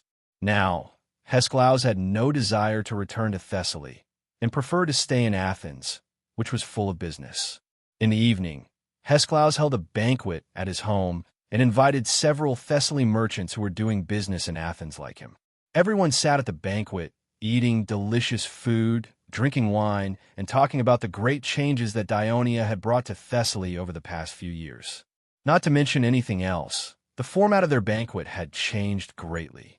It was no longer like a traditional Greek banquet, where each guest had a bed, and they could eat, drink, and talk while lying down. Instead, they sat on wooden chairs with their own dining table in front of them. This was due to the increasing interaction between Dionia and Thessaly, as well as the migration of some native Dionia citizens to the Thessaly plains. The people of Thessaly originally had a sense of inferiority when compared to the native Greece in the south. Now that they had become citizens of Dionia, although this sense of inferiority was gradually disappearing, another sense of inferiority was quietly growing, and that was when they were facing the native citizens of Dionia. Therefore, the people of Thessaly, who had close contact with the native Dionia, had been trying their best to learn. For example, the merchants had been trying their best to imitate their customs in order to shorten the distance between them and the native Dionia. The atmosphere of the banquet was very lively, and everyone drank a little too much. Hesklaus even called his eldest son, Lilias, and drunkenly told him that he would take him on a boat to Turiae the next day. The 9-year-old boy was so excited that he did not sleep well that night. In the end, the next morning, Hesklaus, who had woken up from his drunken stupor, could not remember anything. Lilias cried and threw a tantrum. Finally, under the persuasion of his wife, Hesklaus had no choice but to nod his head in agreement. After breakfast, he brought his son and led the pack to the port of Piraeus. Piraeus was the largest trading port in the eastern Mediterranean. Every day, thousands of cargo ships entered and left the port. It was unusually prosperous. Hesklaus came to a remote dock. Although it was still early, the dock was already full of cargo ships. The ground was filled with all kinds of goods, and countless dock laborers and slaves were busy moving goods onto the ships. Fortunately, at the banquet last night, a few Thessaly merchants had agreed to set off for Turiai today. They had already booked the cargo ships and found the laborers. The port of Piraeus had a rule that no one who did not belong to the port was allowed to enter the dock to avoid disrupting the order of the dock and causing losses. Hesklaus hurriedly asked the laborers to carefully move the wooden boxes of pottery to the dock's warehouse one by one. Then, the laborer's foreman brought him into the warehouse. In the middle of this huge room, which was also filled with goods, was the office of the port officials of Athens. After confirming the type and quantity of goods that Hesklaus wanted to ship out of Athens, they asked Hesklaus to register and sign. Then, after calculating the value of the goods according to the market price, they asked him to immediately pay a 1/10 tax on the exported goods. According to the rule of Athens, no matter if it was exported or imported goods, they had to pay 1/10 tax. It was simple, crude, and convenient. However, the tax was too high, which naturally led to the high selling price of the goods. If the goods were not sold well, the owner would face losses. Hesklaus brought a large amount of silver Hades coins with him. The coins of Dionia, since the establishment of the new Hellenic Union, were highly sought after in Greece due to their high silver content and exquisite workmanship. As for the silver owl coins of Athens, due to the depletion of the Laurion silver mine and the large consumption of the national treasury over the years, the silver content of the coins had dropped again and again. They were no longer as popular as before. Even many people of Athens preferred to use the silver Hades coins. He immediately delivered the coins as requested. There was also a set of official measuring tools in the office. The clerks carefully examined the coins. After confirming that there were no errors, Hesklaus' cargo ship was allowed to leave the port. By the time all the goods were loaded onto the ship and it left the dock, it was almost noon. Hesklaus and the others boarded the largest cargo ship. After the entire fleet left Serone's Bay, the wind happened to turn south. The fleet, which had raised its sails, sped along as if it had grown wings. Hesklaus and the other merchants were delighted. With the help of the sea breeze, the fleet could reach Turiai earlier. Chapter 1239. However, the helmsman and lookout of every cargo ship maintained a high level of concentration. It could even be said that they were a little nervous. This was because ever since the establishment of the new Hellenic Union, the route from Serone's Bay to Turiai had become much busier and more lively than before. With such a fast speed, they had to be extra careful to prevent collisions. Similar accidents happened on this route every year. Just as Hesklaus and the rest were enjoying the sea breeze and the view of the sea, there was a sudden sound of quack, quack, quack. That sounded like a duck quacking. Someone looked around, puzzled. Hesklaus suddenly understood and shouted, "Lilias, did you bring your duck to the ship?" After a while, Lilias crawled out of the cabin, hugging a white duck tightly with both hands. He said timidly, "Daddy, I want Quack to accompany me to Turiai." Hesklaus roared angrily. "Why didn't you tell me in advance?" All right. His good friend beside him advised, "It's just a duck. If the child likes it, let him bring it along. Who knows, when we've finished all our food, this duck might even help us catch fish in the sea to eat." Ha ha ha. Amidst the laughter, Lilias escaped a round of beating and scolding. The little white duck had instead become a source of entertainment for the crew during the voyage. Even when night fell, the fleet was still sailing. This was because they had brought along enough food and water and were not in a hurry to go ashore to replenish their supplies. Moreover, ever since Dionia had taken control of the Greek mainland, they had taken many measures to strengthen the trade between the mainland of Greece and Dionia. One of the most important measures was to ensure the convenience of the sea route. For example, the entire route was subdivided into more than 10 regions, with supply points set up at regular intervals along the coast of each region. In each region, there must be warships patrolling day and night to combat pirates or search for shipwrecked crew members. In each region, the coastal towns or city-states must expand and improve their own ports, especially the construction of lighthouses. Therefore, even when sailing at night, the safety was greatly improved. Even a novice sailor would not be too nervous, because they would be greeted by patrol ships from time to time and would see lighthouses on the distant coast. Then, according to the Dionia Greece nautical chart in their hands, the Ministry of Commerce of Dionia, under the instructions of the Devers, hired some crew members who traveled between the eastern and western Mediterranean, and at the same time, invited the Ministry of Military Affairs to send cartographic experts. After countless explorations and corrections, they finally drew a relatively detailed nautical chart, which was then sold to the public.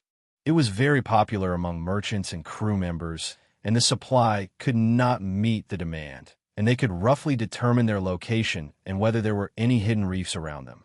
Even if the ship was suddenly damaged or there was a lack of food and water, they could follow the instructions of the lighthouse and the map to try their best to reach the nearest supply point or port. Therefore, Hesklaus's fleet sailed day and night, bypassing the entire Peloponnesus Peninsula without stopping to rest. It only took them 2 days to reach Kikira Island. After the Greek War, Dionia withdrew from some islands, such as Zakynthos, Kephallonia, Kizira, Ina, and so on. However, there was only one island that they did not give up, and that was Kikira Island. This small island was repeatedly fought over by Athens and Sparta during the War of the Thebes. Its people were already extremely afraid of war.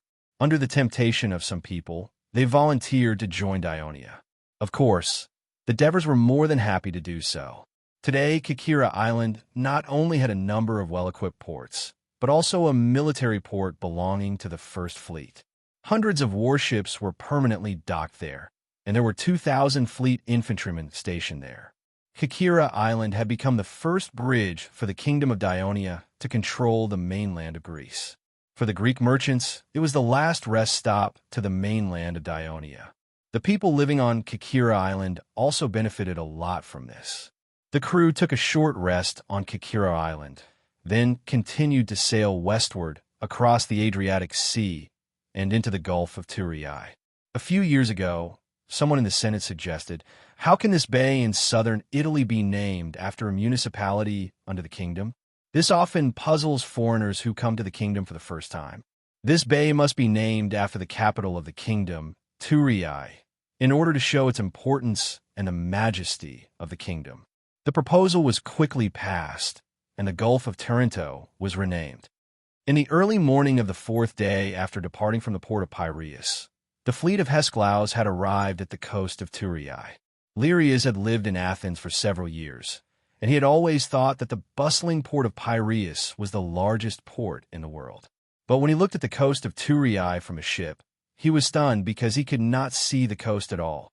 From the south to the north, all he could see were ships. The densely packed mast had turned the coast of Turii into a lush forest. It turned out that after Dionia conquered Greece, although Greece was small and had a small population, most of these cities, large and small, relied on sea trade for a living. Therefore, the sea trade of the Holy Kingdom of Dionia suddenly increased several times. This was especially true for the capital of Turii. The capacity of the port was already a little tight, and now it was even more inadequate. After obtaining the consent of the king's Devers, the Ministry of Commerce seized every opportunity to build new ports in the entire Turii region, from the coast of Amendolara to the coast of Castellan. Then, the Ministry of Commerce named all the ports in the Turii region with serial numbers and categorized all the goods imported and exported. Each category of goods corresponded to a port number. This greatly improved the efficiency of management and avoided confusion. At the same time, the Ministry of Construction Supervision also seized the time to gather a large number of laborers and craftsmen to build 2 stone bridges across the Krati River to ensure smooth traffic between the north and the south. Because Hesklaus and the other merchants of Thessaly were selling different goods, they waved goodbye and each took their merchant ships loaded with goods to the corresponding port. Port number 5, where the potteries were loaded and unloaded, was not far north of the Krati River. The reason for this arrangement was because the Ministry of Commerce considered that potteries were an indispensable commodity in the people's daily life. There was a high demand for potteries, and potteries were easily damaged. Therefore, the port was closer to the city to facilitate transportation. The cargo ship entered the port and docked at the dock. The laborers at the dock unloaded the goods and transported them to the warehouse. The foreman accompanied Hesklaus to the office in the warehouse. The process was similar to the one at the port of Piraeus, but what happened next was different. "Are you a citizen of Dionia or a foreigner?" the clerk asked. "A citizen of Dionia, from Thessaly, Peleus." Hesklaus answered as he showed the iron token of Dionia that he carried with him to the clerk. The clerk looked at it carefully and asked, "Have you registered with the Ministry of Commerce to have the right to do business?" "Yes, this is my merchant certificate." Hesklaus took out another iron token that he carried with him. The clerk looked at it carefully again and asked, "Is this your first time doing business in Turii?" "No, I've been here many times. I have a shop in the pottery market." "In that case, I won't tell you about the things you should pay attention to when doing business in Turii." The clerk said seriously, "But if you are found to be lying in the future as a citizen of Dionia, not only will you be severely punished, but you may also be deprived of your citizenship. Do you understand?" "Yes. Please confirm whether there is any mistake on the goods list." The clerk handed him a paper book. The opened paper clearly stated the types and quantity of goods that Hesklaus carried, and the clerk's signature was at the end. After being inspired by the Devers, the craftsman, after countless experiments, finally created paper that could be used for writing. The Kristoia Chamber of Commerce produced and sold it in large quantities. Since then, the Holy Kingdom of Dionia no longer had to worry about the shortage of papyrus. After Hesklaus confirmed that there was no mistake, he also signed his name. Then he turned to the second paper and signed his name on the same content. The clerk stamped it, tore off one of the sheets, and handed it to Hesklaus. The whole port inspection was over. It was not like the port of Piraeus, where the total value of the imported goods was calculated repeatedly, and the merchants had to pay a 10% tax, and the quality of the silver coins was measured. It was very complicated. The dock laborers transported the goods to the port exit. After Hesklaus handed the goods list to the guard for inspection, he could leave the port. Since the pottery market was not far from the port, he did not let the dock laborers continue to transport the goods. He paid them on the spot. Then he sent someone to inform the staff in the shop to transport the pottery. Athens Pottery. This was the name of Hesklaus's pottery shop. It was simple and straightforward, but the customers understood it at a glance. Hesklaus was the first of the pottery merchants from Athens to set up shop in Turii. Before the Greek War, because of the trade boycott against Ionia by Athens and its maritime allies, no one from Athens did business in Ionia, and it was almost impossible for Ionia merchants to directly buy pottery from Athens. It was impossible for the later Athens merchants to set up shop in Turii with similar shop names, because the law of Dionia stipulated that the same kind of goods were not allowed to have duplicate shop names.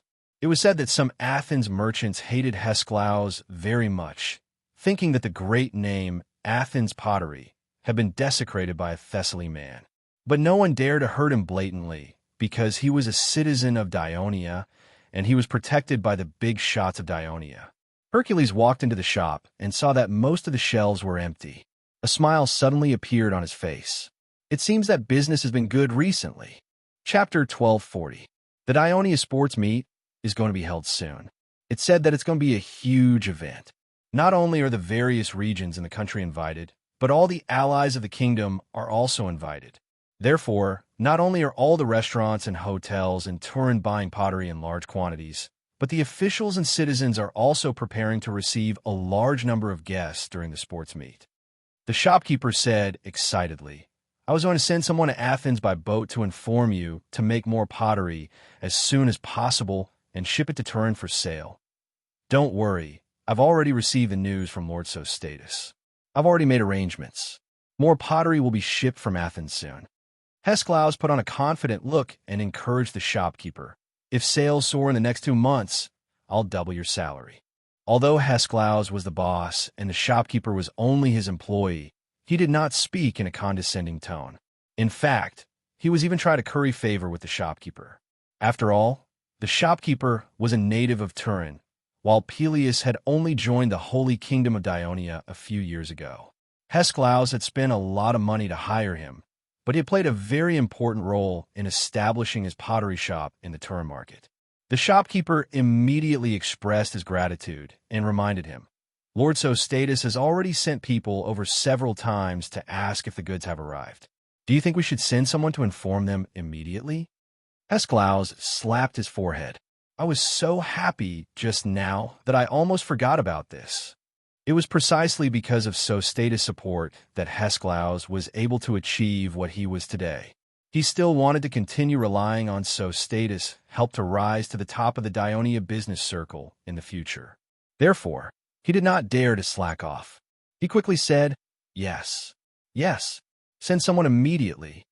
After saying that, he ignored his fatigue and personally took the batch of fine pottery that was to be handed to Sostatus out of the wooden box and placed it in the backyard of the pottery shop for the other party to send someone to inspect it.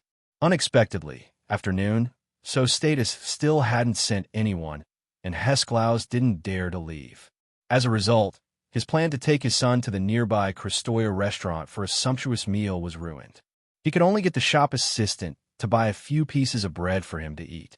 For this, Lilias cried and made a fuss while hugging the duck, and was even reprimanded by him. In the afternoon, Sostatus's men came with good news. He was invited to Sostatus's banquet in the evening. Hesklaus was so happy that he danced with joy, and his previous resentment immediately disappeared without a trace. Of course, before that, both parties still had to complete the formal procedures for this transaction. The seller would list the price of the goods, the buyer would pay, and then the seller would take out the payment slip he had received from the management office of the pottery market. After all, it was made of paper, and currently, only the Kristoya Chamber of Commerce in the Holy Kingdom of Dionia could make it. The seller would fill in the type of goods, quantity, and price of the goods for sale. Both parties would sign the form in duplicate, and the buyer would take one of the copies to the management office of the pottery market to receive a certain amount of tax refund. The buyer would then leave the payment slip with the management office as proof of tax collection at the end of the month. The Ministry of Commerce of Dionia adopted this method so that the people of Dionia would take the initiative to ask for payment slips from the merchants when they purchased goods and hand them over to the market management office in exchange for extra money. In fact, the tax refund they received had already been added to the price of the goods and returned to the kingdom's Ministry of Finance at the end of the month. In addition, the Ministry of Commerce also stipulated that the people could report the merchants who refused to give the payment slip, and the management office would heavily punish them, and part of the money from the fine would be rewarded to the people who reported it. In addition, if the buyer and the seller did not go through the formal purchase procedures, but instead engaged in a shady business transaction, the people could report it. Once it was proven, the people who reported it would also be rewarded. Due to these strict measures of the Ministry of Commerce, most people who did business in Dionia would follow the rules. After all, if they broke the law for a small profit, they would face confiscation of their property, or even being permanently disqualified from doing business in Dionia, or even being expelled from the kingdom. That would be too much of a loss. Therefore, even though Sostatus had a share in Hesklaus's pottery factory in Athens, he still followed the formal purchase and sale procedures to avoid being reported by people who did not know what was going on.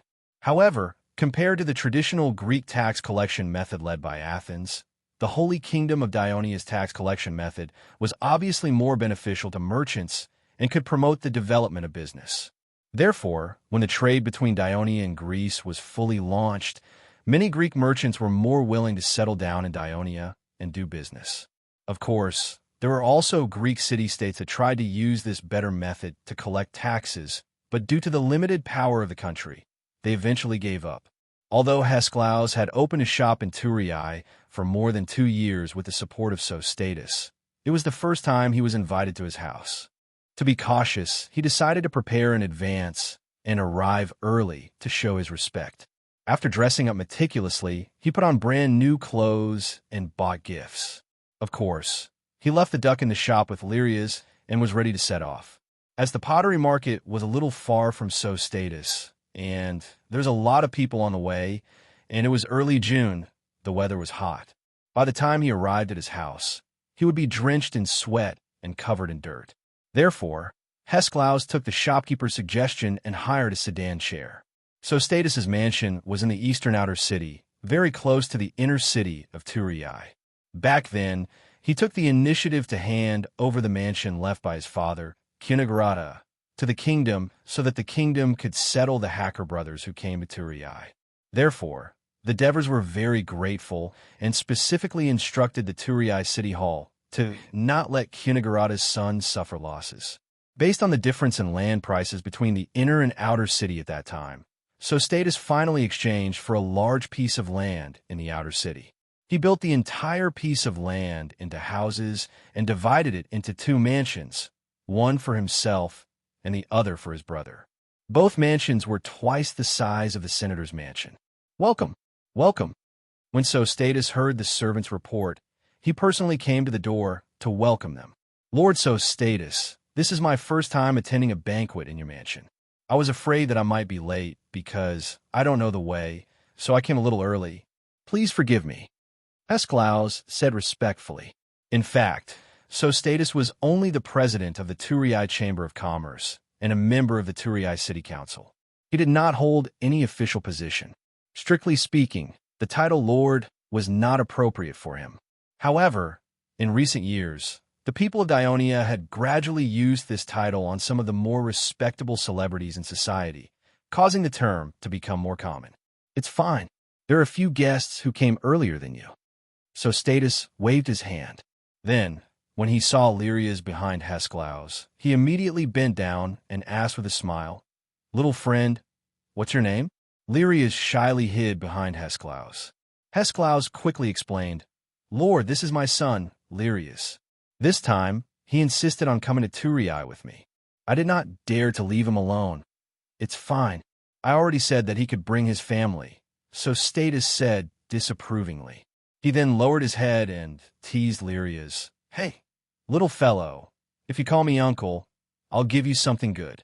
When Lyrias heard this, he mustered up the courage to call out, "Hello, uncle. Not bad." So Status nodded in satisfaction. He quickly took out something from his pocket.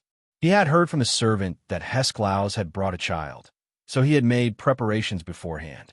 "Look, what's this?" Lyria's eyes widened as he looked at the item in So Status' hand. It was a gold-plated statue the size of a palm. He had handsome features and a determined expression.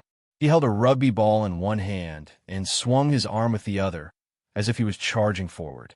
The entire statue was exquisitely carved and looked lifelike. It gave off a sense of nervousness, as if watching a game. Not only did Lyrias fall in love with it at first sight, but even Hesclaus was attracted to it. "It's a statue of a rugby star," Lyrias blurted out.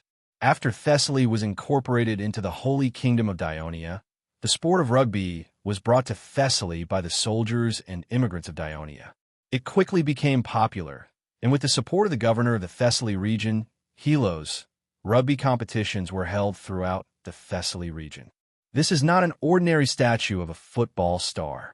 So Status twirled the statue in his hand and boasted like a child. "This is the most famous rugby star in the entire kingdom.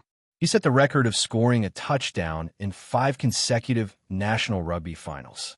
He's the third son of the great king of Devers, Prince Anabris. He's also the most popular football star among the children. Furthermore, this statue was personally carved by the best sculptor in the kingdom, Erex. He's also the son-in-law of the king of Devers. Due to the complicated manufacturing process, the production of this statue is very low. It's very difficult to buy it on the market." After saying that, So Status stuffed the statue into Lyrias's small hands. "Now it's yours." "Thank you, uncle." Lyrias's thanks came from the bottom of his heart. He couldn't wait to start fiddling with it. This is too expensive." Hesclaus instinctively wanted to decline. "It's just a small toy." So Status didn't seem to care at that moment. He turned around and said to his servant, "Call So Sickly's over." Then, he led the father and son into the courtyard as he said, "The quality of the pottery you brought over this time is very high. It'll definitely be liked by the nobles in the inner city. Thanks to you, my pottery shops in the inner city are now very famous. Many merchants are asking about the source of my pottery." Chapter 1241. "If it wasn't for your help, I wouldn't be who I am today," Hesclaus quickly expressed. I'm willing to serve you forever. Hey, we're helping each other out. No one has to serve anyone. So Status said straightforwardly. If one day you want to develop independently, no problem. Just tell me. My father once told me, the more friends, the wider the road. I've always kept that in mind and followed it. That's why I'm where I am today. Even if you want to be independent in the future, I'll still support you. We're still friends and can still help each other. I wouldn't dare. Hesklaus quickly said, but he kept So Status' words in mind. Let's get down to business. So Status' expression suddenly became serious. My pottery shop in the inner city is very famous. Even His Majesty the Devers knows about it. That's why he ordered a batch of pottery for me. The order I sent you 7 days ago was for the goods he wanted. You must use the best clay, the best potter, and the best vase painter according to my requirements. Make the most exquisite pottery in the shortest time possible and send it to tourists. If His Majesty is satisfied, think about it. We might become a pottery merchant specializing in supplying the royal family. By then, the whole kingdom and its allies will be proud to own our pottery. More importantly, if His Majesty is satisfied, I'll mention that you're from Peleus and from his hometown. He'll definitely look at you differently. Don't you think so? Hesklaus' jaw dropped. He was stunned. He didn't expect the order to be so important to him. He had already paid enough attention to it, but it seemed like it was far from enough. He immediately said, I'll rush back to Athens tomorrow and personally supervise the workers to make the best of the best. So Status nodded and comforted him. You don't have to worry. The sports meet will only be held a month later. There's still time. I've already bought the tickets for the opening ceremony and some important competitions. You don't have to worry about it. Just focus on this matter. Oh, and this little guy, So Status patted Lilia's head. Don't let him go back and forth. Just stay at my house. I'll get someone to take care of him. Okay. Hesklaus agreed without hesitation. Lirias raised his head and looked at the two blankly. He had only been playing with the statue and did not know what had happened. At this moment, a youth ran over. Father, why did you call me here? You came just in time. So Status waved his hand. This is Uncle Hesklaus, my partner. Hello, Uncle Hesklaus. The young man immediately greeted him politely. At the same time, So Status pointed at him and introduced, This is my second son, So Sickles. Hesklaus was a little embarrassed because he hadn't prepared a special gift for the children of Sostatos. He pointed at Hesklaus' son and said, This is your uncle's son, Lilias. He will be staying at home for a while. As the young master, you are responsible for taking good care of him. Make sure he has a good time in Turii, understand? Understood, father. So Sickles stepped forward and quickly pulled Lirias into the inner courtyard. Sir, I'm sorry to trouble you. Hesklaus said, a little touched. I have 3 children. One of them died of illness when he was young. So Status casually began to talk about his family matters. I only have 2 left. The eldest was influenced by his uncle and doesn't want to be a merchant. He wants to be a soldier and is now an officer in the border army stationed in Thessaly. There was a riot at the border army in the Periver region. The Ministry of Military Affairs learned a lesson from this and stipulated that all officers of the border army must be regular Dionia officers to ensure the army's absolute loyalty to the kingdom. For years ago, I went to Thessaly mainly to visit him. In the end, thanks to Hades, I found you a very capable merchant. Sir, you flatter me. Hesklaus was a little embarrassed. Of course, he didn't know that So Status went to Thessaly to visit his son. More importantly, he wanted to open up a business channel between Thessaly and Dionia. As Helos was his brother-in-law, it was convenient for him to do things in Thessaly. It was only a coincidence that he met Hesklaus, a pottery merchant. Although Hesklaus was indeed capable, So Status valued his background more because he was from Peleus. So, I can only pin my hopes on So Sickles, hoping that he will inherit my family business in the future. So Status said as he led Hesklaus into the dining hall in the front yard. The dining hall was large and had many tables, but there were only a few people chatting with each other. Come, let me introduce you, So Status said with a smile. This is Hesklaus from Thessaly. This is Ascaris from Myrcenia. This is Ionidas from New Sparta. This is Androgydes from the Arcadia Union. After Sostatus finished the introductions, the four of them realized that they had something in common. All of them came from regions and alliances that joined Ionia after the Greek War. They were all newcomers to the huge business network established by Sostatus. No wonder they came so early.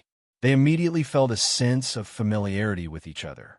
Just as everyone was shaking hands and greeting each other, Sostatus's trusted servant hurried in and whispered a few words in his master's ear. Sostatus immediately took his leave and strode towards the courtyard gate. At this time, his butler had already respectfully welcomed a skinny, spirited old man. "Sir Dios, I didn't expect you to be the first guest to arrive." Sostatus's chubby face was like a blossoming flower. "Welcome, welcome. Your presence brings light to my humble dwelling." As a businessman, the most important thing is to be punctual and trustworthy, Dios said seriously. "We've agreed to arrive at dusk, so it should be. Anyone who's late tonight will be punished with drinking." "I'll definitely carry out Sir Dios's orders," Sostatus said with a grin. "The banquet won't end until the latecomers are all drunk. But Sir Laos, shouldn't you be punished with drinking as well? I came so early. Why should I be punished with drinking?" Dios pretended to be confused. "Your son Axicus has married Princess Avia. This is a joyous occasion," Sostatus said angrily. "You actually held the wedding in secret and didn't invite us for a banquet to celebrate. You've even been hiding all this time. Is it because you've become a relative of His Majesty that you think you have a higher status and look down on us old brothers? Don't spout nonsense. I've already made it clear to you last time. It's not that I don't want to celebrate. It's because Princess Agnes and Princess Avia don't want the wedding to cause a commotion, so His Majesty specially instructed me to do so." I was also very depressed. After they attended the wedding ceremony, they directly hid in the palace. When the wedding was held on the Hill of Kings, only my family was allowed to go. Even now, many of my relatives are still complaining about me. "Ha ha!" Sostatus laughed heartily. "I heard that Princess Agnes and Princess Avia are people who love peace and quiet, so it's not strange that they would make such arrangements. However, Princess Avia is beautiful and virtuous. Many young elites in the kingdom want to marry her, but your son succeeded in the end. This is sufficient proof that Axicus is very outstanding." Dios was very pleased inside, but he spoke modestly. "I can't say that he's outstanding. He just happened to be shot by Eros' golden arrow. Princess Aria is the director of the zoo, and Akescus also likes animals. You know that the cages used to keep the animals in the zoo are all made by my ironware workshop. Every time the cages are made, Akescus will personally bring people to the site to survey and make the cages. After a long time, when Akescus suddenly told me that he was going to marry Avria, I was shocked. I had no idea how the two of them got together." "All right, Lord Dios, don't be so smug. Let's treat tonight's banquet as this old friend's celebration for you. You have to get drunk before you go home." "All right." Dios nodded decisively. "But you have to get drunk with me." "Why?" "Because you have something to celebrate as well." Dios blinked. "Don't think that I don't know that your brother Dicaeocrate has already become the head of the army. What kind of happy occasion is that?" Sostatus said disapprovingly. "There are dozens of army commanders in the kingdom. It's nothing for my brother to become a commander at his age. Being a commander is nothing, but being a commander of an elder is something," Dios said unhurriedly. "He just became a commander, so it's impossible for him to be elected as an elder in such a short period of time. There are many commanders ahead of him." Sostatus did not have much hope for this. Although the authority of an elder was not as great as before, it was still noble. It also had the power to elect assistant ministers, regional governors, and listen to and evaluate the work of local officials. It was also the main force for the kingdom's General Assembly at the beginning of every year to amend and enact laws. Thus, be it administrative officials or military generals, they were still very eager to enter the Senate. As Sostatus spoke, he suddenly thought of something. He looked at Dios, who had a mysterious smile on his face, and asked softly, Do you have any inside information? Chapter 1242. Among the merchants in Turin, Theos had the closest relationship with the officials, especially the Ministry of Military Affairs. Now, he was a relative of the king. I don't have any inside information, Theos said seriously. I'll be honest with you, Dios said seriously. Your brother doesn't have any amazing achievements. Based on his seniority, it's usually very difficult for him to become an elder. But because of you, he has a very high chance of becoming an elder. Me? So Status was confused. Theos reminded him softly, you've been a great help to the expansion of the kingdom. Take the war in Greece, for example. In order to transport troops to Greece and Thessaly, you organized a large number of ships. You helped the Ministry of Military Affairs in the later stages of the war. As the chairman of the Turin Chamber of Commerce, you organized many merchants to buy a large amount of food from the kingdom. You helped the Ministry of Military Affairs get through the difficult times. You also did this during the war in Gaul. The Ministry of Military Affairs won't forget it. If you can get the Ministry of Military Affairs to agree to push for your brother to enter the Senate, then it won't be a problem for your brother to become a senator. So Status' eyes lit up. He knew that a senator was a very important force in the Senate. If he could get the support of the Ministry of Military Affairs, it would definitely be a success. He immediately pulled Theos to the living room in the backyard, ready to talk to him in detail. Due to the needs of business, so Status' house had 2 dining rooms. One was in the front yard, which was used to entertain the merchants in his large network. The living room in the backyard was used to receive important guests. After sitting down, Theos solemnly talked to him about another matter. So Status, don't you think what you've done to Dicboris is too much? So Status was not surprised. He was prepared for Theos to bring up this matter, and he immediately defended himself. You've definitely wronged me. I have no grudge against Lord Dicboris. On the contrary, I respect him very much. He was the one who gave me the position of president of the Turian Chamber of Commerce. I'm not someone who would bite the hand that feeds me. Look, my fleet has been transporting the pottery produced by his workshop to Greece and Ionia for sale. The sales increase every year, helping him expand the market and earning him a lot of money. If I had a grudge against him, would I do that? Theos muttered to himself. But you also transported pottery from Athens and sold it in Turian. Now, many officials and rich people are more willing to buy your pottery, causing the sales of Dicboris pottery in Turian to plummet. So Status, our Chamber of Commerce has a rule that prohibits malicious competition between members of the Chamber of Commerce. As the current president of the Chamber of Commerce, you should set a good example.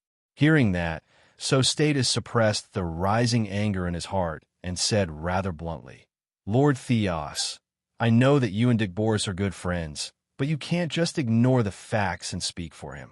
The pottery I sell is more than twice the price of his pottery. How can this be called malicious competition? And it's because of him that I don't import too much pottery and only sell in Turian. This is the biggest concession I can make, but he's still dissatisfied. What else does he want me to do?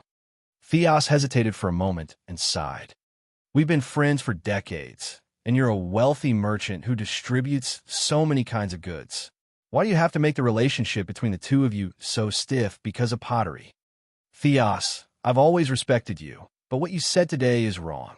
So Status's anger was evident in his words. You're all looking forward to me selling a large amount of your goods to the Eastern Mediterranean, but you won't allow me to bring the goods from the Eastern Mediterranean to the kingdom of Turian. What kind of logic is this? If you really want to do this, I'll go see His Majesty the Devers and tell him that Dicboris and you strongly request that goods produced outside the kingdom of Turian cannot be sold in Turian. That's not what I meant. Theos hurriedly explained. Look, ever since you brought the pottery of Athens into Turian for sale, not only are the upper echelons of the kingdom willing to use it, I heard that even His Majesty wants to buy from you. This is bound to become a trend. If this continues, Dicboris's pottery sales in the kingdom will inevitably decline. You know that Dicboris has pottery workshops in many towns in the kingdom. When that happens, it will be difficult for him to maintain such a large scale, and he may even face bankruptcy. So Status put on a solemn expression and said, After the Greek War, His Majesty had the Ministry of Commerce gather the heads of the chambers of commerce in all towns for a meeting. During the meeting, he specifically mentioned that the Greek merchants who want to do business in the kingdom should not be excluded or suppressed, but should be given as much help as possible. After the meeting, I specially summoned you to convey the message. You and Dicboris both expressed your full support at the meeting. Do you still remember this? Theos nodded helplessly. I'm also carrying out His Majesty's order. So Status said confidently. In recent years, I've not only sold Athens pottery and Turian, but also Corinth ironware, Greek stone, Thessaly horses, gold and silver product from Athens. Why didn't you or Enipias protest against me? Why is Dicboris dissatisfied with me? Because the quality of his pottery is not as good as that of Athens, and he's afraid of competition. Theos persuaded in a gentle tone. All these years, Dicboris has been working very hard to improve the quality of his pottery, and even improve the process of making ceramics. You and I both know this, but Athens pottery has been developed for hundreds of years and has a deep foundation. Dicboris' workshop can't catch up in a short time. His Majesty hopes to rope in the Greek merchants, and also hopes that the kingdom's market will be more diversified, increase competition, and give the people more choices. He doesn't want an exclusive monopoly. I understand all these, but if Athens pottery sells well in the kingdom, it will only drive Dicboris, who is still working hard, into a dead end. I don't think this is what His Majesty wants to see. So Status' heart trembled, and he immediately said, as the president of the Turian Chamber of Commerce, of course I won't deliberately harm the interests of the members of the Chamber of Commerce. I've been selling Athens pottery in Turian for more than 2 years, and I've kept the sales very low. I've only introduced fine products at high prices, and the ordinary pottery is still dominated by Dicboris, so it doesn't pose a great threat to him. And I've long been aware of this problem, and I've taken the initiative to discuss it with Dicboris several times, but he's turned me away several times, making me a joke of the Turian people. I believe you've heard of it. So Status put on a wronged look. Theos was silent for a moment. The strained relationship between Sostatus and Dicboris had become a joke of the Turian people. So how could he not know? He didn't want to get involved in this troublesome matter, but several of his friends in the Chamber of Commerce begged him, and he didn't want to see the originally united Turian Chamber of Commerce fall into endless strife, so he intervened. At this moment, he had to sincerely persuade Theos again. Dicboris refused to discuss with you, causing the problem to worsen. Of course, this is his fault, but it's not without reason that he's angry with you. Of course, he knows that it's impossible to only allow us to sell our goods in Greece, and not the Greek merchants in the kingdom. But he doesn't have any objections when merchants from other kingdoms bring in fine Athens pottery. But you can't, because your sales channels are too wide. Look, it didn't take long for you to open up a sales channel for Athens pottery to the upper echelons of the kingdom. Even if Dicboris desperately tries to improve the quality of his pottery, he can't catch up with you selling your pottery. You even sold your pottery to the royal family. Wait a minute. So Status interrupted him. His Majesty wants to buy my Athens pottery, but it's not me who recommended it. It's the head of the palace, Ribazat, who came to me on his own initiative and repeatedly reminded me. He mentioned the name of the pottery merchant I worked with several times. I guess His Majesty already knows about this fellow. His Majesty's fellow? Yes, this pottery merchant is called Hesklaus, a native of Peleus. So Status pretended to recall and said slowly, I remember when I went to visit my brother-in-law, Helos, I met this merchant at a banquet. At that time, the one who introduced him to me was the new Thessaly chief of intelligence, Gorgon. This time, it was Theos' turn to feel nervous. A Peleus merchant, a recommendation from the chief of intelligence. All the upper echelons of Turi knew that the kingdom's intelligence department mainly served His Majesty the Devers. Theos immediately asked, is this Hesklaus a relative of His Majesty in Peleus? I'm not sure about that. So Status spread his hands and shrugged. I don't think even Lord Ribazat knows, but no one knows if His Majesty knows. Theos frowned and fell into deep thought. After a while, he said seriously, it seems that you can't be blamed for this. But as the president of the Tory Chamber of Commerce, you should understand that if the conflict between you and him is not resolved as soon as possible, it will have a great impact on the Chamber of Commerce. How about this? When he comes over later, I will first persuade him. Then, as a mediator, you can negotiate with him. Both sides should make some concessions, and we will strive to resolve this conflict by tonight. What do you think? That's what I hope. So Status replied with some doubt. But will Dick Boris come today? My servant told me that he did not respond to my invitation.